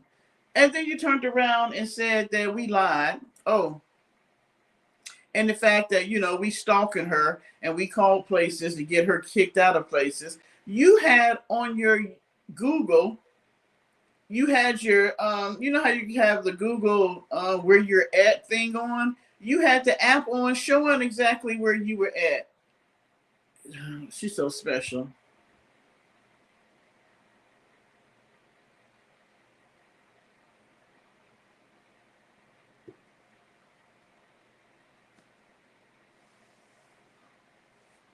That's what I said, Lovecraft. Being able to meet a Charlene was the blessing in her life. God gave you Charlene as a awesome blessing, because I cannot think of anybody I ever met in my life that would do that for a person like you. I can't. She is a decent, nice woman. I don't even know why she's doing it. All I can say is that she truly loves you, and you still don't understand what love and friendship really, really is. Because the majority of us, if we met a person that would do that for us that we totally did not know, and we were in your position, we would bend over backwards praising this woman, lifting them up, and doing anything we possibly could for that person. But yet, you came in a woman's house, you have junked up the bedroom. It looks like, oh my God, it looks like the shed in the back of the tin can. The van is just as junky, and you got shit all in her yard, wood and stuff that you paid for that you're not going to use because you didn't know what you were doing. You put a damn exercise thing in her house. The whole house just looks junky. The family room used to be nice and neat, but now when you look over in the family room, there's blankets here and clothes here. It's just so much shit going on in Miss Charlene's house that wasn't there before you moved in. Uh,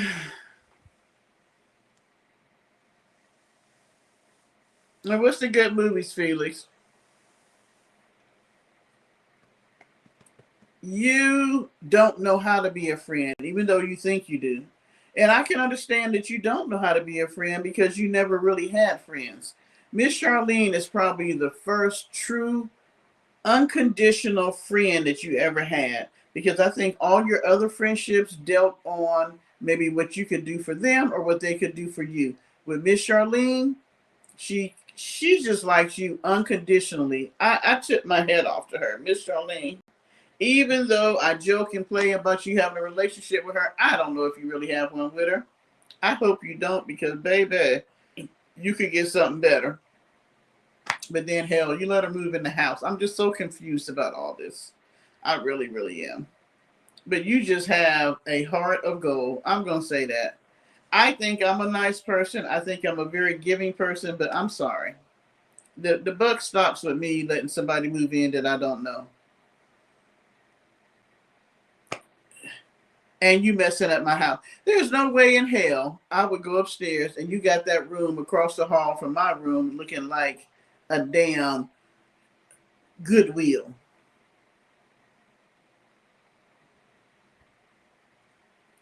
I've seen Sinners. I thought it was really, really good. Really liked the soundtrack. Really liked the movie. I think that if you're a movie buff, you will be able to see that there are different messages in the movie.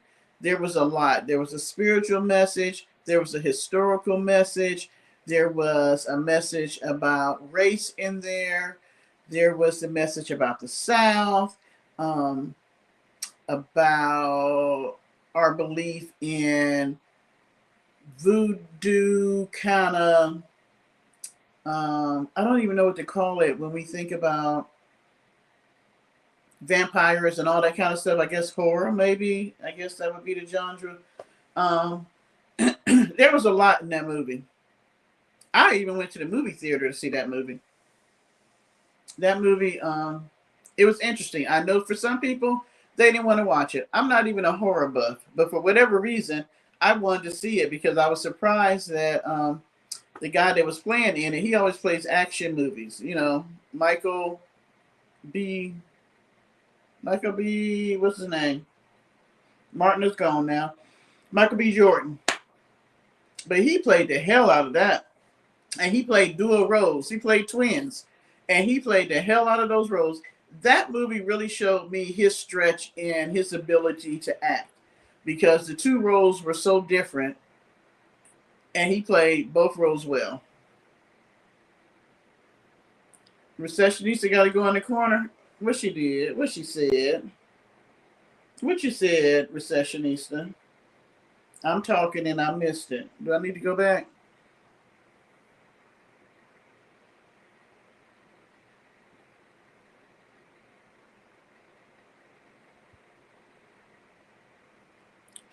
Did she boot Felix out?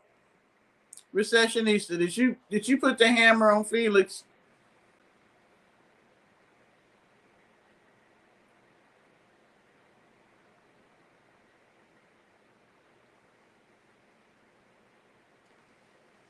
Did Recessionista put the hammer on Felix?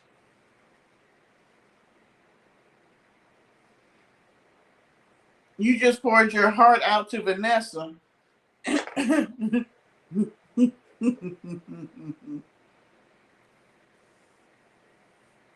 Yeah, that was the best role. I mean, he always does action movies, and I never really watched them. I think I watched two. They were okay. I'm not going to say they were bad. But this one really showed, as they say, his acting chops. He really acted in this movie. So I really enjoyed it. I really liked that movie. Um,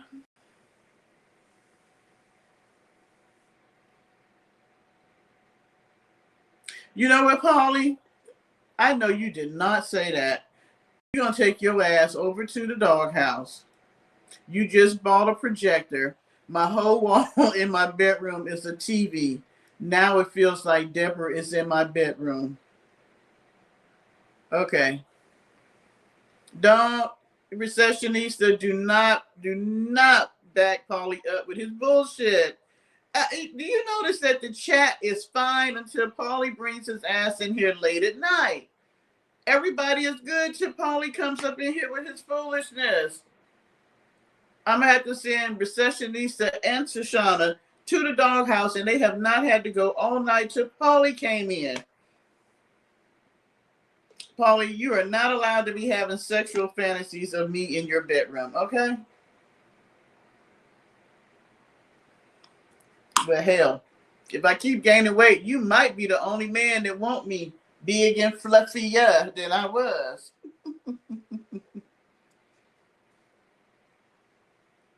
You say recession. Lovecraft getting on you, recessionista. See, I will not be twerking on your wall unless you pay me a hefty amount. That's all I'm going to say. I thought your ass had already left, Felix. I thought you went to bed. What is you in here giving us a laundry list of movies? Deshauna, he going to have to pay me. That's all that is.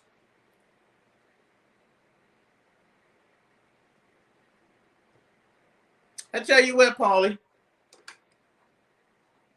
You pay me a plane ticket up there to the upper part of New York, I'm going to come up there and twerk in your bedroom. I'm going to let you videotape us so everybody can see me up there twerking in your bedroom, hanging out with you and Annabelle. Ain't no sex, but I will come and twerk. I will do that for a plane ticket and a meal. For a plane ticket and a meal, Polly, I'll come up to the upper part of New York before the snow started to fall.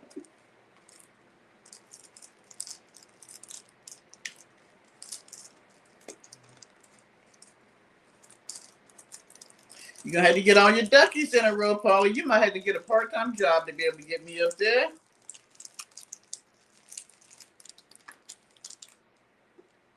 I'll be your Christmas present. Put me in a bow. Y'all would be shocked as hell if y'all looked up and I was at Polly's place for the holidays.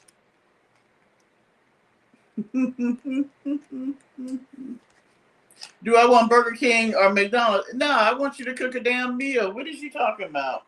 You always showing what you be buying. You gonna cook a damn meal. Now, wait a minute, Beverly. He ain't gonna get to play. He can pay, but there won't be no playing. I'm gonna come up, I'm gonna twerk, I'm gonna eat a good meal, spend the night, and take my ass back to South Carolina. We'll videotape for y'all to see. And Paulie don't be doing nothing crazy when I'm sleeping. See, I won't be doing no drinking at Paulie house because you know what? Paulie might try to sneak me in the nighttime. I see. Paulie ain't trustworthy.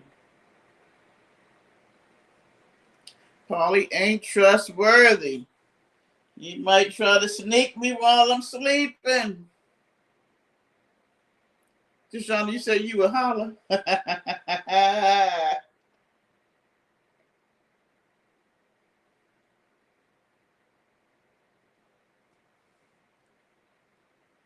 What you need candles for, Paulie?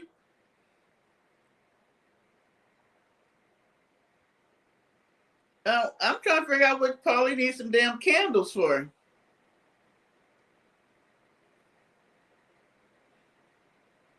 What would you need candles for, sir? Recessionist ain't trying to save Nick. Don't let her fool you.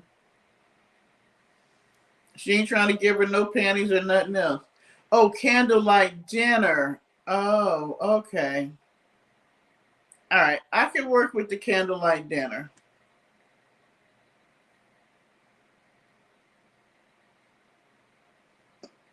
See? Now Recessionista gonna have to go to the doghouse with Paulie. and Tashana. It's always them three. It's always them three. And Martin is not even here to save y'all tonight. She has gone to bed. See, Polly now comes in after Martin goes to bed, and there's nobody to get y'all out the doghouse. Yes, he's cooking. He's cooking our dinner, Tashana, and he's gonna have candles.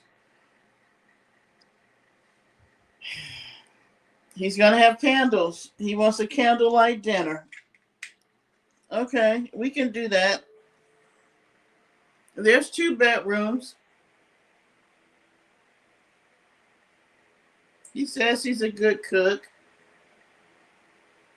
I can twerk for my dinner.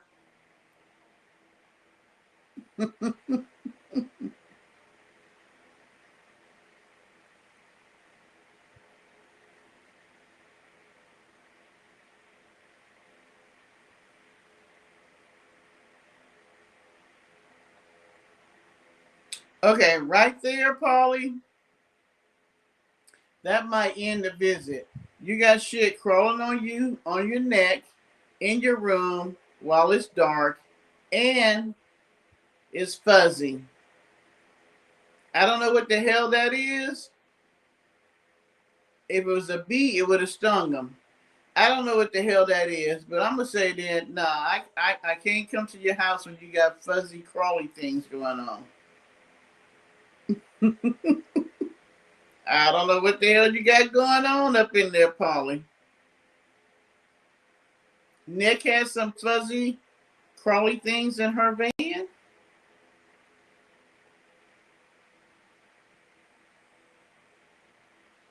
Mm. You know what? I'm just gonna say this. Nets are kind of attracted to smells and stuff like that. Like if you go outside, nets to kind of get, you ever seen you walked outside, well, here in South Carolina, you walk outside and it's hot and you can see a whole swarm of nets. And they'll get on you because they are attracted to the sweat, the smell of you. So if you have nets following you, I'm going to say it might have to do with the smell of you. I'm just thinking when you have nets following you and you're in the desert. I've never known nets to really hang out in the desert, but hey, I could be wrong. Okay, you got a damn bumblebee in your room in the dark, Polly, on a Saturday night. Where the hell it been all day?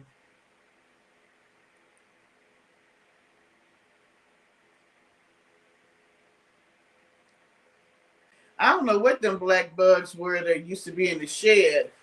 That remember she had the thing that would, the whole time she would be talking, it was the thing that would kill, how it would be attracted to the light, then it would electrocute them. You would hear that thing all night. Zit, zit, zit. And whatever the bug killer thing didn't get, she would hit with her hand. And then turn around and make an artichoke pizza without washing her hands. So she had bug juice on there.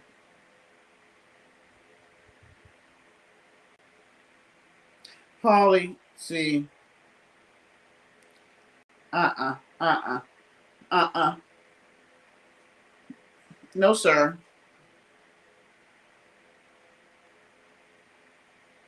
Oh, when he put the project, maybe when he put my ass on his wall, the damn bee was like, what the fuck? Oh, I believe she ate a whole lot of shit up when she was in that shed. That was the creepiest thing I ever did see. Her sleeping in the shed in the damn heat in Arizona when you had a whole damn place that had AC in it. I did not understand that. Why would you be out there with the bugs when you could be inside without them? I didn't understand that. Somebody said that's because the place really wasn't her place.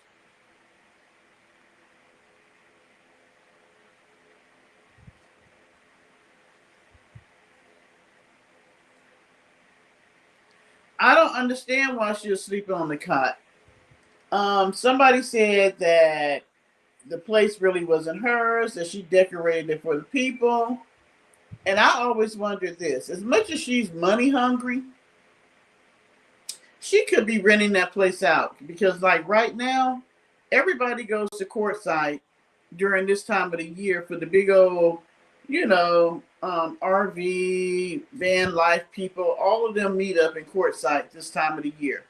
So if you're not gonna be there and you're gonna be at Miss Charlene's house, why not rent your place out?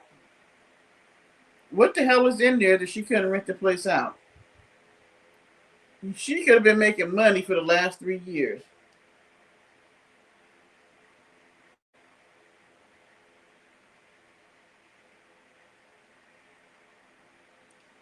Am I crazy in thinking that? You're not there. You can turn everything on. Why not rent the place out? A couple could stay there, one person could stay there, and you could rent it out from like what, September, October to February, maybe even March.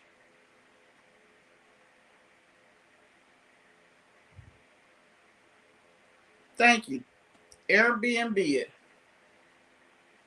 There are people that come in, and even if they have an RV, they could pull up in the driveway, leave the RV there, and stay in the tin can because it's more convenient than the RV. She's not allowed to rent it? Well, I don't think so, Tashana, because she was renting it from them.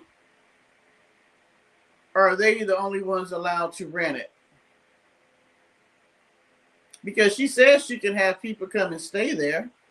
So she could just say that they were friends of hers staying there.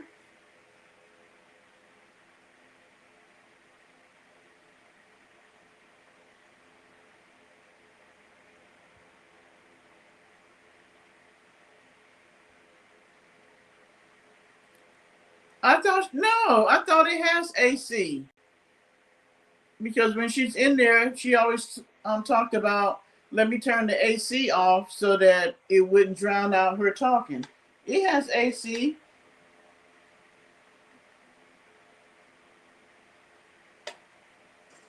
It has AC. She couldn't have stayed in there if it didn't have no AC. She has AC. A lot of times she wouldn't have it on because it was a big thing in the top. Now, I'm trying to think, was she ever there? I don't think she's ever stayed there in the wintertime.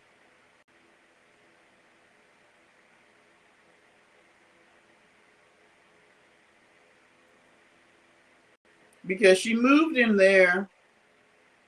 Well, she went to Quartzsite in the spring, and then by the summertime, they had gave her, well, she bought the trailer, and then she decorated it for the whole summer.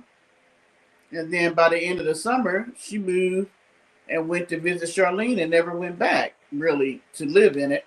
So yeah, I don't think she's ever lived there in the winter. Yeah, the AC was loud. I don't know if it has heat because she never really lived there in the wintertime, which was strange to me that she would live there in the summer and not live there in the winter. But like I said, I don't think she liked living by herself. I don't think she liked van life.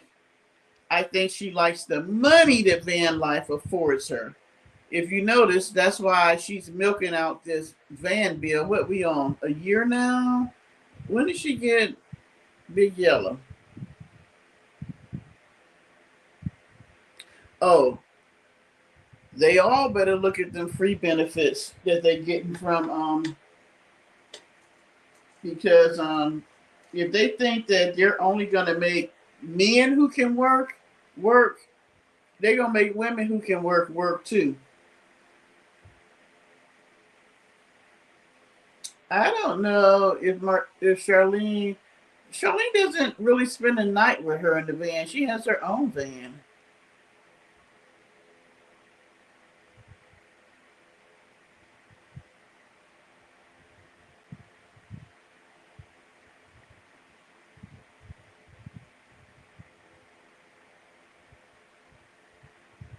I really still want to see what Miss Pauline van looks like because Miss Charlene van was already built out. But I really want to see what Miss Pauline van looked like because they actually built her van out.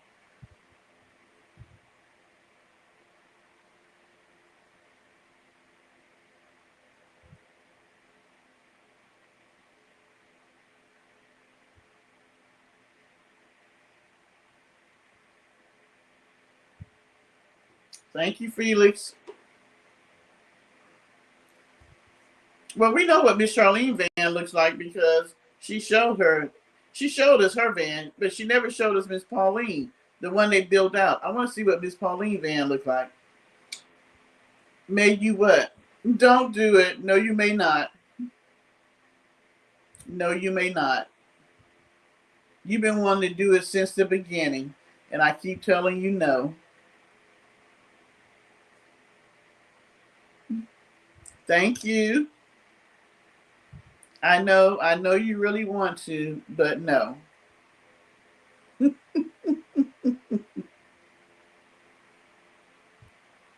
Oh, she drove the big yellow? Okay, which one of y'all told her she looked good in them biker shorts in them sports bras? Cause I mean, girl be having the boobs sitting up. The other day she had cleavage and side fat. Boob, what is it called? When the boobs come out the side? Is that boob fat? I don't know. She had the cleavage and she had the boob fat on the side.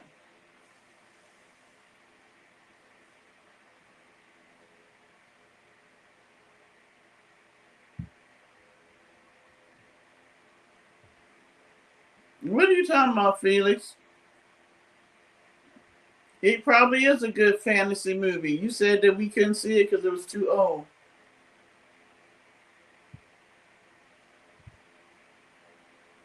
Mm.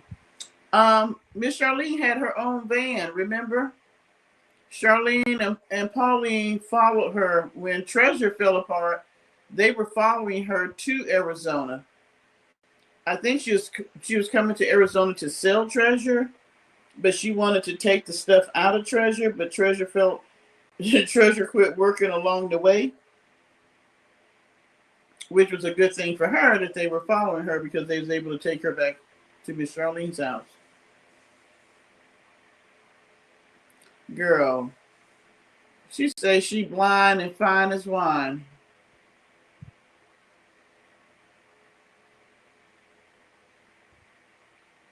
No, Miss Charlene van was built out, but Miss Pauline van they built out because when before Net got her van or her box car, they were building out Miss Pauline's because she kept trying to go in there and telling Miss Pauline what to do. And Miss Pauline had to let her know, this is my damn van. I don't need your help. And then that's when all of a sudden she started talking about she wanted to get a new van. I want a new van, blah, blah, blah. And then she went to the auction and got a new van. So, yeah. They built Miss Pauline's van out because if you remember, Lovecraft, when she was at some federal park in Houston, Miss Pauline and Miss Charlene came down to visit her, and that's when Miss Pauline bought the van and they drove it back to Nevada.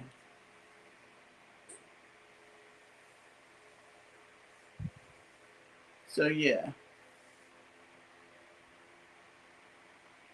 Really? Really, recessionista? Okay. Before I get off, I'm gonna send your ass to the doghouse. How about that? Those are old videos that I'm talking about. I'm gonna send you to the doghouse since you think that I should invite her up because I don't know what we could possibly say to her that she would like. So, yeah,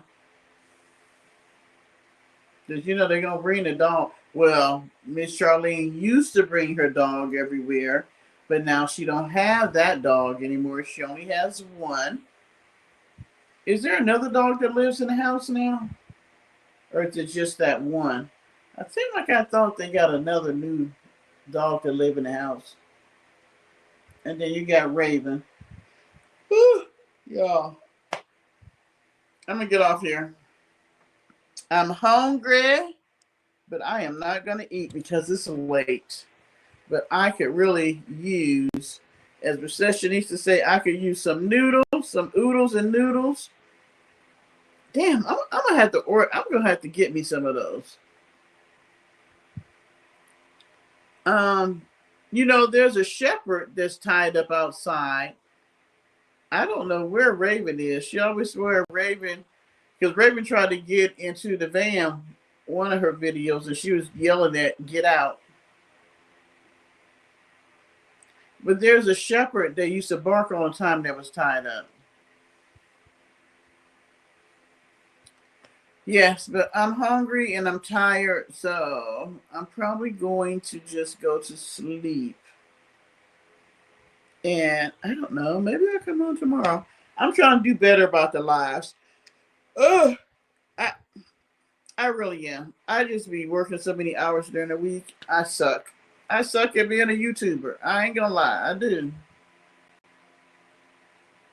How you order some Korean? Oh, I thought like you were gonna get them delivered now. I'm like, how you order? Now that's what I do miss. I wish I lived in a big city that I could order food 24 hours a day.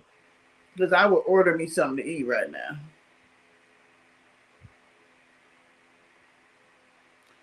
All right, people. She gonna call it a night. She has drank enough glasses of wine. I think we have talked about everything under the sun. And what we didn't talk about, we'll hold it for the next conversation. I thank you guys all for coming in tonight, even for those late people like Paulie that act like he can't never come in till 1 o'clock in the morning.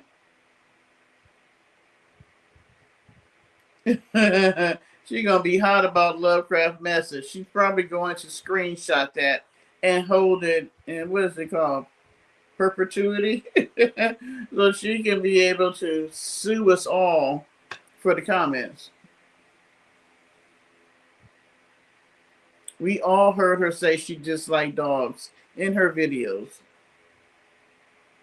Oh, y'all are still driving to Shauna? Ooh, Charlie, you be burning the midnight hour. So y'all got another hour, and I know y'all are up in the swerves and curves of Colorado, up in the mountainous. I don't know if it's called mountainous, but they do have a lot of swerves and curves in Colorado. But definitely enjoy it because I hear it is. Well, the pictures I've seen and friends I know that have gone there and lived there, it's just beautiful there. Just beautiful. And I'm glad you guys are seeing another part of the United States. At the rate you're going to, Shauna, you would have gone to almost every state in the United States by the time Charlie get finished. So enjoy yourself. I'm sure it's going to be cooler there. Oh, you know what, Paulie? Thank God you caught me. At least you get a little bit of a fix for me tonight. I'm not with you, Paulie. I am not. Let's see. If it is, oh my God, it's 2 o'clock here. Ah, I am getting off of here. I thought it was 1 o'clock. Boy, I was not looking at. Y'all stayed with me late tonight. Y'all must not have nothing to do. Because by now, everybody would have tapped out probably but Recessionista and Tashana. Thank you, Lovecraft, for being up in here. Beverly, thank you. Tashana, Polly. Recessionista, thank you for being co-host till you got booted out. Felix, thank you for all your comments. I like your crack. Okay, you know what, Polly? Good night. Good night to you. And Parker even says good night to you. All right, guys. I will talk to you later. Yeah. Hopefully, well, the front part of the conversation was about the orange one and all of his people. But you know, on the backside, we're going to get some foolishness in. That is for sure. An alkaline food tasting? Now, that's interesting, Beverly. Maybe you can find out from her what foods are good or what foods has more alkaline in it that we should eat, and maybe you could make sure you write them down and you can give them to us the next time we have a live. That would be good. Is your daughter a dietitian, or she's just on a journey of wanting to eat better, or is it something like that? Because if she is, I would love to have her up here giving us some tips on how to eat better and, things that's going to make our body operate in a better state. So maybe you can talk to her about that, Beverly, and see if that's something she'd like to do. I know, Tashana, that's different. Interesting. All right, guys. Mwah. Talk to you later. Bye.